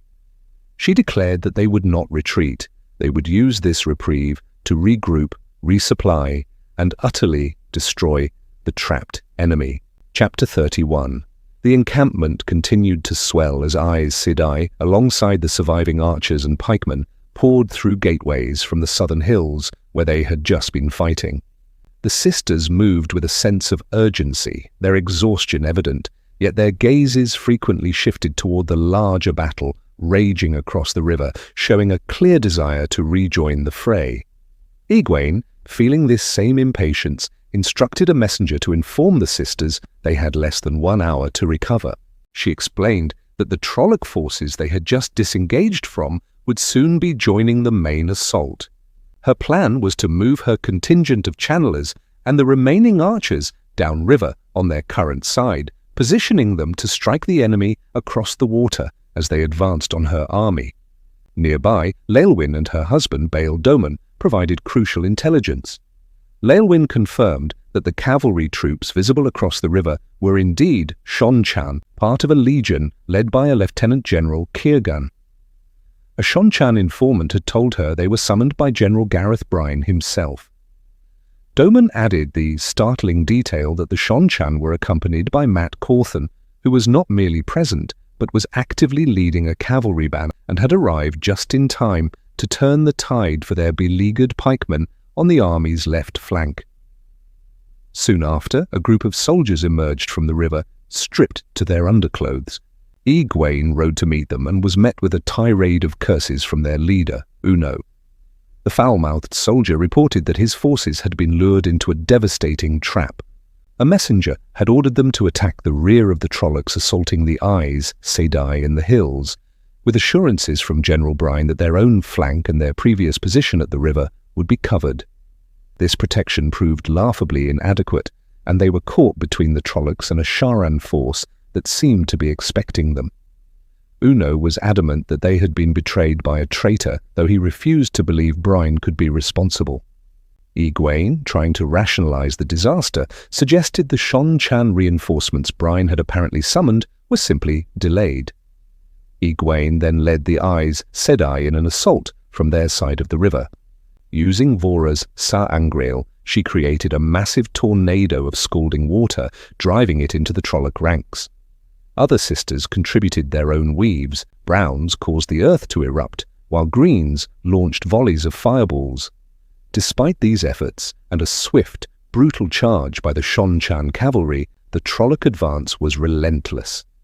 Egwene's army was steadily losing ground, and she realized with growing alarm that she needed to find Gareth Bryne.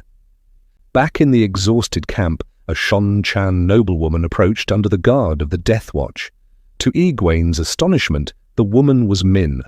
Speaking sourly, Min delivered an alarming message from Mat. He believed Gareth Bryne was a dark friend and was intentionally leading the army to its destruction. He demanded that Egwene turn command of her armies over to him, a request bolstered by the news that the Shonchan Empress had just promoted him to Marshal General of all her forces. Gawain laughed aloud at the accusation against Bryne, a man he viewed as a father figure, but Egwene, while outwardly dismissive, could not ignore the string of tactical irregularities.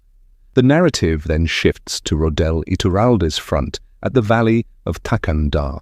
He is holding a pass against overwhelming Trolloc numbers using disciplined pike squares. However, he is suffering from horrific nightmares and a troubling mental fog, fighting off strange compulsions to issue disastrous orders. His defenses are suddenly shattered by an unprecedented charge of hundreds upon hundreds of Myrddraal. As his lines collapse and he struggles against an internal command to retreat, which would doom them all, he is tackled by a man in furs. Wolves then gently drag the unconscious general to safety, saving him from his own compelled mind. Returning to Egwene, the final pieces fall into place. Gawain returns from a scouting mission with horrifying news. General Davram Bashir has betrayed Queen Elaine at the battle for Caerhien, confirming he is a dark friend. Armed with this knowledge, Egwene convenes the Hall of the Tower and confronts a weary Gareth Bryne. She lays out his tactical blunders, from the cavalry trap to his failure to deploy the Shonchan in time. Bryne, distraught, admits that his instincts have been failing him, as if his mind is no longer his own. Egwene realizes the truth is not treason, but compulsion. The great captains of the light were being magically manipulated. The Hall formally relieves Bryne of his command, a decision he accepts with gratitude, relieved to know he was not losing his mind. The terrifying question then arose: who could be trusted to lead? Any of their commanders could be similarly corrupted. With no other viable option, and trusting in Mat's known immunity to the One Power, Egwene makes a staggering decision. She announces to the Hall that she is placing the armies of the White Tower under the supreme command of Matrim Cawthon. Chapter 32. A Yellow Flower Spider. The chapter opens with Mat Cawthon observing the ongoing battle from a command post, looking down through a hole in the floor created by a domain's channeling. He is coordinating the defense against a trap set by the now compromised Gareth Bryne, reinforcing his flanks and countering Sharon channelers and Trolloc forces pressing against the river line. Despite the tactical advantage the magical viewing portal provides, Mat feels the itch to be on the field himself. He glances at his wife, the Empress Tuon, who sits on an enormous throne. He reflects on their relationship, seeing her as possessing an Aes Sedai-like authority despite not channeling, and feels a sense of admiration for her natural command. He finds her attractive on the throne, but earns a scowl for staring. Mat marvels at the viewing portal, noting that the captured Sharan domain who created it learned the weave by observing Aes Sedai. He feels a pang of guilt over his role in her capture, but rationalizes it as better than her serving the Shadow. He is also unnerved by how quickly this Sharan channeler adapted to her enslavement, a fact that has impressed her Suldam captors. Using the portal, Mat analyzes the battlefield, thinking how such a tool would have changed historical battles he knows from his memories. He is displeased with his army's position, pinned against a river by what he recognized as a brilliant but subtle trap, like a yellow flower spider hidden on a petal. Its very cleverness told him it was no accident. Demandred continues to probe his lines relentlessly, forcing Mat to constantly adjust his defenses. As night approaches, Mat issues orders for the camp to be illuminated and placed on high alert, with a lockdown on all channeling to prevent Sharan infiltrators. He discusses the tactical situation with General Galgan, a high-ranking Shonchan officer. Galgan expresses immense respect for Mat's abilities, calling him a diamond of great worth and praising his rescue of the White Tower's forces. Tuon is visibly pleased by this assessment. Galgan then, with an almost friendly frankness, tells Mat that while he will serve the throne well, it would be a shame for him to be assassinated too early, so Galgan will ensure the first assassins sent after him are newly trained and easy to defeat. Mat is left speechless by this bizarre gesture of respect. Both commanders agree that their current position against the river is untenable long-term and that a strategic withdrawal is their only reasonable option. Mat arranges a meeting with Egwene and the Hall of the Tower via a gateway. While they wait, Tuon has her throne moved, a paranoid but clever precaution against a targeted attack, and begins to test Min's abilities as a truth speaker. Tuon insists on a rigid protocol, demanding Min state the omen before its interpretation. When Min sees an omen of white lace trailing in a pond for a nobleman, Tuon uses the interpretation of an impending marriage to forbid the man from marrying and sends him to the front lines, believing the omen guarantees his survival. In a far more chilling instance, Min sees a white boar around a female soldier. Tuon interprets this as a symbol of a rival house and a sign of betrayal, immediately sentencing the woman to death. Min forcefully objects, stating that she will refuse to share her viewings if they are used for summary executions. In a tense standoff, Min declares that the Empress can punish someone for their actions, not for something they might do. Surprisingly, Tuon relents, accepts Min's terms and frees the soldier, establishing new rules for how Min's visions will be used. The gateway to the Eyes Sedai camp opens, revealing an exhausted Egwene and the sitters. Mat bluntly informs them they need to withdraw. After some debate, they are interrupted by grim news from the other fronts. Davram Bashir and Agelmar Jagad also fell to compulsion and tried to destroy their own armies. The Borderlanders were nearly annihilated, losing 2/3 of their strength, though Lan Mandragoran survived. Lord Ituralda fell in battle in the Blight. Realizing the Shadow's coordinated strike nearly shattered all their forces, they summon Elaine to the meeting. A battle-worn Elaine appears through another gateway and agrees with Mat's assessment. Mat argues that their only chance now is to abandon fighting on multiple fronts and consolidate all their armies for a single, decisive, last stand on favorable terrain. He selects the field of Merilor, a location in southern Shi'enar, as the ideal battlefield. He envisions how to use the terrain, drawing on a memory of the Battle of the Priya Narrows, where an enemy foiled his trap by damming a river. The leaders agree, and as the decision is made, Mat feels the familiar tumbling of dice in his head. The perspective shifts to Galad Damodred on the battlefield north of Caerhaen. The fight there was a victory, but a brutal and costly one. The landscape is a nightmarish scene of death, blanketed by so many carrion birds that it looks like burnt ground. Galad feels a bone-deep weariness as he searches for and finds the body of his second-in-command, Trom. He reflects on Elaine, noting she has grown harder and more queenly, which he sees as necessary. He also contemplates his own rigid world-view, beginning to accept that others do not see right and wrong with his clarity. He joins Elaine and other commanders, including Tam al'Thor and Talmanis. They discuss the battle's outcome. Elaine and Tam insist on framing it as a victory to bolster morale, arguing that focusing on loss is what the enemy wants. Others, like Arganda and Nurel, are haunted by the staggering casualties, calling the Butcher the only true victor. As they discuss the plan to regroup at Merilor for another major battle, Galad looks out at the fields of the dead and shivers, realizing with dread that what is to come will be even worse. Chapter 33. Perrin Aybara launched himself from a tempestuous silver and black cloud, with the figure of Slayer appearing as a hazy shape ahead of him, against the scorched expanse of the sky. The very air seemed to beat with the rhythm of lightning strikes and raging gales. A chaotic and illogical series of scents bombarded Perrin's heightened senses, from the smell of mud in the city of Tyr to the aroma of a burning pastry and the foul stench of decay. Slayer touched down on a cloud in front of him, pivoting with inhuman speed to draw and release an arrow in a single motion. The shot was so swift it seemed to crack the air, but Perrin was able to deflect it with his hammer. He landed upon the same thunderhead, using his will to imagine it as solid ground, and the storm's vapors solidified beneath his feet.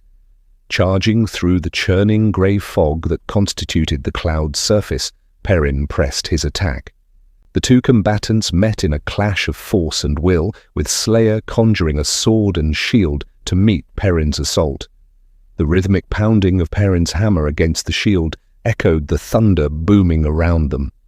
As Slayer attempted to spin away and flee, Perrin seized the edge of his cloak.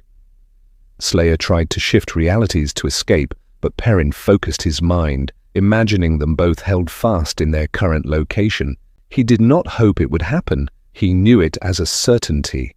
For a brief moment their forms became indistinct, before solidifying again on the cloud.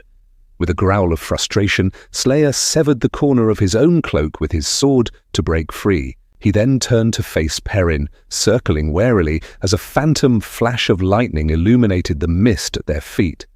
Slayer mocked Perrin, calling him an annoying wolf pup and comparing him to a child playing with his father's sword, dangerous but ignorant of the true nature of his power. Perrin retorted that Slayer was accustomed to slaughtering wolves from a distance, but was now facing prey that could fight back. As Slayer lunged, Perrin attempted to use his will to alter reality, imagining the sword becoming dull and the air thickening to slow its path. This intense focus on the attack, however, left him vulnerable. Slayer, with his greater experience, simply changed the footing beneath Perrin, causing him to tumble helplessly through the cloud and into the open sky below. Expecting a volley of arrows from above, a predictable tactic from Slayer, Perrin was caught by surprise when a storm of arrows shot up at him from the ground far beneath. He managed to shift just moments before they would have impaled him. Reappearing a short distance away, still in freefall, Perrin did not slow his descent, but instead augmented his physical strength to absorb the impact of landing. The ground cracked beneath him. The storm here was far worse, the landscape torn and crumbling. Entire hills dissolved into dust before his eyes. He leapt through the sky, hunting for his foe. Spotting Slayer on a rocky peak, Perrin descended with his hammer swinging, but Slayer was too quick, shifting away at the last second. Perrin realized that the pattern itself was weakening, but his own will was now immensely powerful as he was physically present in the dream. His very movements caused the world around him to shudder and break. The chase led them south to what appeared to be the coast of Ilion or Tyr. The land was scoured back to a primal state of rock and crashing waves. Here they finally met in a direct confrontation of steel and will, their hammer and sword clanging in a furious duel. Perrin nearly landed a decisive blow, but Slayer dodged and countered with a massive axe. The blow, while not drawing blood due to Perrin hardening his skin with his will, sent him flying out over the sea. Slayer appeared above him, plunging downward with the axe. Perrin blocked with his hammer, but the force drove him down toward the ocean. In a monumental display of power, Perrin commanded the water to recede, creating a 30-foot-high circular wall of seawater around him as he landed on the exposed, rocky bay floor. Slayer landed nearby, panting from the exertion. He admitted he had hoped Perrin would interfere in his mission to kill the dragon. Perrin questioned what Slayer, or Luke, truly was. Slayer, in a bid to distract him, spoke of the Dark One, describing him not as a being who discards failed tools, but as one who pragmatically sets them aside for later use, just as he had with the Forsaken. He promised that he, Slayer, would be rewarded for his service. He explained his philosophy, viewing the world as a chain of predators and prey, and his goal was to become the ultimate hunter by killing the world's finest hunters, men, and wolves. He spoke of a life of agony and hopelessness that led him to find his power in the dream, where he felt like a king. The two circled each other in the dim light at the bottom of the sea-walled arena. Slayer then lunged, not with a weapon, but crashing into Perrin and throwing them both into the wall of water. Submerged, Perrin found his movements lethargic. He created light from the rocks at his feet and saw Slayer swinging his sword, unimpeded by the water. In a moment of desperation, Perrin froze the water solid around them both. The immense pressure nearly crushed him, but it held Slayer immobile long enough for him to make his cloak vanish and shift away. He reappeared on the rocky beach, gasping and exhausted, his mind feeling numb. Before he could recover, the hill behind him split apart, and Slayer stood on the other side, firing an arrow that struck Perrin in the shoulder. Meanwhile, in Tar Valon, Fael Bashir listened to the banter of two of Mat Cawthon's Red Arms, Mandevwin and Vannin, while she supervised the loading of a supply caravan. Mandevwin felt they should be fighting in the last battle, while the portly Vannin was content with their paid duty of guarding supplies. Fael was in command of a 50-man guard of the band's best, her true purpose being the secret transport of the Horn of Valere to the field of Merilor. She felt the irony of her situation. After a youth spent dreaming of finding the horn, the pattern had now unceremoniously dropped it into her lap, hidden within a chest supposedly containing Mat Cawthon's tobacco. She felt a persistent worry for Perrin, who had vanished after travelling to Shayol Ghul. As her caravan crossed the Djualdi Bridge out of Tar Valon, an earthquake shook the city. Fael remained calm, trusting in the Ogier-built structure. However, once outside the city and waiting for an Aes Sedai to create a gateway for them, her unease grew, particularly regarding the scout Vannin, whom she caught watching her. A conversation with another Red Arm, Harnan, revealed that Vannin was their best scout despite his size, but also had a history of thieving, which did little to soothe her fears. Hours later, as a perpetually dissatisfied Aes Sedai named Berisha finally prepared to open their gateway, the ground began to rumble again. This time, it was not a simple earthquake. A series of sharp, black crystal spikes erupted from the ground, a phenomenon known as a bubble of evil. One spike impaled a soldier and his horse. The field descended into chaos as more spikes, some thin as spears and others wide as a person, tore through wagons and men. Fael saw with horror that smoky figures of screaming people were trapped within the shadowy crystals. Berisha, though wounded by a spike through her foot, managed to open the gateway. The Red Arms heroically herded the panicked survivors through the portal. Fael leapt from her wagon to help the dying Aes Sedai, but was grabbed by Mandevwin and hauled through the gateway just as it snapped shut. His desperate words, "I don't care where it leads," finally registered. Fael looked around and realized with dawning horror that they had not arrived at Merilor. The sweltering heat and corrupted landscape confirmed they were trapped in the Blight. In the valley of Thakandar, Aviendha shared rations with a heavily pregnant Melaine. It had been days since Rand had entered the pit into Shayol Ghul, and the forces of the Light were holding a precarious defensive line against the Trollocs in the pass. The strain was showing, with many soldiers suffering from terrible dreams. In the pre-dawn quiet, Aviendha sensed someone channeling within the camp, away from the designated areas. Suspecting a misbehaving windfinder, she crept through the camp to investigate. She discovered not a windfinder, but 3 veiled Isle men lurking near the tent of Darlin Cisnera, the Tyren king. Thinking they were fellow Isle who had also detected the intruder, she approached them, only for them to attack her. She realized with a shock that they were Aeldark friends. As she reached for the one power, she found herself shielded by one of the men, a male channeler. In a desperate, instinctive move, she killed one of her attackers with her knife before being immobilized by weaves of air. She then had a horrifying realization these were not just any dark friends. They were the male channelers the Aiel had sent into the Blight over the centuries, supposedly to die fighting the Dark One, but who had instead been turned to the Shadow. Cadsuane Sedai appeared, and the Aiel attempted to deceive her. Aviendha struggled helplessly, unable to warn her. Cadsuane, however, was not fooled. Sensing their true nature when one moved to kill Aviendha, she dispatched them with a simple, lethal weave that stopped their hearts.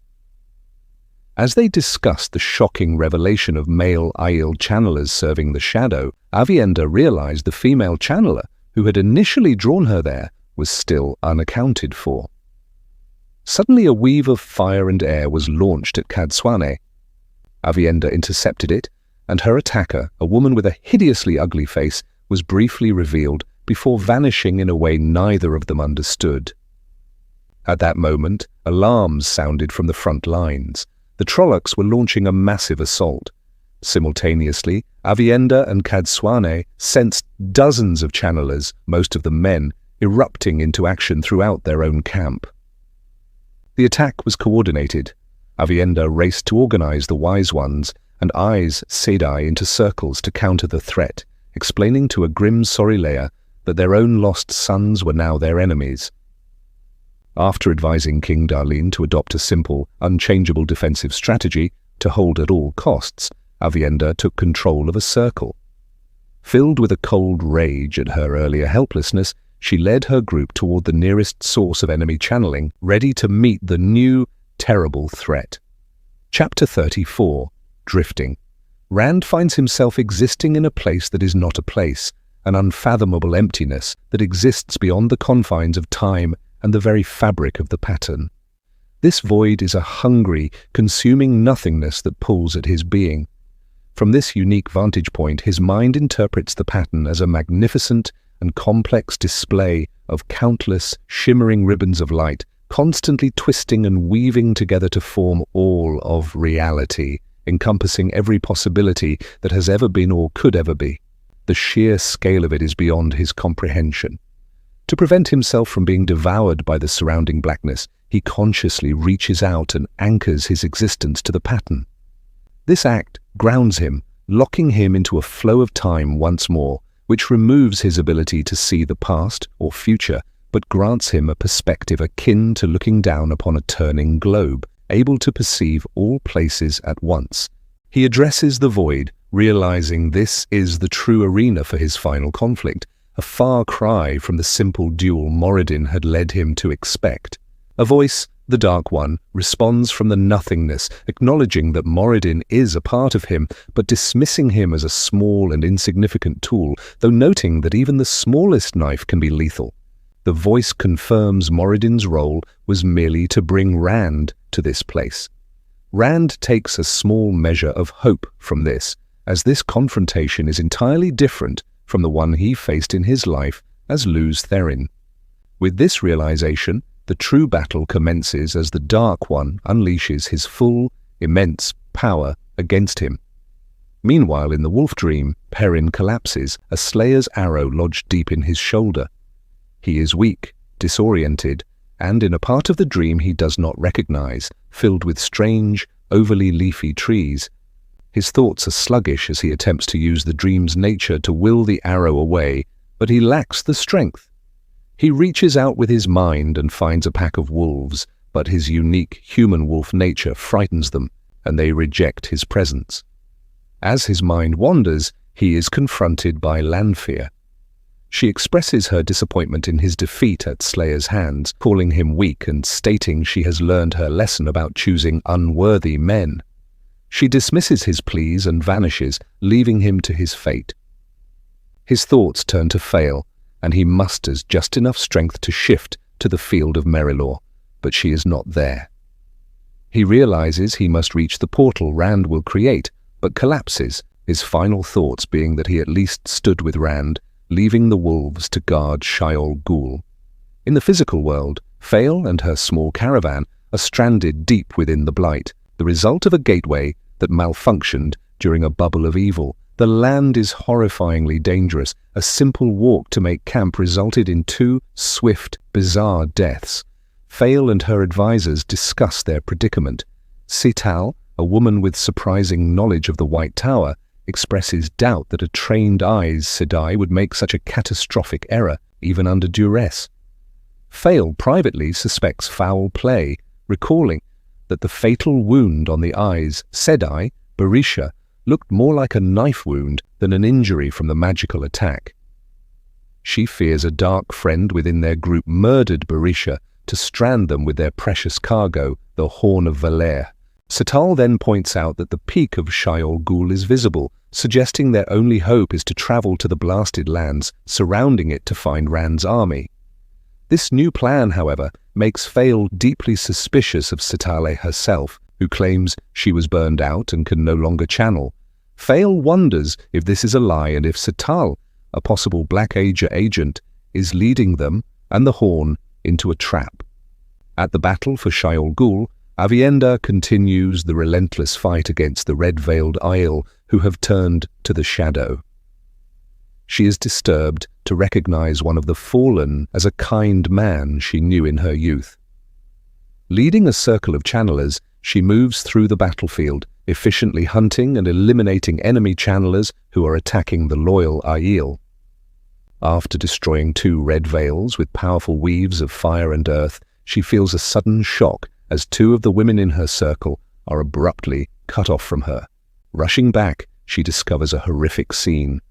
Kiruna and Feldrin lie dead, and a hideous woman, one of the Forsaken, stands over them, holding a dazed and compliant Serene, while Serena's warder lies slain at her feet. The Forsaken and her new captive vanish.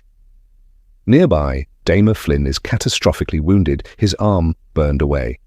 Aviendha does what she can to heal him, left feeling utterly exhausted and alone. The chapter then briefly shifts perspective to a boy named Olva, who is frustrated while riding a slow, plodding mare named Bella. Chapter 35. The journey through the Blight is a terrifying ordeal for Olva and the rest of Lady Fail's caravan. The unmounted members of the group proceed with extreme caution, fearing an ambush from Trollocs at any moment. The atmosphere is tense, with conversations held in hushed tones, as everyone eyes the corrupted landscape with deep suspicion. Olva witnesses a horrifying event when a caravan driver approaches a group of withered trees leaking a red, blood-like sap. Dead-looking vines suddenly animate like snakes, snatching the man and pulling his lifeless body into a crack in the tree's bark as if ingesting him. The shocking display leaves the entire party frozen in horror. Lady Fail, her voice trembling slightly, reminds everyone not to touch any of the malevolent plant life.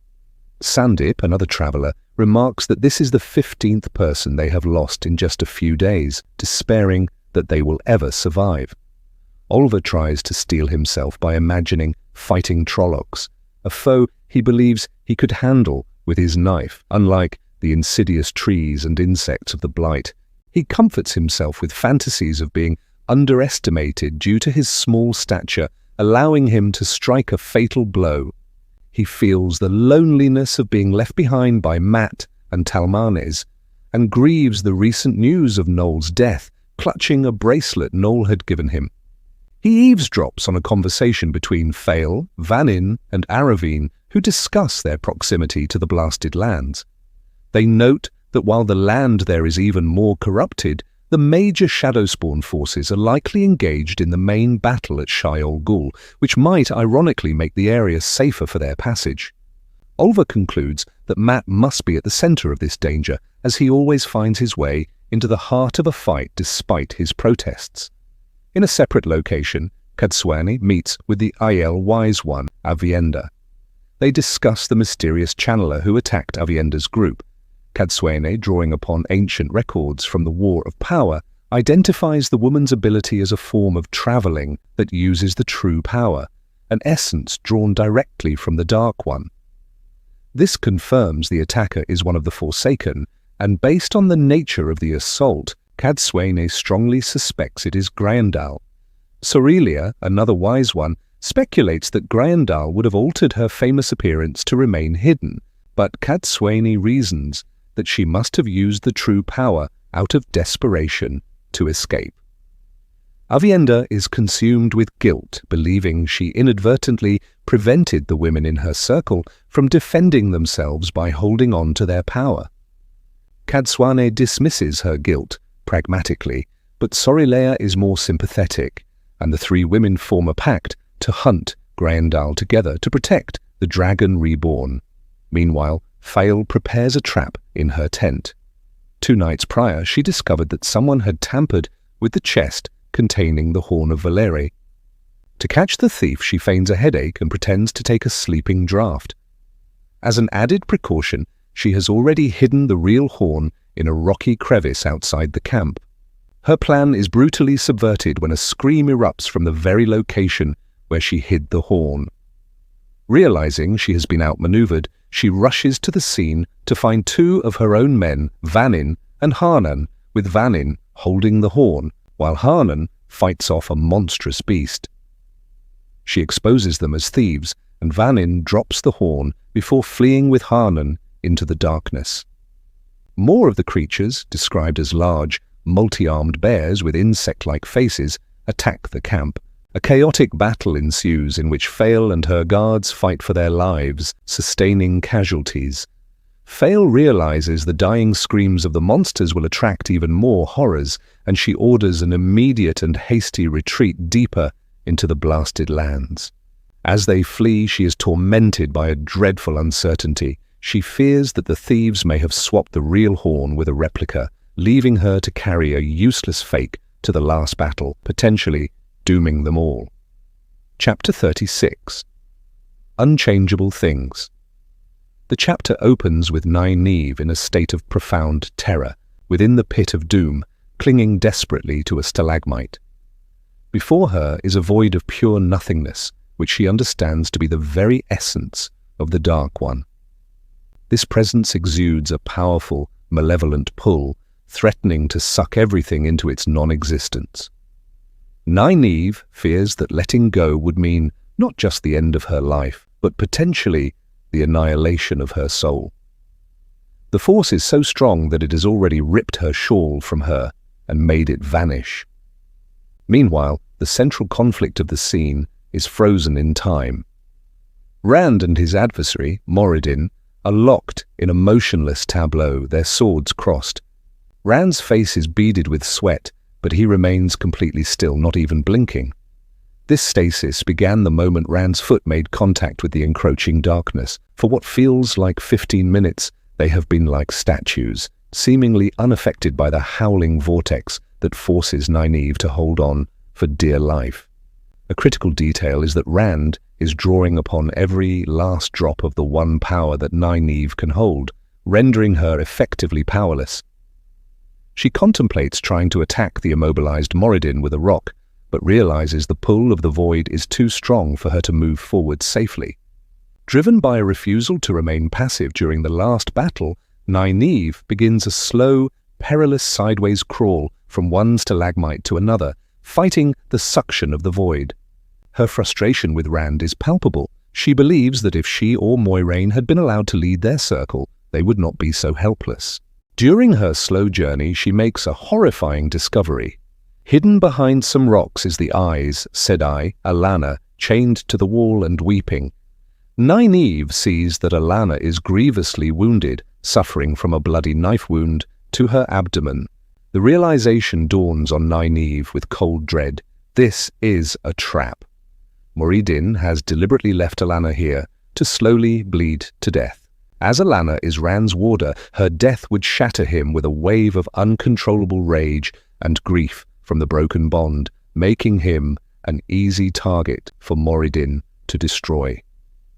Nynaeve's desperation mounts as she finds herself unable to channel saidar to perform healing because Rand holds all of it, leaving her helpless to prevent the trap from being sprung.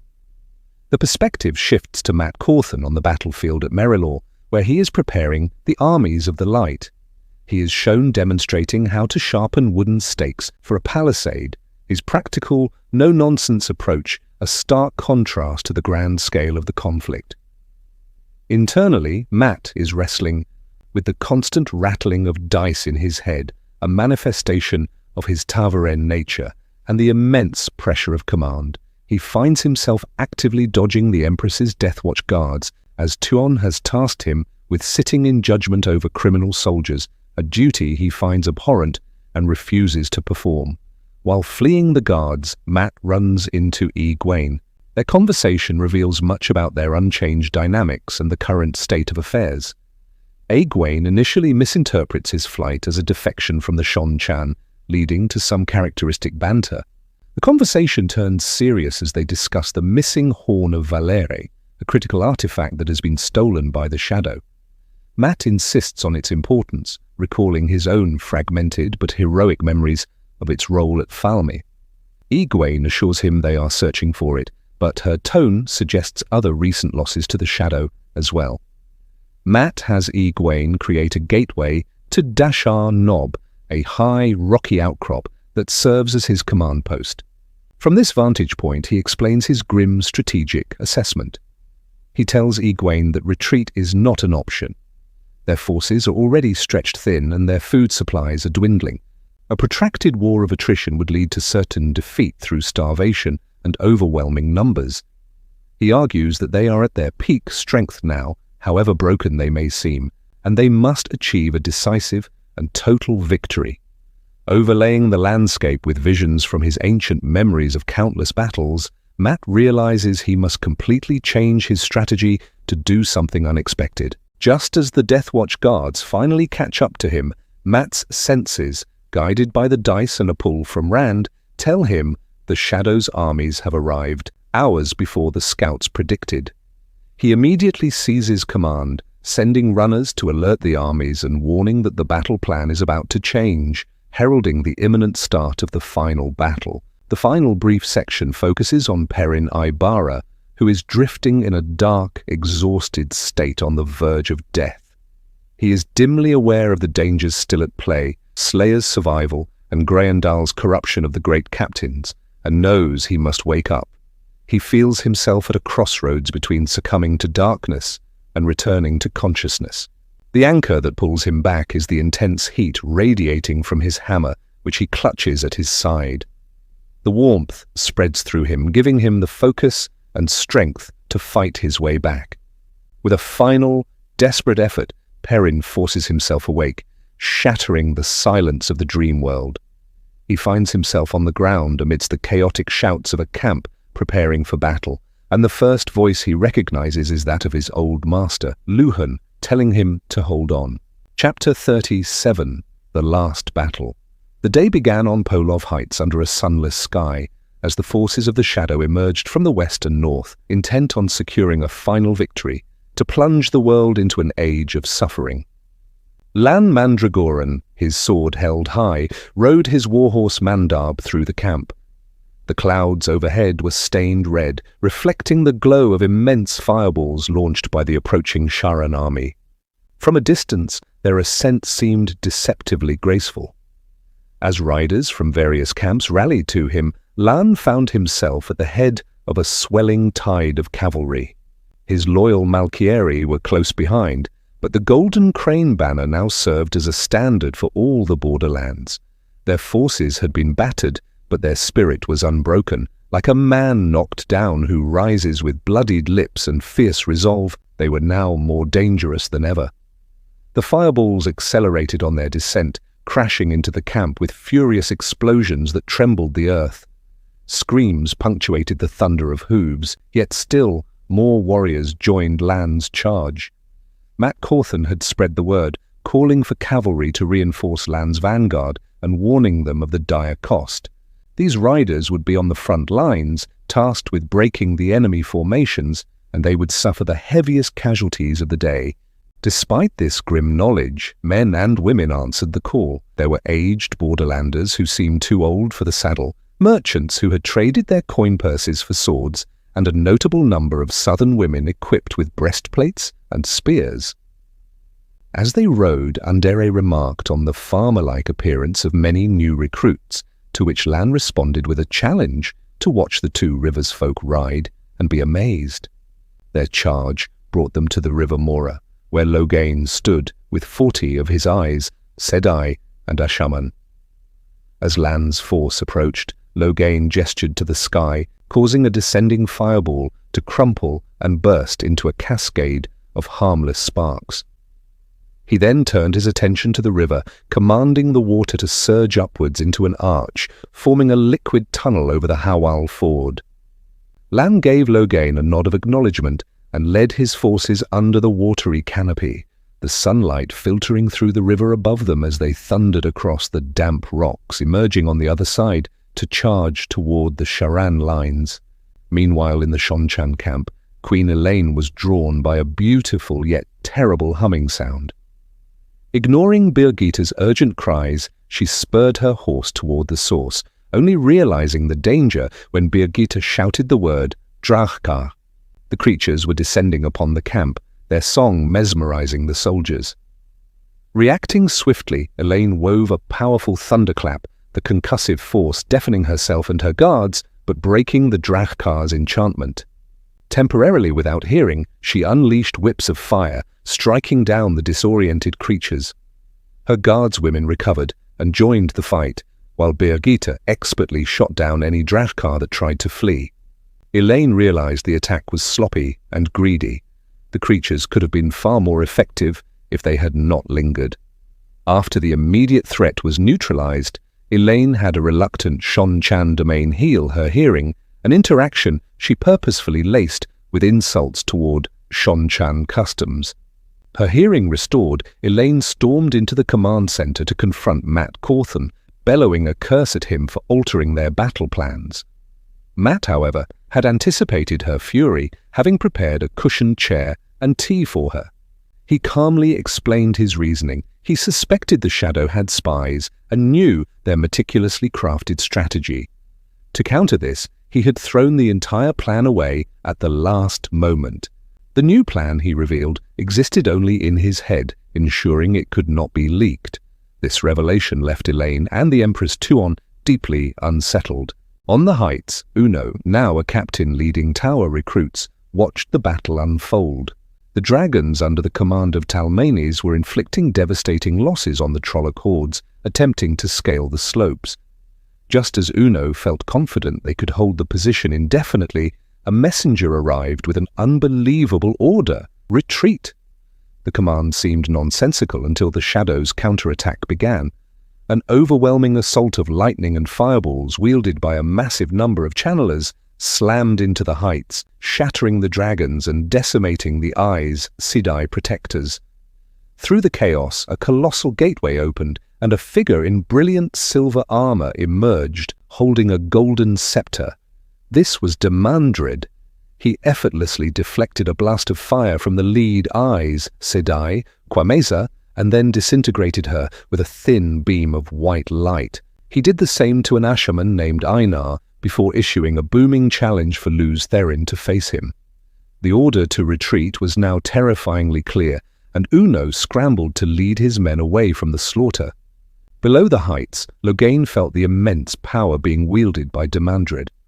The raw strength of it tempted him, feeding his deep-seated fear of being powerless again, a fear that was his own personal madness. Rather than engaging the Forsaken, Loghain set his followers on a different mission, one given by Rand al'Thor himself, to find the stolen seals of the Dark One's prison. Their only lead pointed to the traitorous Mahale, Time.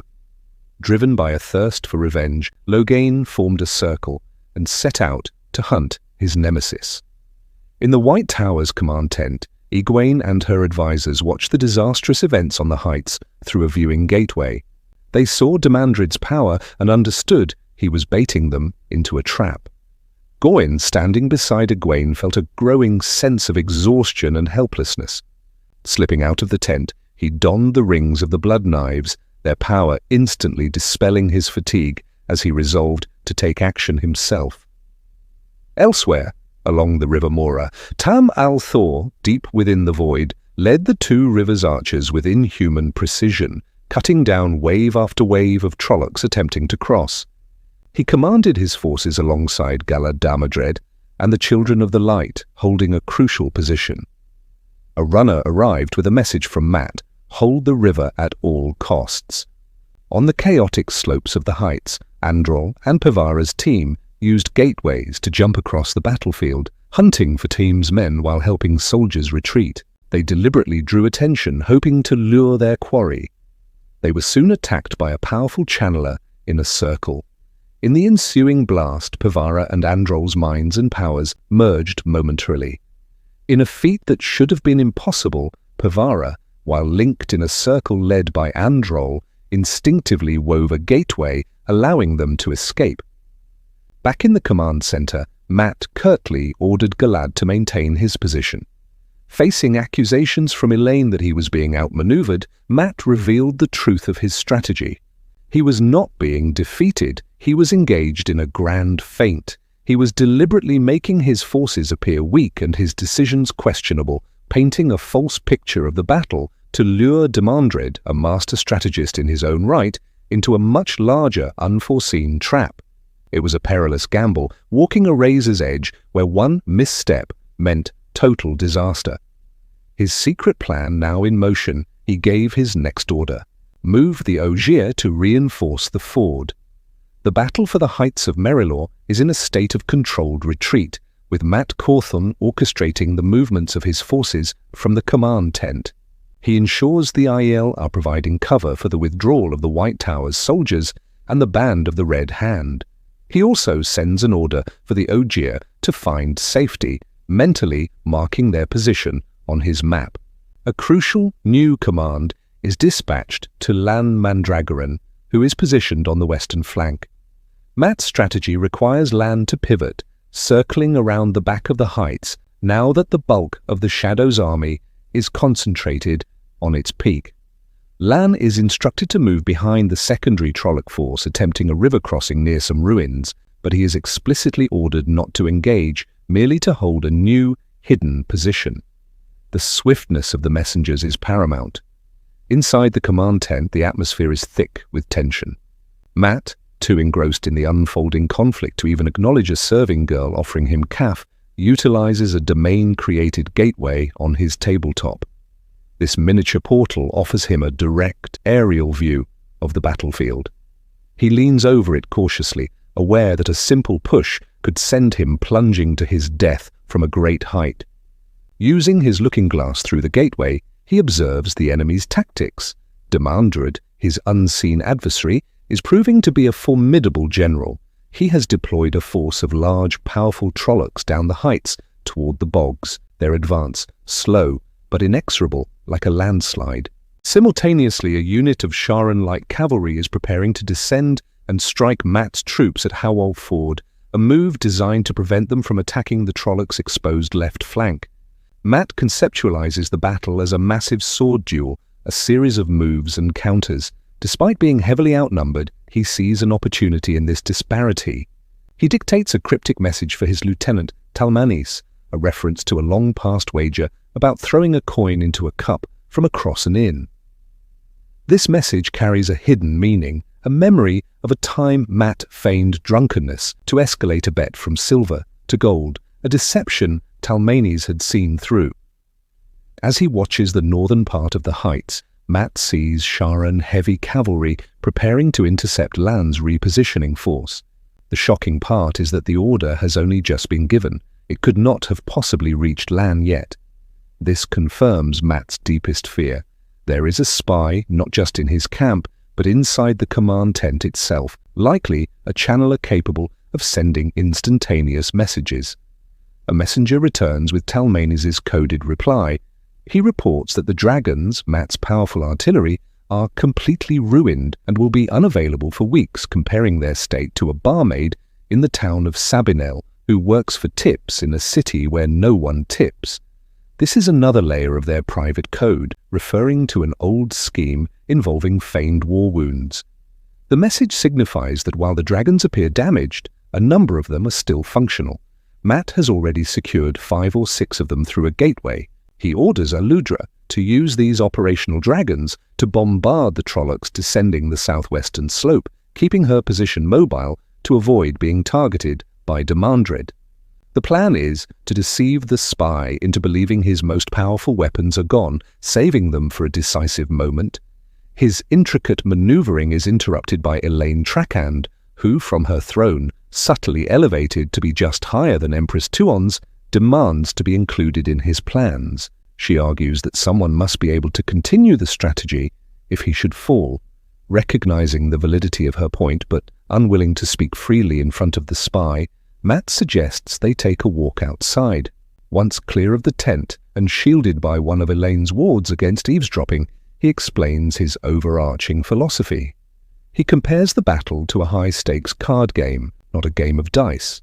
In dice, one aims for many small wins. In cards, one can lose hand after hand, lulling the opponent into reckless betting, only to wager everything on a single, perfect hand.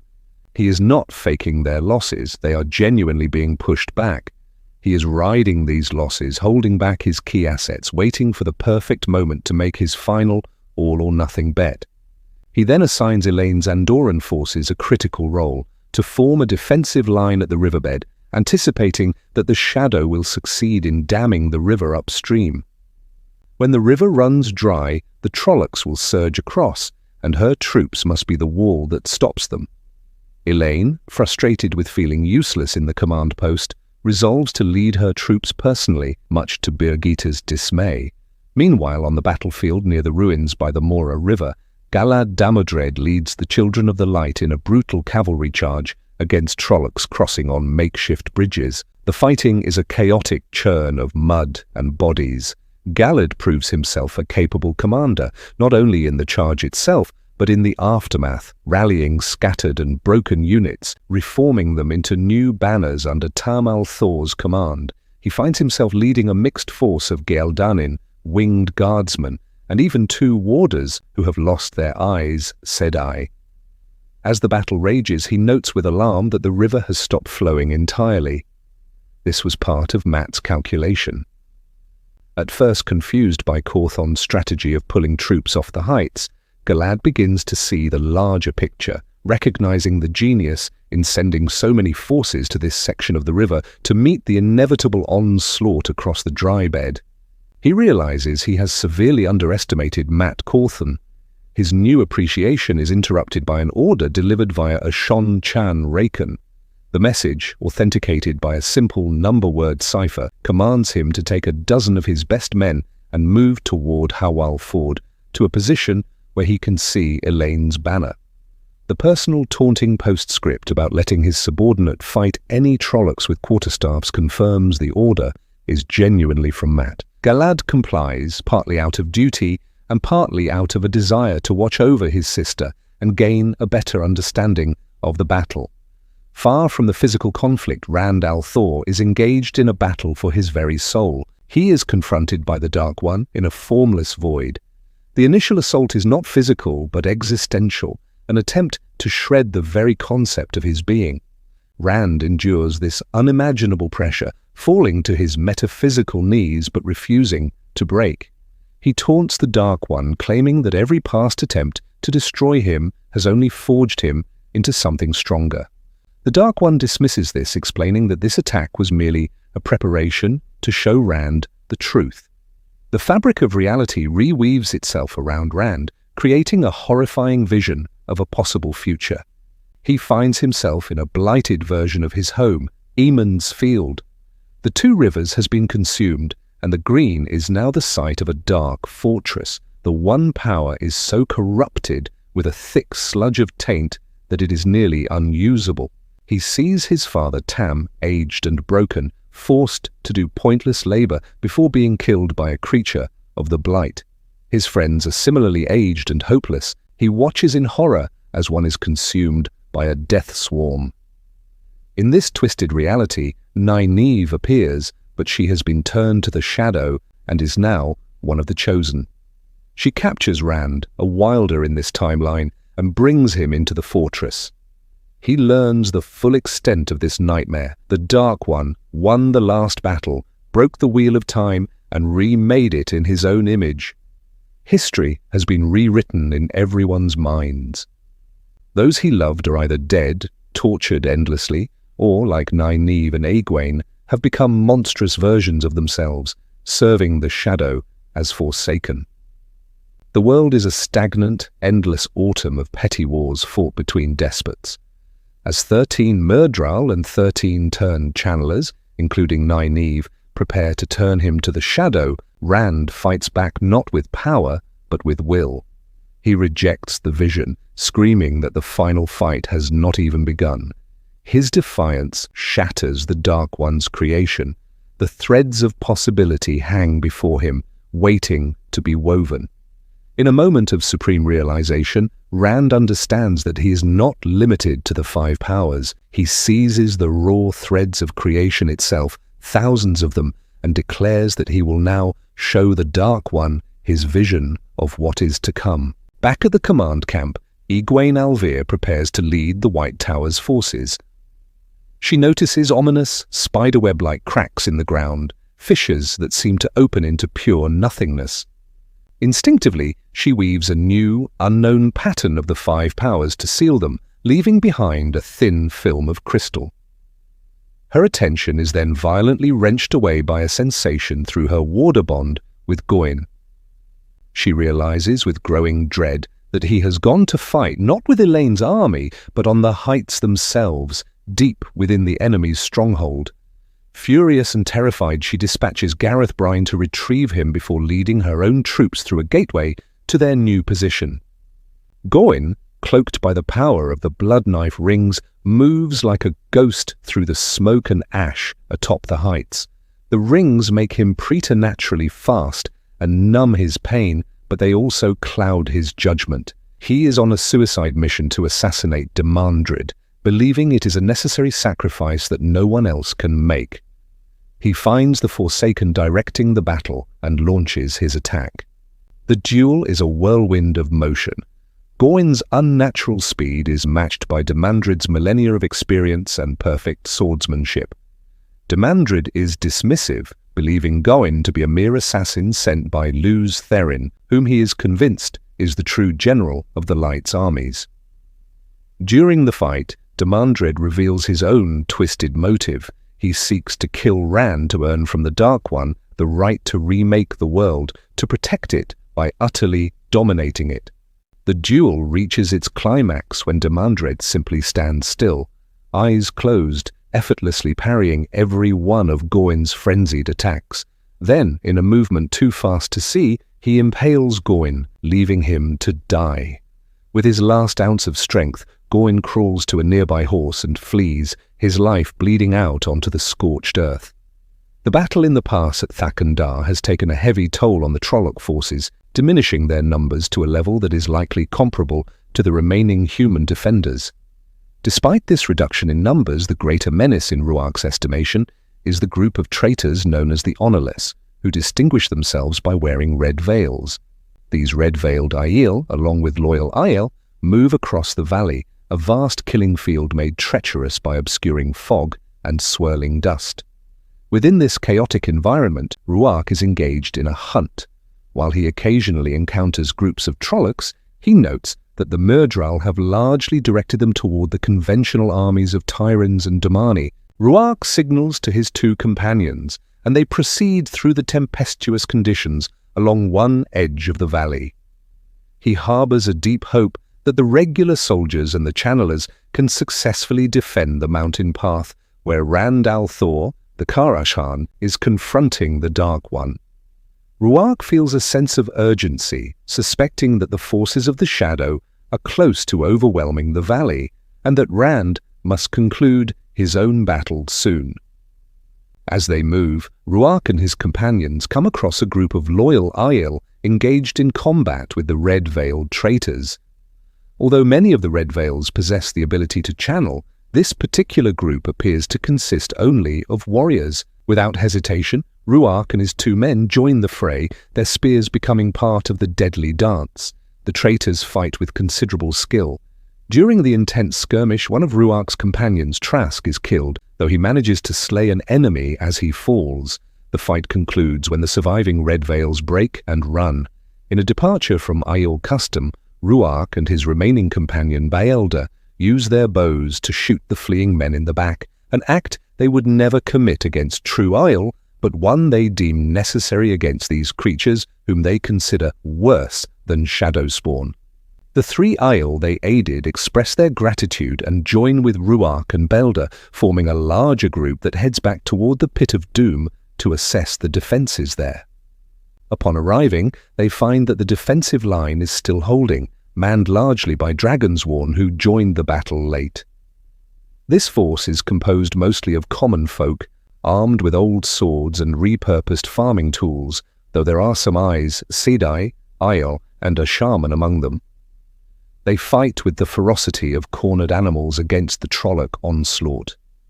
A sudden bolt of lightning strikes from above, killing several defenders. Recovering from the flash, Ruark scans the area and spots his target. He instructs his men to wait and then moves forward alone, crouching low. He scoops up handfuls of the grey, ashen dust and rubs it onto his clothes and face for camouflage.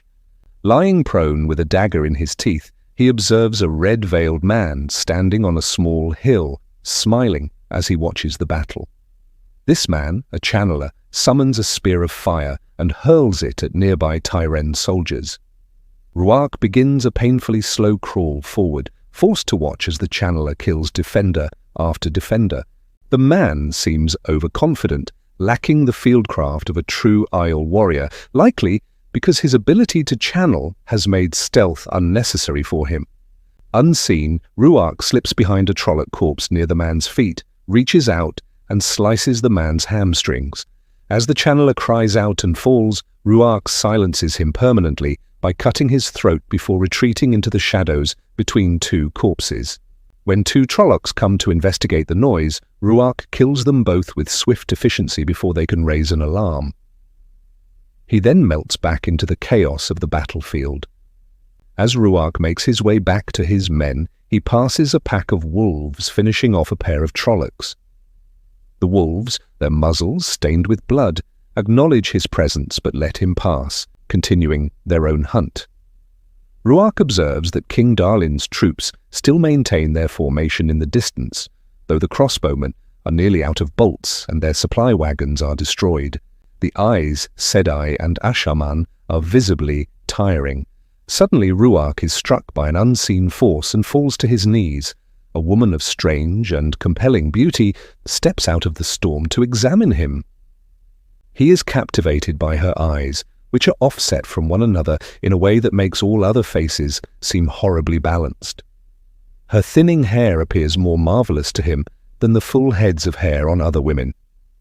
She touches his chin, her fingertips feeling impossibly soft, and declares that he will suffice.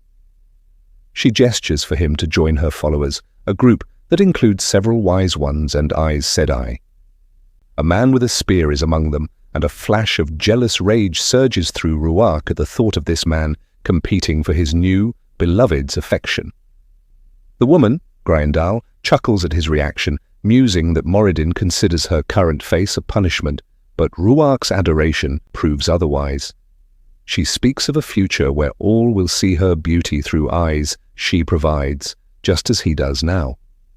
Patting him like a pet, she leads him away, and Ruark follows without a second thought, leaving behind the men he once called his brothers. Rand finds himself walking on a road made of light, which solidifies into clean paving stones as he steps from a void into a majestic city. This city, born from his vision of a possible future, is grander than any he has known, with architecture that is a beautiful fusion of Ogier and human craftsmanship. He is in Emond's Field, 100 years after the last battle, now transformed into a global hub of culture and learning. People from all nations, including Domani, Tyrend, Shonchan, and even Sharans, walk the vibrant streets. The city retains touches of its village origins, with ample green spaces and a reverence for craftsmanship. The Two Rivers marksmen are now the best in the world, serving in peacekeeping missions. Rand moves through the joyful crowd, unseen, feeling a sense of pride. He reaches the city square, the former village green, and observes a grand fountain built by the Ogier as a memorial to those who died in the last battle. Seeing familiar faces among the statues, he turns away, reminded that this future is not yet real. His confidence wavers as he contemplates the ongoing battle and the people dying for him. The vision begins to tremble, and a pinprick of darkness appears, expanding and consuming everything it touches. A voice, the Dark Ones, tells him his dream is weak. Rand reasserts his will, stabilizing the vision. He declares that happiness and love will prevail, that darkness only exists in the absence of light, and he will not fail or flee. He walks toward a magnificent building, a school dedicated to knowledge for all, and enters. Inside, the Dark One's presence manifests in a mirror, taunting him that his paradise is flawed. It argues that even in this perfect world, suffering still exists, murder, hunger, and corruption persist, just more quietly. It claims to be the only true honesty in the world. The Dark One then unleashes a powerful attack, a wind that threatens to tear Rand apart. The beautiful vision is consumed and collapses back into mere possibility. Sylviana, holding the One Power, feels a sense of omnipotence she knows to be illusory. From horseback, she unleashes fire upon Sharan soldiers as the White Tower forces, led by Egwene, assault the western slopes of the Polov Heights. The infantry advances while Sylviana targets Sharan archers higher up with lightning. Suddenly, Egwene goes pale and begins trembling, no longer channeling. At the top of the slope, enemy channelers appear and unleash a devastating barrage of lightning on the White Tower army. Believing Demandred is attacking Egwene, Sylviana quickly creates a gateway to safety.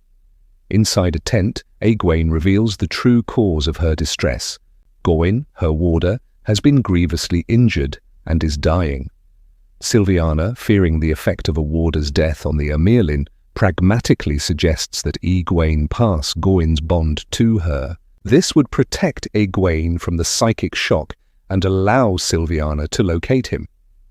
Egwene is appalled by the suggestion, viewing it as a cold, callous Red Arger solution, and refuses.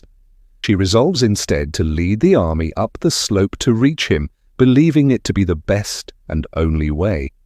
Meanwhile, Elaine watches her Andoran troops hold back a massive Trolloc assault at the Mora River. Birgitta at her side confides that her memories of her past lives as a hero of the Horn are gone, leaving a gaping hole inside her. Elaine's brother Galad arrives in his full regalia as Lord Captain Commander of the Children of the Light. Mat has sent him a letter with a mission: to take a copy of the Foxhead Medallion, which protects the wearer from the One Power, and kill as many Sharan channelers as he can. Mat even wagers a Tar-Valon mark that Galad cannot kill 20 of them, a devious tactic to motivate the famously rigid White Cloak. Galad, acknowledging that women are as capable of evil as men, accepts the mission. Soon after, Gareth Bryne arrives, searching for Gawain, who has apparently gone to fight on the front lines in disguise. From his command post at Dashar Nob, Mat Cawthon orchestrates the battle. He sees Elaine's forces being pushed back and prepares to send support. He feels a grim excitement, recognizing he is playing a high-stakes game against Demandred, one of history's greatest generals. He gives the order for Lan and the Borderlanders to strike the rear flank of a Trolloc army, hoping to crush them in a coordinated attack. Just then, a grim-faced Logain Abla arrives. Logain is bitter, feeling he should be fighting at Shai Ol Ghul, but he also declares his desire to confront Demandred to serve as the dragon's replacement against the powerful Forsaken. Seeing no better option, Mat gives him permission to choose his moment and attack. Shortly after Logain departs, the command post is ambushed. A grey man attacks Mat, and Sharan channelers blast a hole in the wall, pouring through. Min witnesses the chaos as the attack unfolds. Tuon, the Empress, sheds her bulky ceremonial robes to reveal practical black silks, knife in hand. Mat is wrestling with the assassin while Sharan channelers bombard the post with fire. Min escapes the burning building, and in the smoke outside is confronted by a feral-looking Sharan channeler. She is saved by the unexpected arrival of Siwan Sanche, who quietly stops the man's heart with the One Power. Min frantically reminds Siwan of her viewing, that Siwan and Gareth Bryne must stay together, or they will both die. Siwan dismisses the warning, insisting that they must help Mat, for if he falls, the battle is lost. They re-enter the burning structure to find Mat fighting not one, but 3 grey men, with Tuon lying motionless on the floor. Siwan uses the power to pull one assassin off Mat, while Min's thrown knife takes down another who was about to kill Tuon. Mat kills the last grey man and scoops up the unconscious Tuon. As they escape, a massive explosion of fire kills Siwan instantly. Outside, surrounded by guards, Min grieves for Siwan, knowing with chilling certainty that her viewing will now come to pass, and Gareth Bryne is also doomed. Demandred surveys the battlefield through the eyes of a falcon, a gift of the true power. He is confident in his strategy but wary of his opponent, the enemy general he is convinced is Lews Therin Telerman in disguise. He believes only Lews Therin could possess such masterful tactical skill. His obsession with besting his ancient rival is all-consuming. The arrogant Mahael, another of the Chosen, arrives via true power travelling and taunts Demandred about a failing flank. In a terrifying display of power, Demandred effortlessly shields Mahael from both the One Power and the True Power, draining his energy and nearly killing him. He warns Mahael to stay out of his way and to leave the enemy general to him before unleashing a massive stream of balefire across the battlefield to prove his dominance. Rand, in the void, withstands the Dark One's psychic assault. He sees the pattern of the age, with the Dark One's influence touching it like a shadow. The Dark One taunts him with the screams of the dying below, claiming that all the dead belong to him. Julin Sandar, a thief-catcher turned reluctant squad leader, experiences the brutal ground war on the Western Heights. He fights desperately to protect the Aes Sedai, his small unit caught between Sharran infantry and the overwhelming power of channelers clashing above. Using the Mask of Mirrors to appear as dark friends, Pavara, Androl and their companions infiltrate the Shadow's army atop the heights. They navigate through camps of feasting Trollocs and disciplined Sharrans, seeking Mazrim time. An old Sharran man, suspicious of their presence, leads them directly to Demandred. The Forsaken, mistaking them for Mahael's followers, angrily orders them to join the assault against the White Tower, inadvertently giving them the exact location they were searching for. Elsewhere on the same slope, Galad Damodred and his small team of White Cloaks hunt their prey. Amidst the chaos of exploding earth and crackling lightning, he identifies 3 Sharran channelers and signals his men to begin their attack. Galad Damodred found himself facing a Sharran woman who channeled a weave of fire directly at him. The flames engulfed him, and while the heat was intense, the weave itself seemed to come apart and vanish upon contact, leaving him merely singed. The channeler's expression shifted to one of profound shock, a look Galad was starting to recognize on the faces of his enemies. It was the dismay of a person whose most reliable tool, the very thing that elevated them above others, had suddenly failed them. In the heart of battle, when the One Power itself proved useless, the only outcome was death. Galad's blade moved swiftly, decapitating the woman just as another attempted to bind him with the power. He felt the foxhead medallion on his chest grow intensely cold as a rush of air swirled around him, failing to take hold. Deeming this a foolish tactic, Galad dispatched the second channeler with a thrust of his sword. A third proved more cunning, forgoing the power to instead hurl a massive rock at him. Galad barely managed to get his shield up in time, the impact shattering against it and throwing him backward, his arms screaming in protest. Before the woman could launch another projectile, Galad's own men swarmed her, ending her life with their swords. As Galad recovered, he watched his soldiers gruesomely dismember the corpses of the fallen channelers, driven by strange superstitions about Aes Sedai returning from the dead. His subordinate, Golliver, approached with a wide, triumphant grin, praising Galad's leadership and celebrating their work as the fulfillment of the Children of the Light's long-held purpose. Galad, however, felt only weariness, remarking, that one should not find joy in killing and hoping for a day when such acts were no longer necessary. Just then a scout named Alhanra arrived, breathless and terrified, urging Galad to come see something of grave importance concerning his brother. Galad, assuming it was Gawain, followed the scout to a cleft between two rocks. There he found Gawain, pale and seemingly dead from a grievous stomach wound, his body adorned with strange rings. As Galad knelt beside him, Gawain's eyes fluttered open. Realizing the warder bond was the only thing keeping him alive, Galad attempted to carry him to a healer. Gawain, however, was fading fast, murmuring of his failures, of killing a man named Hammer, and of not choosing a side sooner. An explosion threw them to the ground, and Gawain, with his last moments, confessed his love for Egwene and his failed attempt to kill Demandred. In a final, world-altering revelation, he told Galad of another brother, a son of their mother, Tigraine, born on Dragonmount to a maiden of the spear. Gawain's last words were a plea for Galad not to hate this brother, before his life finally slipped away. A profound coldness settled over Galad. Feeling his brother's life extinguish, he stood, ordered his men to retreat with the wounded, and, clutching his medallion, declared his new purpose to bring justice to the Forsaken. Miles away, Egwene felt the warder bond snap. The sensation was like being violently hollowed out, a piece of her soul torn away, leaving an unbearable emptiness. She collapsed, screaming in agony, and unleashed a torrent of the one power, blasting the surrounding Sharons with a wall of flame. Her keeper, Silviana, had to physically restrain her, warning that in her rage she would kill their own people. The fire of Saidar died within her, and with it all her strength.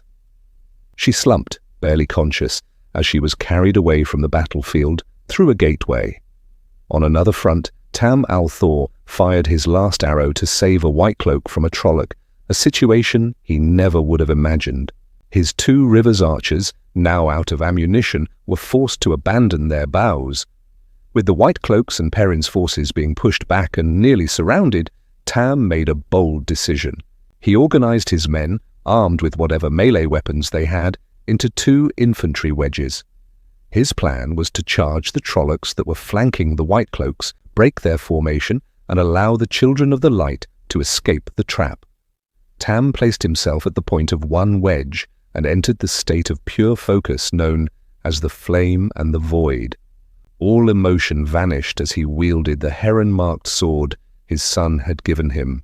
He became a force of nature, his movements fluid and precise, holding the point of the wedge against the onslaught. He fought not with strength, but with the yielding grace of a reed in the wind, his blade a blur as he guided his men through the Trolloc lines. Just as his forces were on the verge of being overwhelmed, Lan Mandragoran and his Borderlanders charged in, routing the Trollocs.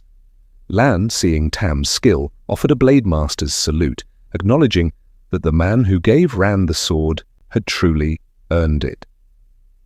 As night began to fall, Tam learned from Lan that this was but a lesser fight, and his men would be needed again. He then encountered Berylin, who was organizing the newly arrived refugees from Caemlyn, children, and the elderly, who had insisted on helping, collecting arrows and tending to the wounded on the grisly battlefield. Meanwhile, a calculated deception was underway. Fortuona, the Empress, dealt with the aftermath of an assassination attempt. For their failure, she sentenced her loyal Deathwatch guards, including their commander Karide, to a suicidal charge against enemy channelers, a punishment they accepted as a way to reclaim their honor. She then publicly confronted Mat, whom she called Knotai, blaming him for the camp's lack of security and the battle's disastrous course. Mat, playing his part, responded with loud, disrespectful defiance. Their argument escalated until Fortuona declared she was withdrawing all Shonchan forces from the battle, deeming it a lost cause. She stalked away with her retinue, leaving Mat behind. The entire performance was a ruse designed to fool a suspected spy in her camp into believing the Shonchan had truly abandoned the fight. In a realm outside of time, Ran's battle of wills with the Dark One continued. The Dark One presented him with another vision of a potential future. This world was not one of overt suffering, but a prosperous Camelin with advanced technology. The horror was subtle and far deeper. Rand witnessed a fruit vendor casually murder a starving child for stealing a piece of fruit, and no one in the bustling crowd even noticed or cared. He sought refuge with his old acquaintance, Basil Gill, only to discover that Gill, too, was without conscience, attempting to rob and kill him simply because he could. The Dark One revealed its true plan, not to create a world of oppressed slaves who might one day rebel, but to create a world where humanity believed it had won, yet had been stripped of compassion, empathy, and morality. In this world, there was no good or evil, only the Dark One's pervasive influence. The utter corruption of this vision horrified Rand more than any image of torture or ruin. Rather than breaking his spirit, it solidified his resolve. Enraged, he shattered the vision and declared his own intention to the Dark One to create a world without shadow. Back on the battlefield, Mat began to execute his desperate plan. He convinced Karidi and the surviving Deathwatch Guard to follow him, arguing it was a better way to serve their empress than a pointless death. He then encountered Davram Bashir, who, despite being mentally compromised by the shadow, was still fighting. Mat gave him orders, snapping him back into a commander's mindset.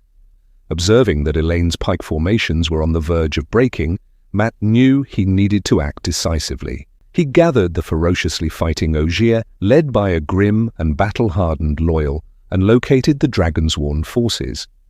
There, to his immense relief, he found the Eyes, Sidai Teslin, who was capable of creating a gateway. Over Karidi's protests, Mat revealed his audacious strategy. He ordered a gateway open to the top of the northern heights, the very position he had seemingly abandoned at the battle's start. His gamble was to retake this high ground with a surprise attack, preventing Demandred from swinging his forces around and completely encircling the armies of the light. Egwene awoke in a luxurious room in Mayenne, the psychic agony of Gawyn's death a constant torment.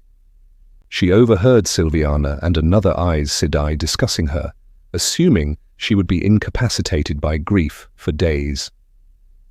Sylviana spoke harshly of Gawyn, calling him a weakness, which prompted Egwene to rise.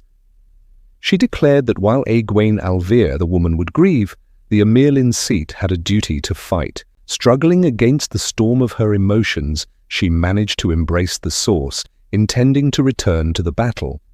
Following the advice to overwhelm her grief with a stronger emotion, anger, she resolved to continue the fight. Declaring that she would not be weakened, she made a startling decision. She would take another warder immediately. Turning to the Shonchan woman who had once been her guard and had since saved her life, Egwene bonded Leilwyn shipless, preparing to re-enter the fray stronger than before. Galad, guided by the fiery streaks of power launched by Demandred, rode toward his brother's killer. The man was hunting his sister, Elaine.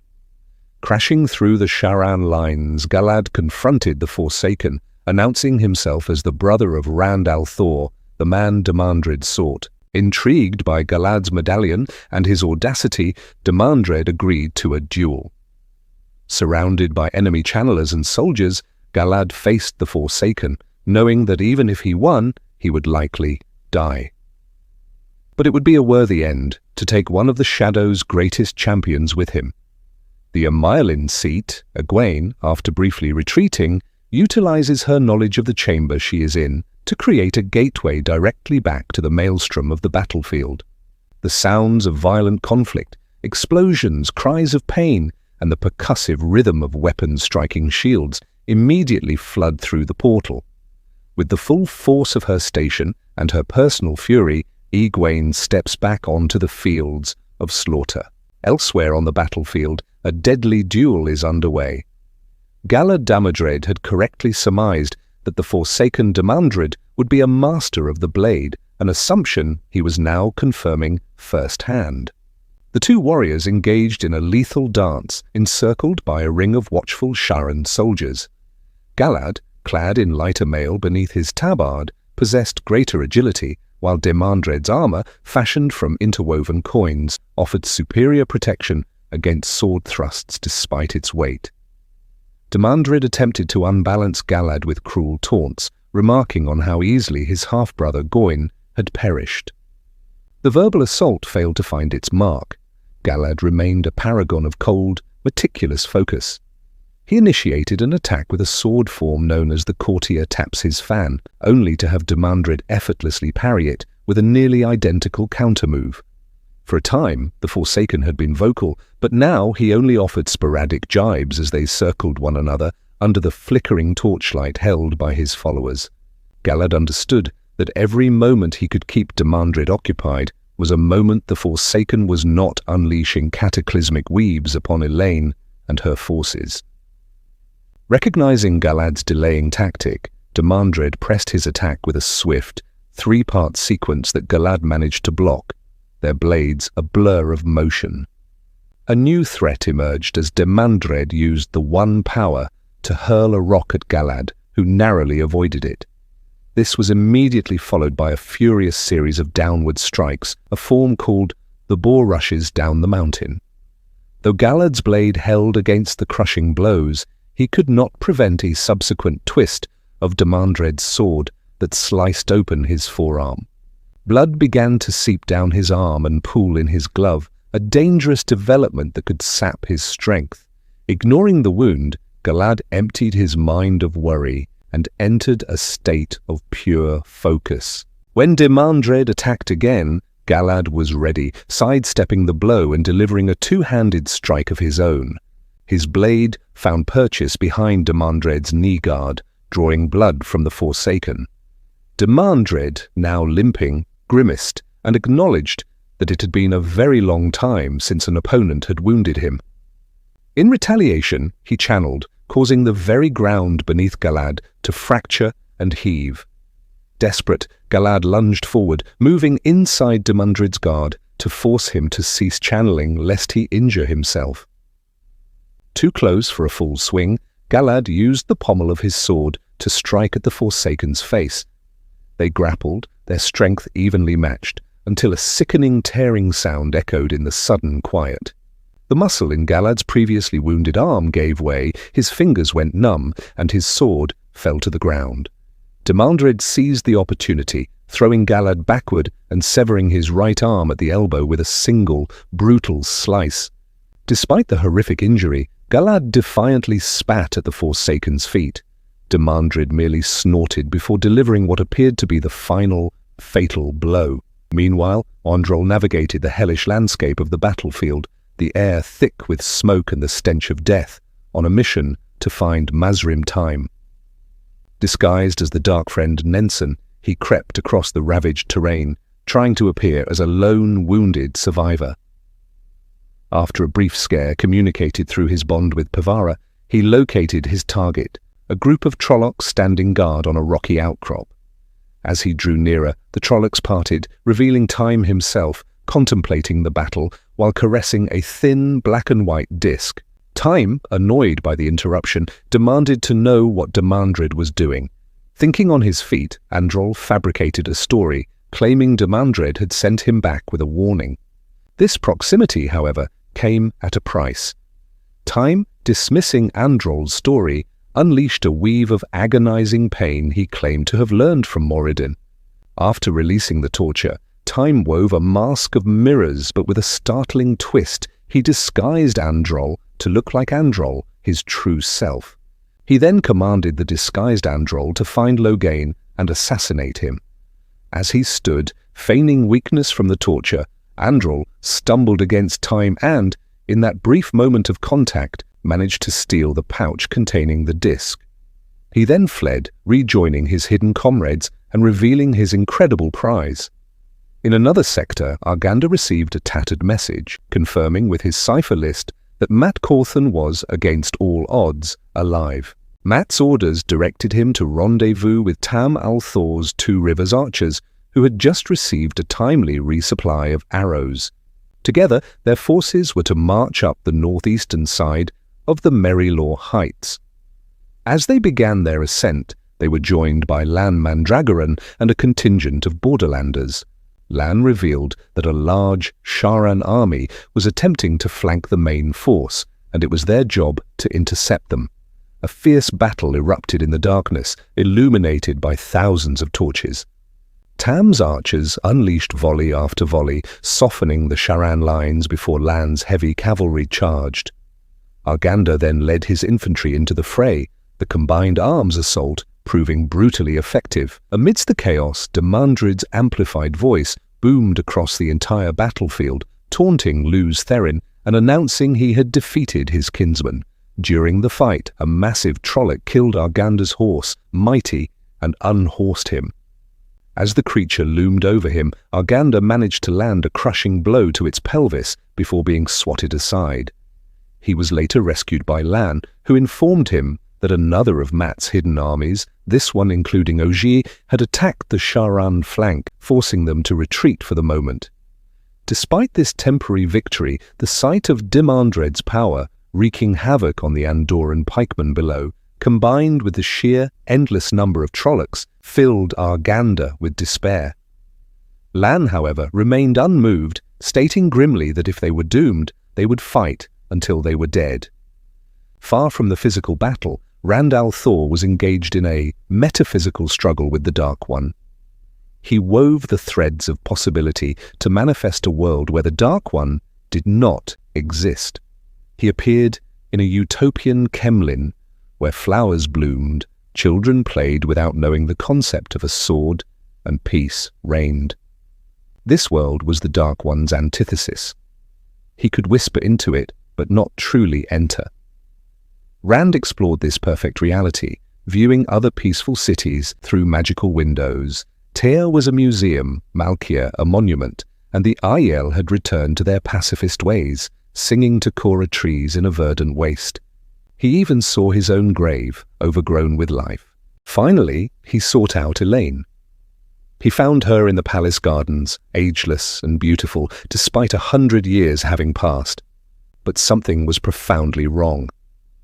She was vapid, her personality a hollow echo of the vibrant woman he knew. He looked deeper into her eyes and saw a shadow, not of evil, but of emptiness.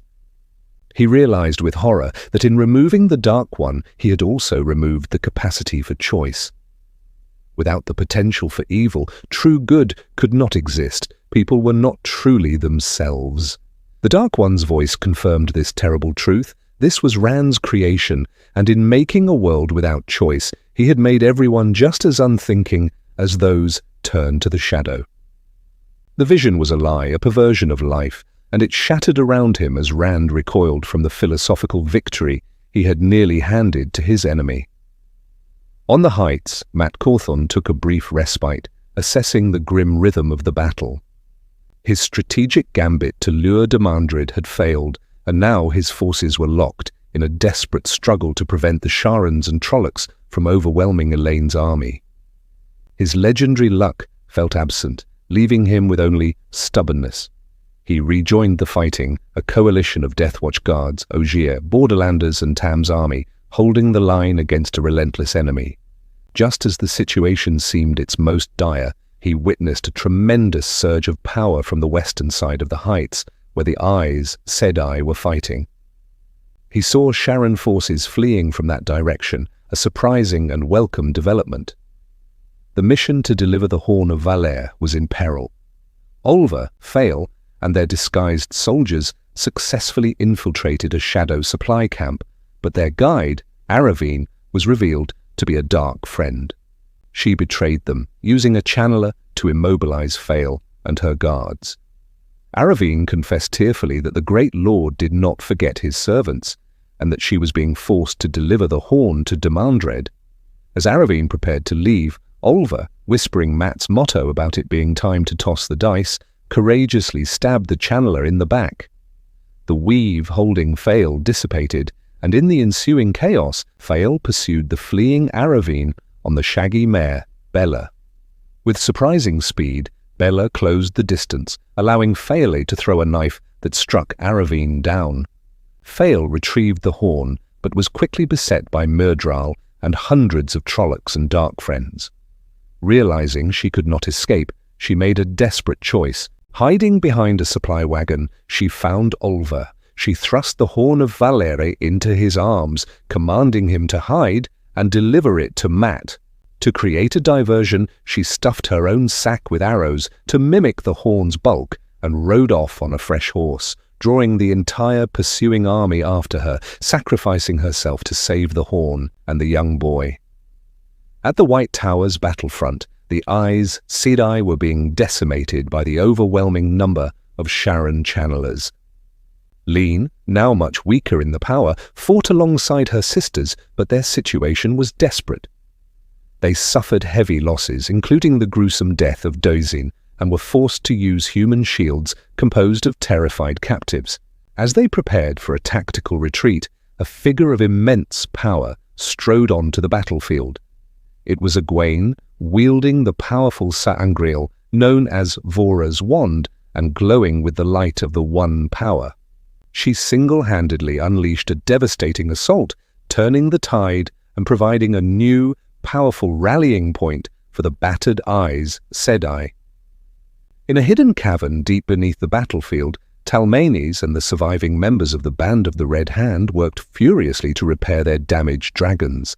They were safe but isolated, their morale grim.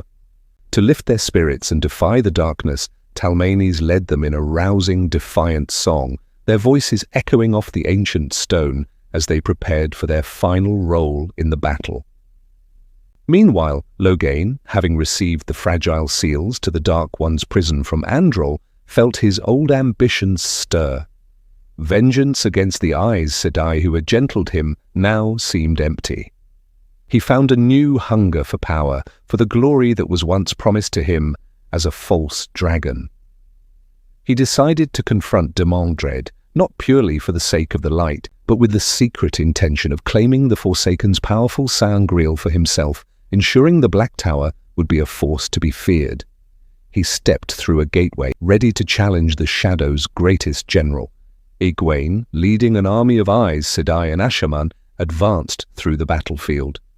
When enemy channelers attacked through a windstorm, their weaves were thrown off course by the dust. Egwene, demonstrating her immense power, manipulated the wind itself to seize these channelers and throw them into the air, where they were incinerated by lightning. The battle was a maelstrom of the One Power. Suddenly the manufactured dust storm was extinguished by an unseen force, revealing a man in black and red at the top of a rise. Time, now calling himself Mihael. Egwene had successfully drawn out the leader of the enemy channelers. As Mihael prepared to unleash lightning, the Ashaman warder Jahar Narishma shouted a warning. Egwene countered the attack and commanded her forces to keep other enemies away, while she, Maurice, and Narishma confronted the traitor directly, preparing for an epic duel. On another part of the battlefield, Ila of the Tuatha'an moved among the dead, searching for any survivors. The war had taken a heavy toll on her and her husband Rain, challenging the core tenets of their pacifist philosophy, the way of the leaf. Rayan began to question their absolute non-violence, wondering aloud if running from the Trollocs was a viable solution, and acknowledging that their survival would be owed to the soldiers who sacrificed their lives. He posited that living under the shadow would be far worse than any hardship they had previously endured, suggesting a new, reluctant respect for those who chose to fight. This crisis of faith deeply unsettled Ila, who also found herself grappling with guilt over shunning her son, Aram, for taking up the sword. Her previously clear moral lines blurred further as she watched mercenaries, whom she once admired for avoiding the fight, now appear as cowards looting the dead, forcing her to question which path was truly worse. Elsewhere, the young boy Olva was hiding with the Horn of Valere. Left alone, he was consumed by fear, the sounds and smells of battle overwhelming him. Discovered by a Trolloc, he made a desperate escape on the old horse, Bella. The mare, who was supposed to be afraid of Trollocs, ran with incredible speed and bravery, but the sheer number of shadow spawn was too great. Pursued by hundreds, Bella was struck by a Trolloc arrow and fell, dying. Heartbroken and weeping, Olver apologized to the horse before fleeing on foot, scrambling up a slope. He found a small crevice in the rock to hide in, but the Trollocs quickly surrounded him, tearing at his clothes and trying to drag him out. Logain Ablar, in a bold move, opened a gateway to strike directly at the Forsaken Demandred. However, Demandred, wielding a powerful Cyangreal, proved to be overwhelmingly strong. Logain's attacks were met with impossibly complex and powerful weaves, including a defensive wall that repelled his power and a terrifying death gate that left a trail of lava. Logain was thrown about, burned by molten rock, and systematically overpowered. Demandred dismissed him as powerful but ultimately not lose Therin. In a final, desperate moment, Logain distracted the Forsaken by throwing a rock at his face and used the opening to escape through another gateway, returning to his camp defeated, humiliated, and horribly wounded. He admitted to his bonded eye, Sedai Gabriel, that Demandred was simply too strong to face again. Egwene's battle against Mihail raged, their power rivaling the storm above. Fueled by her grief and rage over Gawain's death, she relentlessly attacked. Mihail resorted to using Balefire, a forbidden weave that damages the very fabric of reality. The ground around them began to crack into nothingness, showing the catastrophic effect of their duel. Egwene, furious at his recklessness, pressed her assault, nearly managing to cut him off from the One Power with a shield. In a desperate move, Mihail used a sliver of Balefire to destroy her shield weave, and then vanished using a form of travel connected to the true power, the Dark One's own energy source, leaving Egwene shaken by her near obliteration. Meanwhile, Rand, in his spiritual battle with the Dark One, was forced to witness the deaths of his friends and followers across the world. He saw Davram Bashir fall, then the faithful thief-taker, Hurin, and numerous Aiel and Ashaman. He wept for Gareth Bryne, Siouan, and for Gawain. Each death was a fresh torment, a name added to a list of his perceived failures. The Dark One capitalized on his despair, tempting him to surrender and find peace in oblivion. He offered a world of nothingness, an end to all struggle and all existence. For a moment, Rand considered it, but ultimately rejected the offer, realizing that an end to existence was not peace. He chose to endure the pain and continue fighting. Emhale, having escaped Egwene, met with Demandred. The Forsaken, displaying signs of profound madness and an obsession with dueling Luz Therin, chastised Mihail for his failure. In an act of supreme arrogance, Demandred lent Mihail his own immensely powerful Sa'angreal Sakarnen, ordering him to return and destroy Egwene with Balefire. Demandred revealed he wouldn't use the artifact against the Dragon Reborn himself, as he wanted a pure test of skill. Emhale, though tempted to turn the power on his rival, discovered the Sa'angreal was bonded to Demandred and would destroy him if used against its master. Resentfully, he accepted his orders, planning to deal with Demandred later. Queen Elaine of Andor found her forces being pushed back, and her command post ambushed by mercenaries disguised as refugees led by the treacherous Mela. Rendered powerless by a foxhead medallion pressed against her skin, she was forced to watch in horror as Mela brutally murdered her warder, Birgitte Silverbow. The breaking of their bond sent a wave of excruciating pain through Elaine. Mela then revealed his plan to follow the Dark One's orders by having a channeler surgically remove Elaine's unborn twins to be taken to Shaiol Ghul before claiming Elaine for himself. In the Shonchan camp, Min Farshaw watched as the Empress Fortuona's generals debated whether to return to the losing battle. Min sensed a spy was manipulating the council. Using her viewings, she identified General Yulan as being under compulsion, a puppet for the real spy, a disguised female channeler posing as a servant. In a daring gambit, Min used her position as truth speaker to publicly denounce Fortuona's inaction, and then falsely accused Yulan, causing the real spy to relax momentarily. Seizing the opportunity, Min threw a knife at the woman, who revealed herself by stopping it with the power before escaping through a gateway. With the Shadow's manipulation exposed, Min successfully pressured a reluctant Fortuona to order the Shonchan forces back to the battle.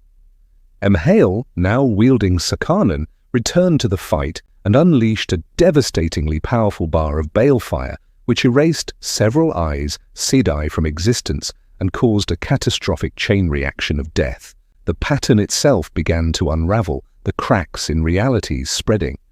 Egwene, exhausted and grieving, realized she could not fight balefire with more balefire without destroying the world. In a moment of profound insight, she understood that for every weave, an opposite must exist.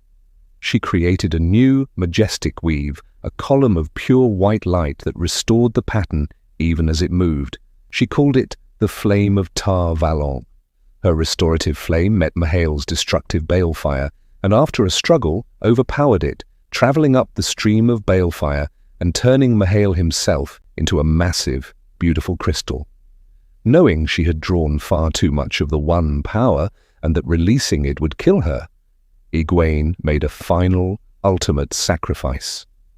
She became a pillar of light, releasing the flame of Tar Valon in a massive, quiet explosion that solidified the fracturing pattern and crystallized all the remaining Sharon channelers, ending their threat permanently.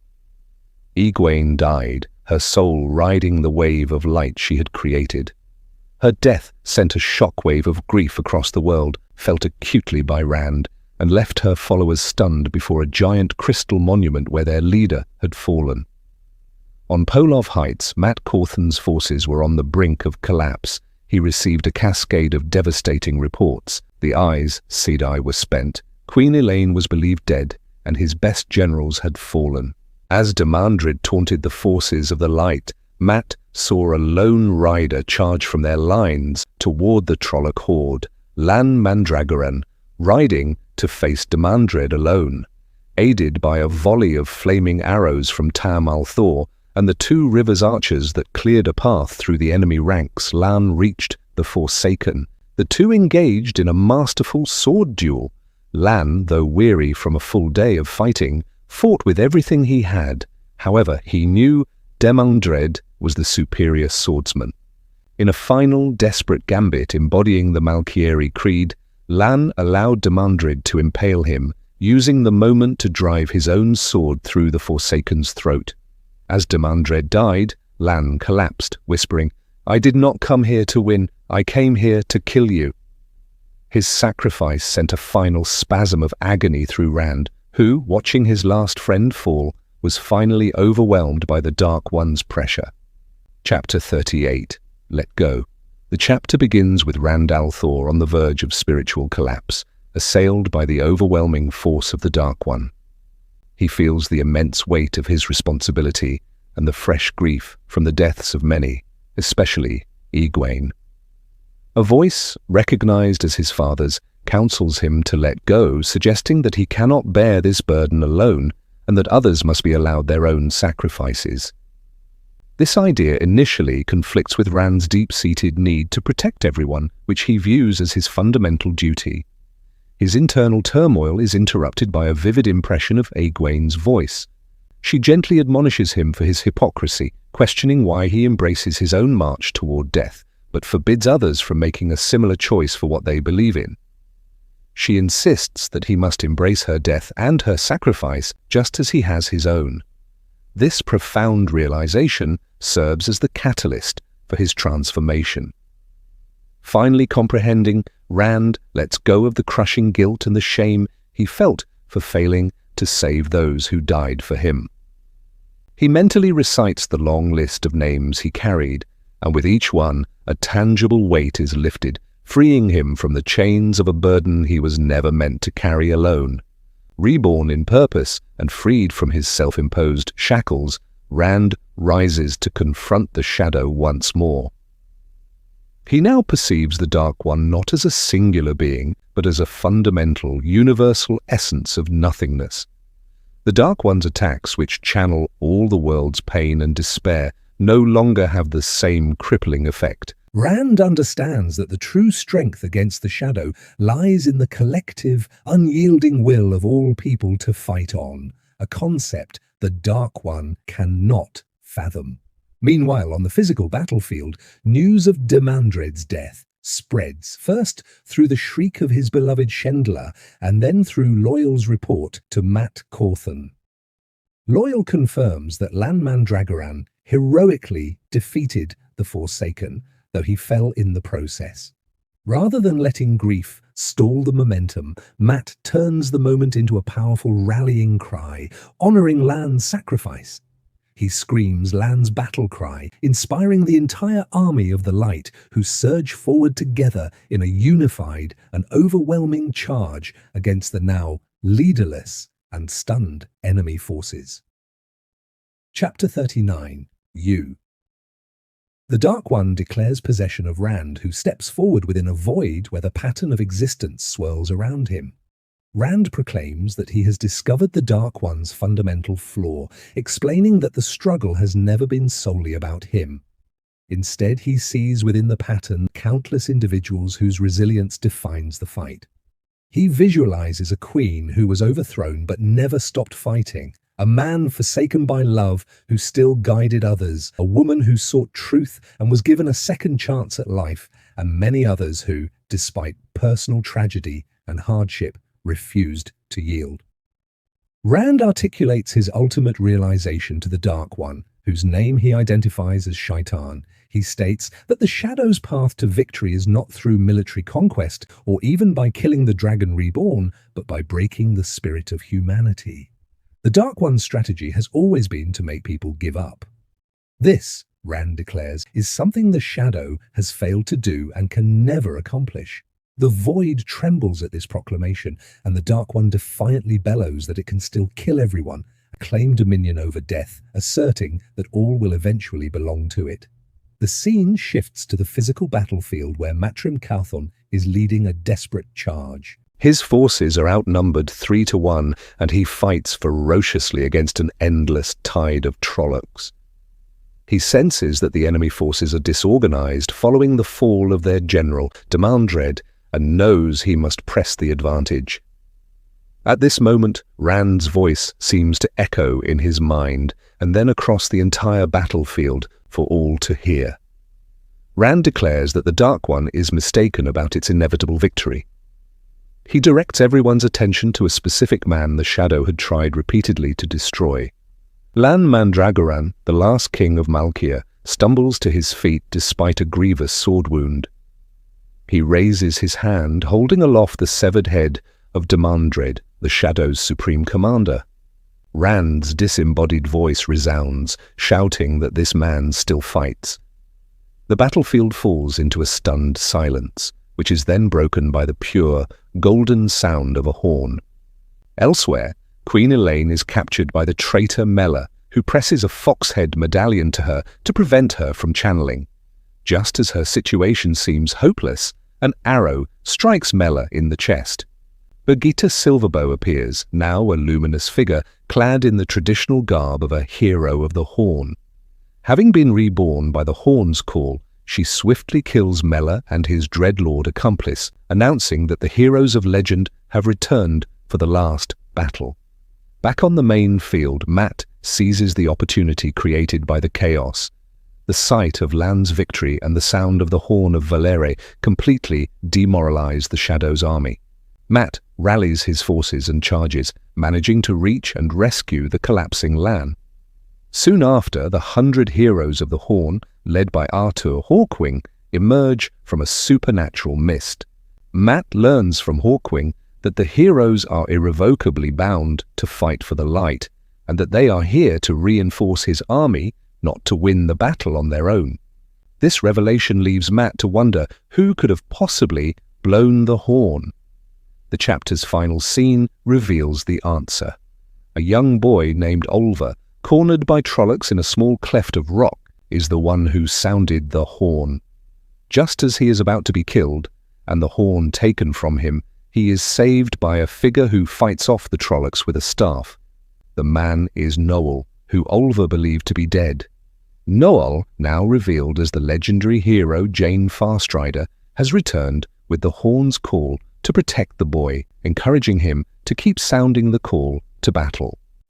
Chapter 40, Wolf Brother. The chapter opens with Elaine, who takes advantage of the shock her captors feel upon seeing the newly resurrected Birgitte.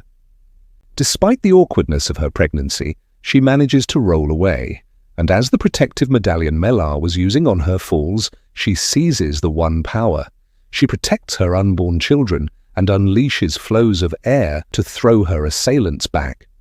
Her guards, recovering from their disarray, charge in, spurred on by Birgitte, who, despite being dead, vociferously reminds them she is still their commander.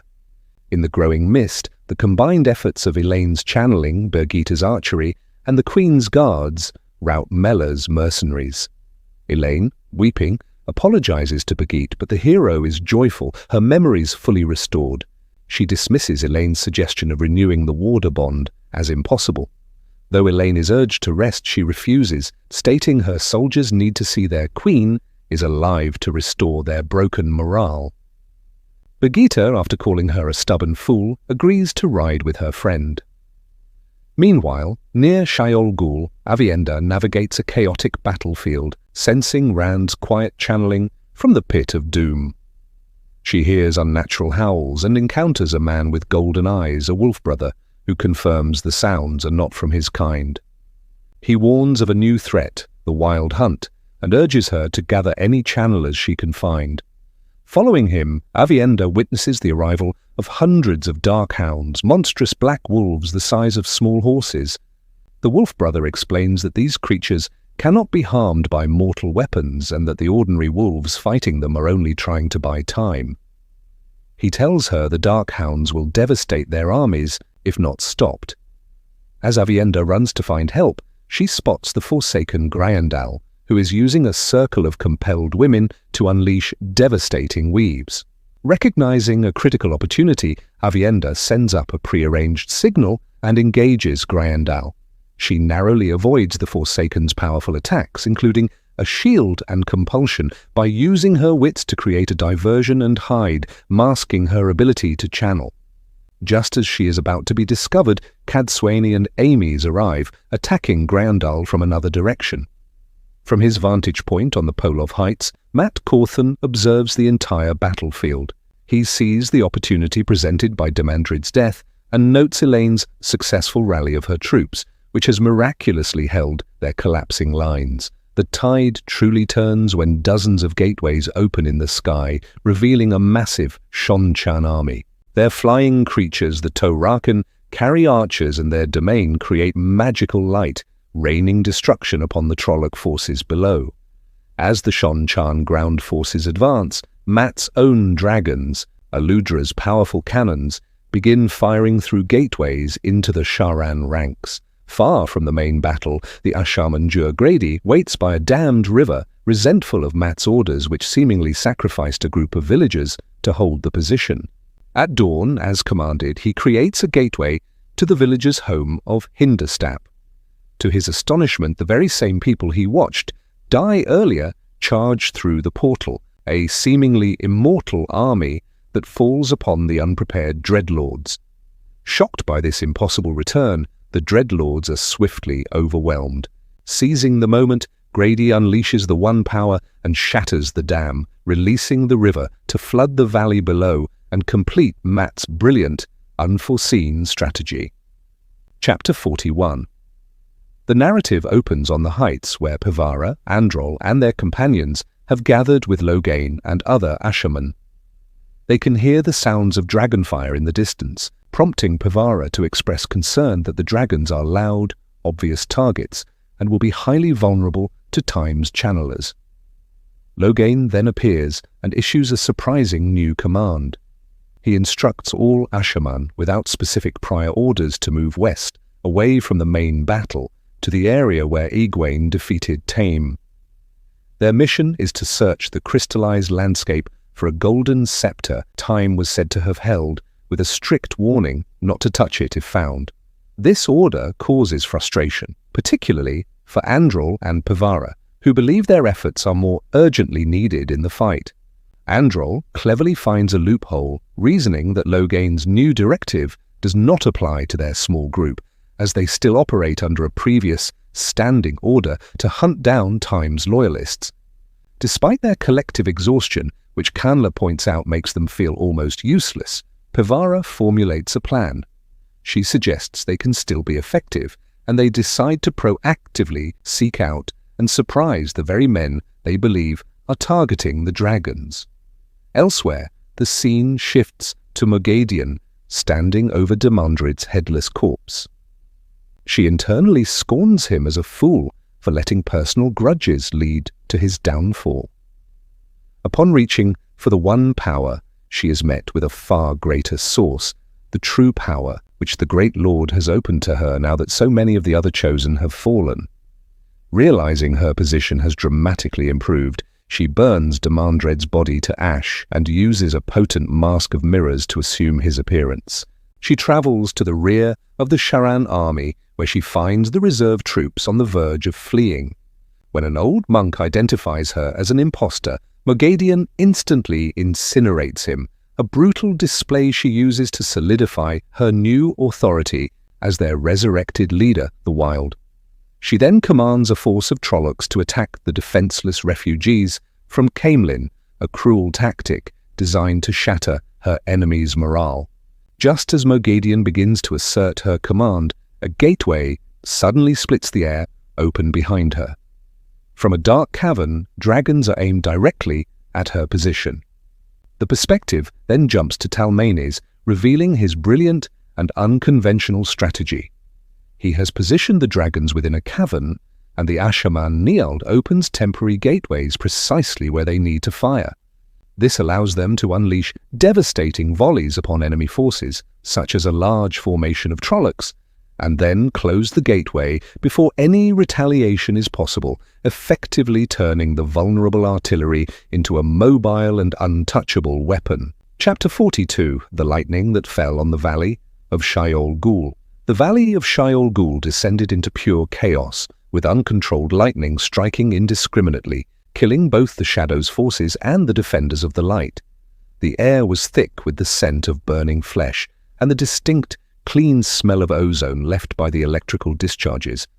Amid this pandemonium, Aviendha moved with incredible agility, narrowly evading the destructive bars of balefire launched at her by the forsaken Grayendal. The very fabric of reality seemed to be tearing apart, manifesting as a massive bubble of evil.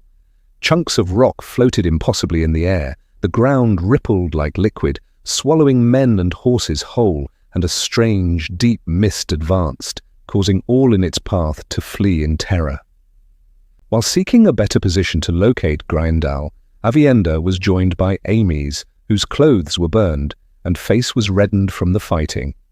They agreed to coordinate their assault on the Forsaken, planning to strike simultaneously from opposite sides for a greater chance of success. As Aviendha moved into position, she witnessed the profound struggle between the Creator and the Dark One playing out upon the landscape. Where the Dark One's influence tore the world asunder, Rand's influence, felt as a deep thrumming from the mountain, caused vibrant new life to erupt from the barren ground. The storm clouds overhead swirled into the ancient symbol of the eyes, Sedai, a sign of his power, stitching the pattern back together even as it was being ripped apart. Feeling his strength through their bond, Aviendha's own resolve hardened. She discovered Grayendal engaged in a furious duel with Cadsuane and Olivia. Just as she prepared to join Amys in their attack, she was forced to defend herself from a black-veiled Aiel under compulsion, striking him down with a weave of fire. To her absolute horror, upon pulling back his veil, she recognized the man she had just killed as Ruark. Meanwhile, on the battlefield at the Heights, a group of dreadlords led by Alviarin felt the tide turning against them. One of them, Mishrael, was deeply unnerved by the arrival of the heroes of the Horn and wished to flee. Alviarin, however, commanded them to locate the channelers responsible for opening the gateways for the dragon attacks. During their search, they stumbled upon a man they believed to be an exhausted and wounded Rand al'Thor, who promptly created a gateway and escaped. Sensing a monumental opportunity, the ambitious Alviarin decided to pursue him. Donalo, one of the men forcibly turned to the shadow, was able to read the residue of the gateway and opened a path for them to follow. They stepped through into a quiet clearing and were immediately cut off from the One Power. They had been lured into a trap. The man they had followed was not the Dragon Reborn, but Andral, disguised with a mask of mirrors. Before they could react, ancient Ogier emerged from the trees of Stedding Shaloon and captured the powerless Dreadlords. The Ogier elders refused to execute them within the sanctity of the Stedding, promising instead to hold them securely. As Androl and Pevara departed, however, they were met with a new catastrophe. The nearby refugee camp had been overrun by Trollocs, who were in the midst of a horrific slaughter. Back in the valley, Aviendha, reeling from the death of Ruark but fueled by Rand's unwavering determination, saw that Grandal was on the verge of defeating the combined might of Amys, Cadsuane, and the others. Creating a spear of pure light and fire, Aviendha charged. She expertly sliced apart Grandal's own weaves, but the Forsaken unleashed a powerful blast of earth from the ground beneath her. Instead of being stopped, Aviendha used the force of the explosion to launch herself into the air. Though terribly wounded by the flying rock, she soared toward Grandal, just as the Forsaken began to open a gateway using the true power. In the instant before they vanished, Aviendha plunged her fiery spear directly into Grandal's side, and both women were consumed by the portal. Chapter 43.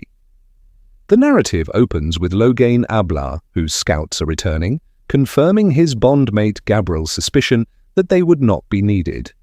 Their bond conveys his disappointment, but Loghain insists he is focused on the future of the Black Tower. Gabril challenges this, sensing through their connection that his true motive is to secure his own personal power in the world, an ambition born from the immense suffering he endured at the hands of both the White Tower and Mahale. His internal thoughts reveal a man determined to become feared as the only means of ensuring his safety and autonomy. His reflections are interrupted by a calm but firm Shonchan woman who delivers a final message from the Amirlin. The seals must be brought to the White Tower for breaking when the sign of light appears. Loghain dismisses her, intent on claiming the seals for himself. His plans are advanced when one of his Ashaman, Desautel, discovers what they have been searching for, a powerful golden scepter encased within a large crystal. As Loghain prepares to shatter the crystal with the One Power, even considering the use of forbidden balefire, a severely burned Androl arrives. He brings devastating news that Trollocs are slaughtering the defenseless refugees of Caemlyn, pleading with Loghain for aid as he is the only one who can help. The scene ends with Loghain frozen, holding a nearly complete weave of balefire, forced to choose between the ultimate symbol of power he has craved and the lives of innocent children. Meanwhile, Mat Cauthon rides with the heroes of the Horn, confirming with Hend, the striker, that he is not, in fact, one of them destined to be reborn. He witnesses the tide of the battle turn decisively in favor of the light. Elaine's forces rally under a banner of pure light. The river returns to its bed, splitting the Trolloc army, and the Shonchan forces join the fray. The Shonchan unleash their monstrous war beasts, the Lopar and Korlum, which systematically and horrifically annihilate the trapped Trolloc legions in a corridor of carnage, supported by Eludra's dragons firing from a distance. With the battle won, Mat recognizes that the greater war is not over. Feeling an inexorable pull towards Rand, he asks the hero Hawkwing to speak with the Shonchan Empress Tuon on his behalf before riding north toward his friend. In a metaphysical realm, Rand confronts the Dark One. He argues that the shadow is incapable of victory because it cannot inspire true nobility or self-sacrifice, only fear and greed, which inevitably crumble when hope is lost. Rand fully embraces his own impending death, stating it is lighter than a feather and a final act of defiance the Dark One cannot comprehend. This spiritual conflict is contrasted with the brutal physical struggle of Aviendha. Having fought Grindal to a standstill, she lies horribly wounded upon a rocky ledge, her feet and legs ruined. Though she manages to create a gateway for escape or rescue, she is too weak to use it. Grandal, also wounded but still stronger, toys with her, leaving Aviendha disarmed, bleeding, and on the precipice of being captured by the Forsaken. Chapter 44. Two Craftsmen. The chapter commences with Perrin Aybara waking in the darkness of his room within Berelain's palace, alerted by a subtle noise. He identifies the figure as the Ale woman, Chiad, who is present against the strictures of her honor as Gaishain. She expresses her unease, but Perrin dismisses it, noting the extreme circumstances of the last battle. Chiad confirms that the engagement at Merilor is won, but the crucial conflict at Thakandar continues. Driven by a sense of duty, Perrin insists on returning to his work despite a bone-deep weariness that has only slightly abated. He and Chiad have a brief, tense exchange about honor when Perrin suggests Rand should have released the Gaishain from their vows. Chiad passionately retorts that honor is everything worth risking the world for, a sentiment Perrin finds he can understand in his own way. He then learns the true reason for her visit. She is worried about Gaul. Perrin reassures her that Gaul was unharmed when he last saw him in the world of dreams, but acknowledges his own depleted state prevents him from returning without aid, as he needs an Aes Sedai to restore his stamina. Before Chiad can return with help, Perrin is visited by his former master, the blacksmith Haral Luhan. The two men share a moment of mutual respect, with Luhan praising Perrin's craftsmanship on his hammer, acknowledging him as a master in his own right. Perrin confesses his frustration with himself, believing he made a mistake by pushing himself to the point of uselessness. Master Luhan offers a profound counter-argument, reframing Perrin's exhaustion not as a failure, but as a necessity. He explains that this is not an ordinary day where one must pace oneself for tomorrow. This is the final morning at the forge, where the work must be finished, no matter the cost. Luhan provides a deep analysis of Perrin's character, observing that Perrin has spent so long learning to control his immense strength that he has become afraid to ever let it go. He urges Perrin to stop holding himself back. Their conversation shifts to darker matters as Perrin reveals that his family was murdered by Padan Fain, not Trollocs, and that he believes both Fain and Lord Luke will attempt to kill Rand before the end. Chiad returns, accompanied by the Aes Sedai Masuri. Perrin, suspicious of Masuri due to her past clandestine meetings with the Prophet Masema, demands an explanation. She provides a forthright, if still guarded, answer, admitting she foolishly intended to use Masema for influence and has since learned from her mistake. Satisfied, Perrin allows her to perform the weave. The magic shoves his fatigue deep down inside him, not removing it, but making it unfelt, leaving him feeling invigorated and powerful. Knowing this energy is temporary, he prepares to return to the dream. After telling Chiad he will find Gaul, he closes his eyes and skillfully shifts his consciousness, entering the wolf dream in the flesh to begin his final hunt for Slayer. The perspective shifts to the second craftsman, Tom Merrilin, who is seated on a boulder near the entrance to the Pit of Doom, acting as a stoic guardian. He observes the apocalyptic battle raging in the valley below, searching his mind for the perfect, unexpected word to describe the scene for the great ballad he intends to compose. He watches the Ale fight, sees the seemingly invincible Dark Hounds, and notes the titanic struggle between the Windfinders and the Shadow for control of the weather itself. Rejecting common words like epic or climactic, he finally settles on the word exquisite. He finds it a perfect, unexpected descriptor for the terrible grandeur of the world's end, a moment of ultimate heroism and horror. As he watches, a figure disguised as Cadsuane approaches the tunnel. Tom, ever the keen observer of human detail, recognizes that the woman's walk is wrong. Without hesitation, he throws a knife, killing her instantly. The illusion fails, revealing a Blackardja sister. He calmly hides her corpse with several others he has already dispatched, proving his vigil has not been a passive one. His duty as a guard momentarily complete, he takes out paper and pen and, amid the chaos of the last battle, begins to compose his masterpiece. Chapter 45. Tendrils of mist. With the sensation of dice tumbling through his mind, Mat Cauthon located Grady on the heights, accompanied by Olver and Noel. Under his arm, Mat carried Rand's blood-stained banner, tightly bundled. The ground was a grim tableau of battle's aftermath, littered with fallen bodies, discarded weapons, and armor fragments, the rocks stained dark with blood. The fighting in this specific location had concluded, leaving it devoid of enemies. Noel offered Mat a smile from his horse, where Olver sat before him, clutching the horn of Valeri. Olver appeared drained from the effects of Grady's magical healing, yet he simultaneously radiated immense pride. Mat reflected on Noel's identity, now confirmed as one of the legendary heroes of the Horn, the famed Jane Farstrider himself.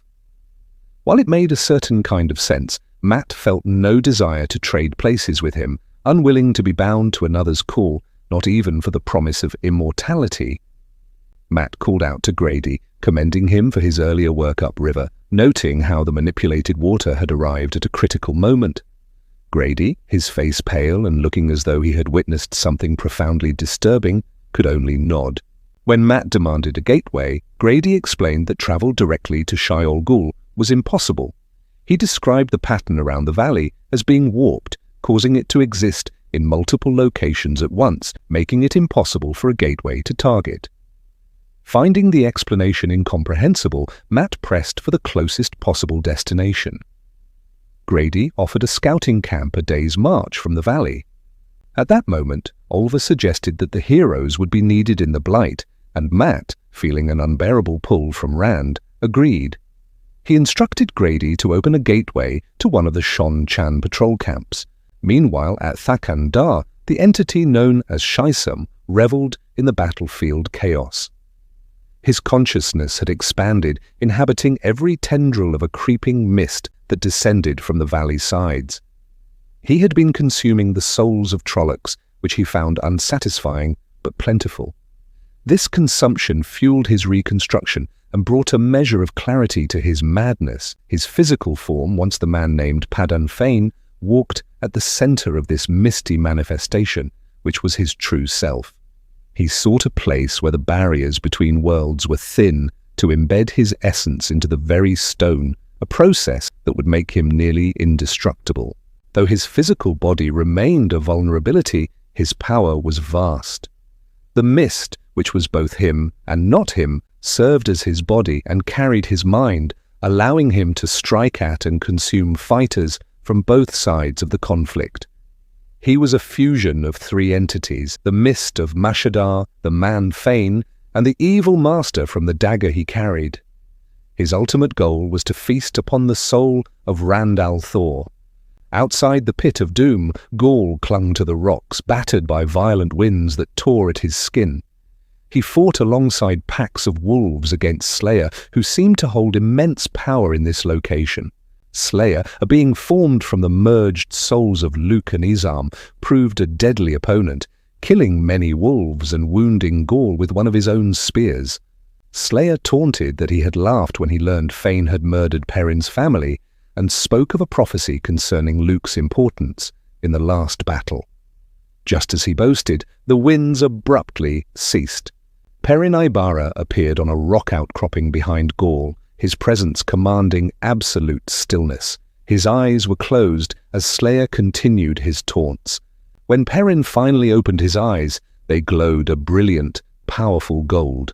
The storm returned, seemingly emanating from Perrin himself, and Gaul, recognizing the overwhelming power radiating from his friend, wisely retreated from the impending confrontation.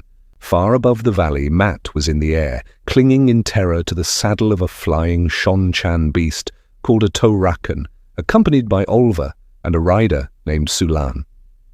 He hated every moment of the flight, while Olver seemed to be enjoying it immensely. As they flew over the valley, Mat witnessed the mayhem below, scattered fighting between Aiel and Trollocs, and a lone formation of soldiers defending the path to Shayol Ghul.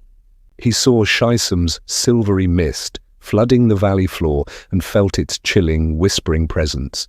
He also spotted the Wild Hunt, massive, black darkhounds attacking the defenders. Matt knew that Rand's forces were caught between two unstoppable threats. As Sulan looked for a safe place to land, a volley of arrows shot up from red-veiled Aiel below. One arrow grazed Sulan, knocking her unconscious. Matt scrambled to grab the reins, but the wounded creature spiraled out of control, crashing violently to the valley floor. Matt was thrown clear, surviving with minor injuries. He found Olva, still strapped in but safe. In the chaos, Matt realized he had lost Rand's banner, but Olva pointed to the sky, where the churning clouds had formed the ancient symbol of the dragon. Olva then raised the horn of Valeri to his lips and blew a single, beautiful, resonant note. Chapter 46. To Awaken. Rand al'Thor violently re-entered the physical world, breaking free from the darkness where he had been observing the pattern. He was acutely aware that while mere minutes had transpired within the cavern, the flow of time had been far more rapid outside, with days passing in the valley, and even longer in the wider world. Full of the immense power of Saidin, he forcefully separated from Moridin, their blades unlocking after a tense stalemate. Rand immediately swung the crystalline sword Kalandor at his adversary. Moridin, caught off guard, barely managed to raise his own sword to parry the blow. Recovering, Moridin drew a knife and adopted a two-weapon fighting stance. Rand, with the torrent of the one power raging inside him, dismissed his old friend, declaring him irrelevant to the final confrontation. In a cunning and cruel retort, Moridin spun and hurled his knife not at Rand, but at the vulnerable Alanna Mosvani. Nynaeve watched in absolute horror as the blade flew, untouched by any weave of the power she could muster. Despite her desperate attempt to intervene, the knife struck Alanna squarely in the chest, a fatal wound to the heart that no healing could mend. As Nynaeve cried out to Rand for the power, Alanna whispered her final words. The herbal remedy Nynaeve had administered had granted her a moment of lucidity, an awakening that allowed her to consciously release her warder bond with Rand just before she died. Consequently, Rand felt only sorrow for her passing, not the debilitating agony of a warder whose eyes Sedai is killed. Taking advantage of the moment, Moridin dropped his sword and stabbed his own right hand with a second knife. Through their mysterious connection, the pain transferred directly to Rand, forcing his hand open and causing him to drop Kalandor, extinguishing its light as it rang against the cavern floor. Meanwhile, in the wolf dream, Perrin Aybara finally unleashed the entirety of his pent-up fury against his nemesis Slayer. He abandoned the distinction between man and wolf, letting loose the rage and grief he had suppressed since the death of his family. No longer the careful blacksmith afraid of his own strength, Perrin embraced his primal nature. The dreamscape's storm mirrored his emotions, his hammer strikes sounding like thunder. He relentlessly pursued Slayer, who grew increasingly panicked. Perrin shattered Slayer's shield with repeated, brutal blows, sending the man sprawling. When Slayer vanished into the waking world, Perrin followed, a feat Slayer believed impossible. This began a desperate chase that flickered between the real world and the wolf dream. In the dream, Perrin was a wolf running on 4 legs. In reality, he was a man wielding his mighty hammer. The transitions became so rapid that he seemed to exist in both planes at once, relentlessly closing the distance. The hunt culminated as the worlds themselves seemed to blur and spiral. In a singular moment of convergence, Perrin's hammer crushed Slayer's head. At the same instant, his wolf form's fangs tore into Slayer's throat. The man's body crumpled to the ground, finally defeated. Perrin found himself surrounded by Aiel, who had followed his charge, but he quickly saw that the battle for the light was being lost. Monstrous darkhounds, the Wild Hunt, were tearing through their defenses, and their venomous saliva was fatal on contact. The command structure had collapsed, and despair was setting in. Just as all hope seemed lost, a faint, familiar sound pierced the chaos. The the Horn of Valere. But the heroes who answered the call were not men. In response to a spiritual howl, hundreds of massive, glowing spirit wolves, the ghosts of fallen wolves, materialized on the battlefield. This was the last hunt, and they charged, led by Perrin, to meet the Darkhounds. Mat Cauthon soon arrived, having left Olva with the heroes of the Horn, and warned Perrin that Padan Fain was present, spreading the corrupting mist of Mashadar. As they spoke, a tendril of that same silvery mist shot out from behind Mat, impaling him through the chest and sending him tumbling from his horse. Chapter 47. She fought it off, but barely. The chapter opens upon a desperate confrontation on a rocky ledge overlooking the field of battle. A grievously wounded Graendal, one of the Forsaken, attempts to overwhelm an equally weakened Aviendha, who is bleeding profusely and struggling to reach her open gateway. To prevent Graendal from finishing her with weaves of compulsion, Aviendha resorts to an exceedingly dangerous and forbidden Aiel technique. She mentally plucks at the threads of her own tied-off gateway, deliberately destabilizing it. Fully accepting that the act could still her or kill her, she triggers a cataclysmic explosion of light and heat that consumes them both. Elsewhere on the battlefield, the malevolent entity known as Shaisam, a horrific fusion of Padan Fain and the evil of Shadar Logoth, is ambushed by Matrim Cauthon. Mat, having survived Fain's corrupting influence before, explains that he is now immune to it, much like one who survives a disease. He then plunges the cursed ruby-hilted dagger into Shaisam's heart, an act that finally and utterly destroys both the man and the ancient evil he carried. Meanwhile, Perrin Aybara enters the Wolf Dream to rescue the exhausted and injured Gaul, who had been faithfully guarding the entrance to the Pit of Doom. Returning to the waking world, Perrin faces a devastating choice between his desperate need to find his wife, Fail, and his sworn duty to protect the vulnerable Rand. With great personal agony, he chooses his duty, returning one last time to the Wolf Dream to stand guard. The climax unfolds in the Pit of Doom, where Moradin seizes the sword Callandor and discovers with maniacal glee that it can serve as a Cyangreal for the true power. This, however, is Rand al'Thor's ultimate trap.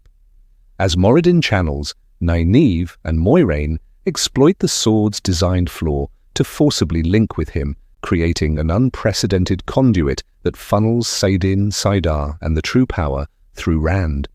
He then uses the Dark One's own essence as a weapon to seize his enemy directly, unleashing a final, brilliant explosion of pure light. Chapter 48. So Many Dead. The narrative opens upon a scene of absolute carnage on the field of Merilor, where hundreds of thousands of men and Trollocs lay dead in vast piles. The very landscape is described as a place of slaughter, with riverbanks transformed into abattoirs and bogs serving as mass graves filled with corpses.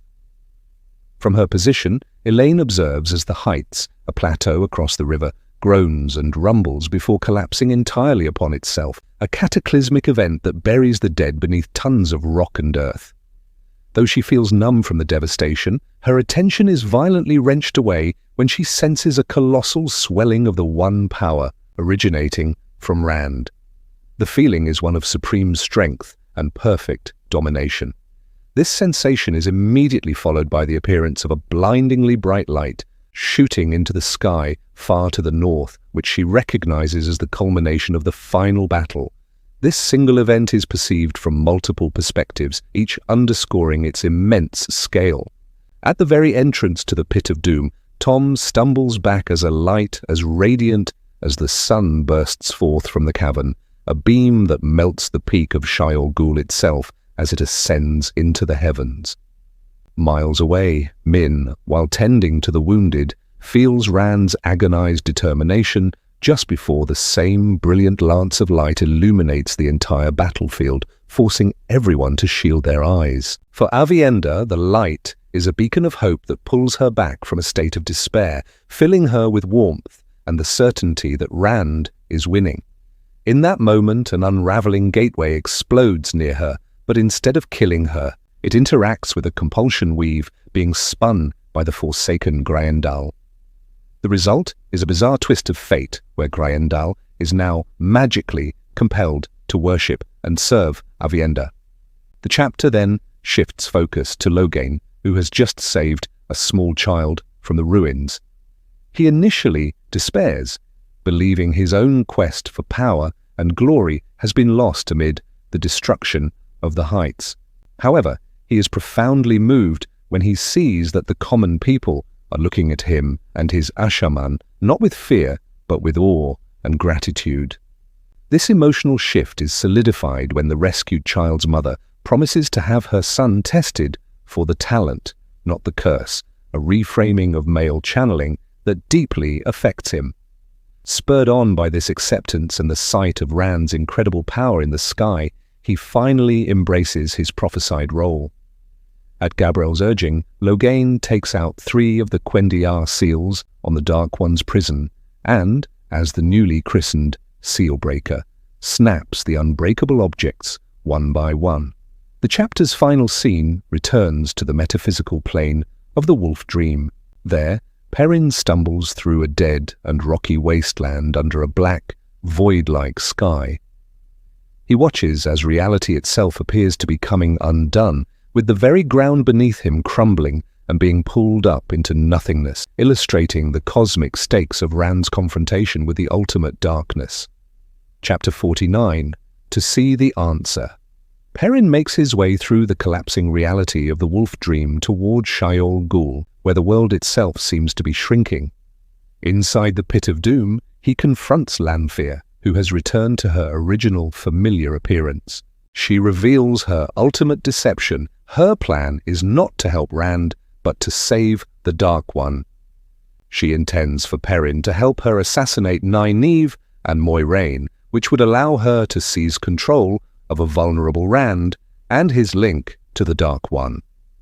Under the influence of her compulsion, Perrin feels a deep-seated, false resentment toward Moiraine and agrees. However, just as they are about to strike, Perrin understands that his true duty is to handle the threats that Rand cannot. By focusing with absolute power on his genuine love for his wife, Feyre, he shatters Lanfear's mental control. He then grabs Lanfear and breaks her neck, an act that sickens him, but which he accepts as a necessary burden to protect his friend.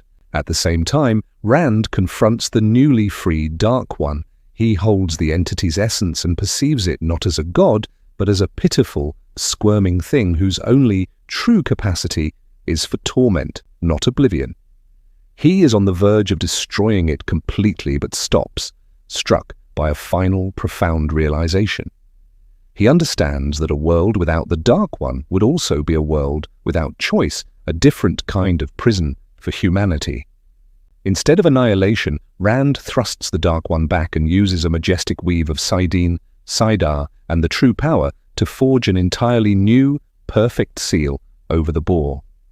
As Moiraine and Nynaeve flee the blinding light, Moiraine witnesses the whole of absolute blackness at the heart of the mountain shrink away to a pinpoint and then vanish entirely. Epilogue. The chapter commences in a state of disorientation and pain, with Rand al'Thor stumbling through a collapsing tunnel within Shayol Ghul. He is slipping in his own blood, unable to see clearly, and is burdened by the heavy weight of a body he carries in his arms. He barely escapes into the open air as the mountain seals itself shut behind him with the finality of clenched teeth. Exhausted, he collapses, the body he was carrying proving too much. Through his blurry vision, he perceives a figure, an elderly woman who seems to be Aiel, kneeling beside him. He does not know her voice, but she whispers words of encouragement. Before he succumbs to unconsciousness, Rand has a moment of profound realization, whispering that he finally understands the answer to a question he once posed to the Elfin. He comprehends that the essence of being human lies in the ability to choose, and without choice, a person is merely a puppet. The scene shifts to Matrim Cauthon, who finds himself standing in a field littered with the grotesque, pockmarked corpses of Trollocs. The malevolent mist of Mashadar has finally dissipated, and he looks up to greet the midday sun with his characteristic humor. At his feet lies the decaying body of Padan Fayan, a horrifying sight with flesh sloughing off, and the darkness from the Shadar Logoth dagger consuming what remains of him. For a fleeting moment, Mat considers taking the ruby-hilted dagger, a source of immense power and corruption, but he ultimately rejects the temptation. He recognizes it as a gamble too dangerous to ever take, spits, and walks away. His recovery is complete when he finds his signature hat, places it on his head, and strolls off, whistling, the chaotic rolling of dice in his mind having at last fallen silent. Behind him, the cursed dagger dissolves into the putrescence of Fane's remains. Next, the perspective moves to a weary Perrin Ibera as he enters the makeshift camp at the foot of Shayol Ghul. He feels an immense exhaustion, as if he could sleep for 100 days but knows he cannot rest yet. He carries the heavy weight of his hammer, a tool that has sometimes felt like a burden dragging him toward the grave. He is purposefully suppressing a terrible fear regarding the fate of his wife, Fael. As he walks, the spirits of the wolves who fought alongside him fade from his mind, offering him final words of farewell and encouragement. The camp itself is a place of stark contrasts, filled with the moans of the wounded in some tents and the joyous shouts of survivors in others. Perrin, however, feels no cause for celebration and seeks out the central command tent. He notes with dread that he can no longer feel the familiar tug of Rand's Ta'veren nature, a deeply unsettling sign. Inside the large tent, he finds Nynaeve, Dama Flynn, and Moiraine gathered around a pallet where Rand lies, cleaned but unmoving. Moiraine whispers softly to him, telling him he did well. Perrin learns from a red-eyed Nynaeve that despite their best efforts, even using powerful Angreal, they are unable to heal Rand. He is dying. The weight of the moment is compounded when Perrin asks about other casualties, and Nynaeve, barely holding herself together, reveals that Egwene Alvear is dead. Perrin is struck with grief but manages to comfort Nynaeve, reminding her that she protected Rand, allowing him to fulfill his duty. In another section of the tent, Perrin sees the body of the Forsaken Moridin, also dying and beyond the reach of healing. It becomes clear that Rand must have carried his enemy from the pit. Outside, Perrin sees Lan comforting Nynaeve and learns that gateways are once again functional, a sign that the Dark One's influence has truly been purged from the world. The narrative then follows the Ogier, Loyal, as he attempts to gather first-hand accounts of the last battle for the book he is writing. His scholarly purpose is mixed with a personal desire to ensure his friends, Mat and Perrin, are safe. His quest is frustrating as he finds the camp in a state of organized chaos and celebration. He observes key moments of the New Age being forged, witnessing Four Eyes, Sedai, pressuring the Domani general Rodel Iturralde into accepting the throne of Arad Doman to prevent the kingdom's collapse. He also observes the perplexing calmness of Min, Elaine, and Avienda in the face of Rand's imminent death, a detail that troubles him. Mat, meanwhile, saunters into the Shon-Chan encampment at Merilor, greeted by awed whispers of his title, the Prince of the Ravens. He puts on a spectacular fireworks display arranged with Aludra to celebrate the victory. He then has a tense but characteristically sharp reunion with his wife, the Empress Tuon. She informs him coolly that she is with child, meaning she has an heir and is now free to kill him if she wishes. Mat, undeterred, responds with his own brand of charm, suggesting they work something out and asking if she plays dice. Perrin's story reaches its emotional nadir as he sits among the fields of the dead, having found no trace of Fael. He finally allows his grief and exhaustion to overwhelm him and collapses. In the wolf dream, his spirit runs wildly across the world, reliving moments of his past, tormented by the thought that in fulfilling his duty to Rand, he failed to protect Fael. His anguish culminates in a mournful howl. Just as he sinks into despair, he hears the cry of a falcon. This sound snaps him back to reality. Guided by a faint scent of her perfume, he finds the exact spot from his vision and, with a surge of incredible strength, uncovers Fail, who is alive but gravely injured, buried beneath a horse and a pile of trollocs. In an instant, he uses the wolf dream to transport her to Nynaeve's side for healing, refusing to let her go even as the power flows into her. Elsewhere, the forsaken Moghedien awakens, having survived the battle. She believes she has won a great victory, with the Dark Ones sealed and her rivals among the chosen dead or captured. She imagines a future where she, with her superior knowledge, could rule the world. Her moment of triumph is cut brutally short when a Shonchana dam is snapped around her neck. A smug Suldam informs her that while they were forbidden from taking eyes, Sedai, she wears no ring and will not be missed. Moghedien is enslaved once more, dragged screaming through a gateway. As evening falls, Birgitte Silverbow has a final conversation with Elaine. She reveals that she has sent Olver away with the Horn of Valerje, instructing him to hide it so that it can never be used as a weapon of Andor, thus saving Elaine from a difficult choice. She then explains that her time in this world is over. She can feel herself being reborn to live another life with her love, Gaidal Cain. After a sorrowful but peaceful farewell, she fades away. The climax of the public story unfolds as a funeral pyre is prepared for Rand al'Thor. Tam al'Thor, his father, lights the pyre with a torch, his face a mask of solemn grief. A small, silent crowd of 200 people from all nations watches as the flames consume the body of the dragon reborn. Min, Elaine, and Aviendha stand together before the fire, outwardly calm. They acknowledge that their presence here together was foretold, and their purpose now is to ensure the world truly believes Rand is gone. As they watch, Min feels the thrum of her bond with Rand growing stronger, not weaker. In a quiet tent, the real Rand al'Thor awakens in the body of Moridin. He feels no pain for the first time in years and discovers with a laugh that his left hand has been restored. Looking in a mirror, he sees Moridin's face staring back, complete with a single, unmoving black mark, Ace-A, in his eye. He finds that Olivia has left him clothes, a bag of coins, and a sword. He dresses and slips out of the tent, finding a horse waiting. From a distance, he watches his own funeral, observing the 3 women he loves standing before the pyre. He notices one other person watching him, and not the fire, Cadsuane.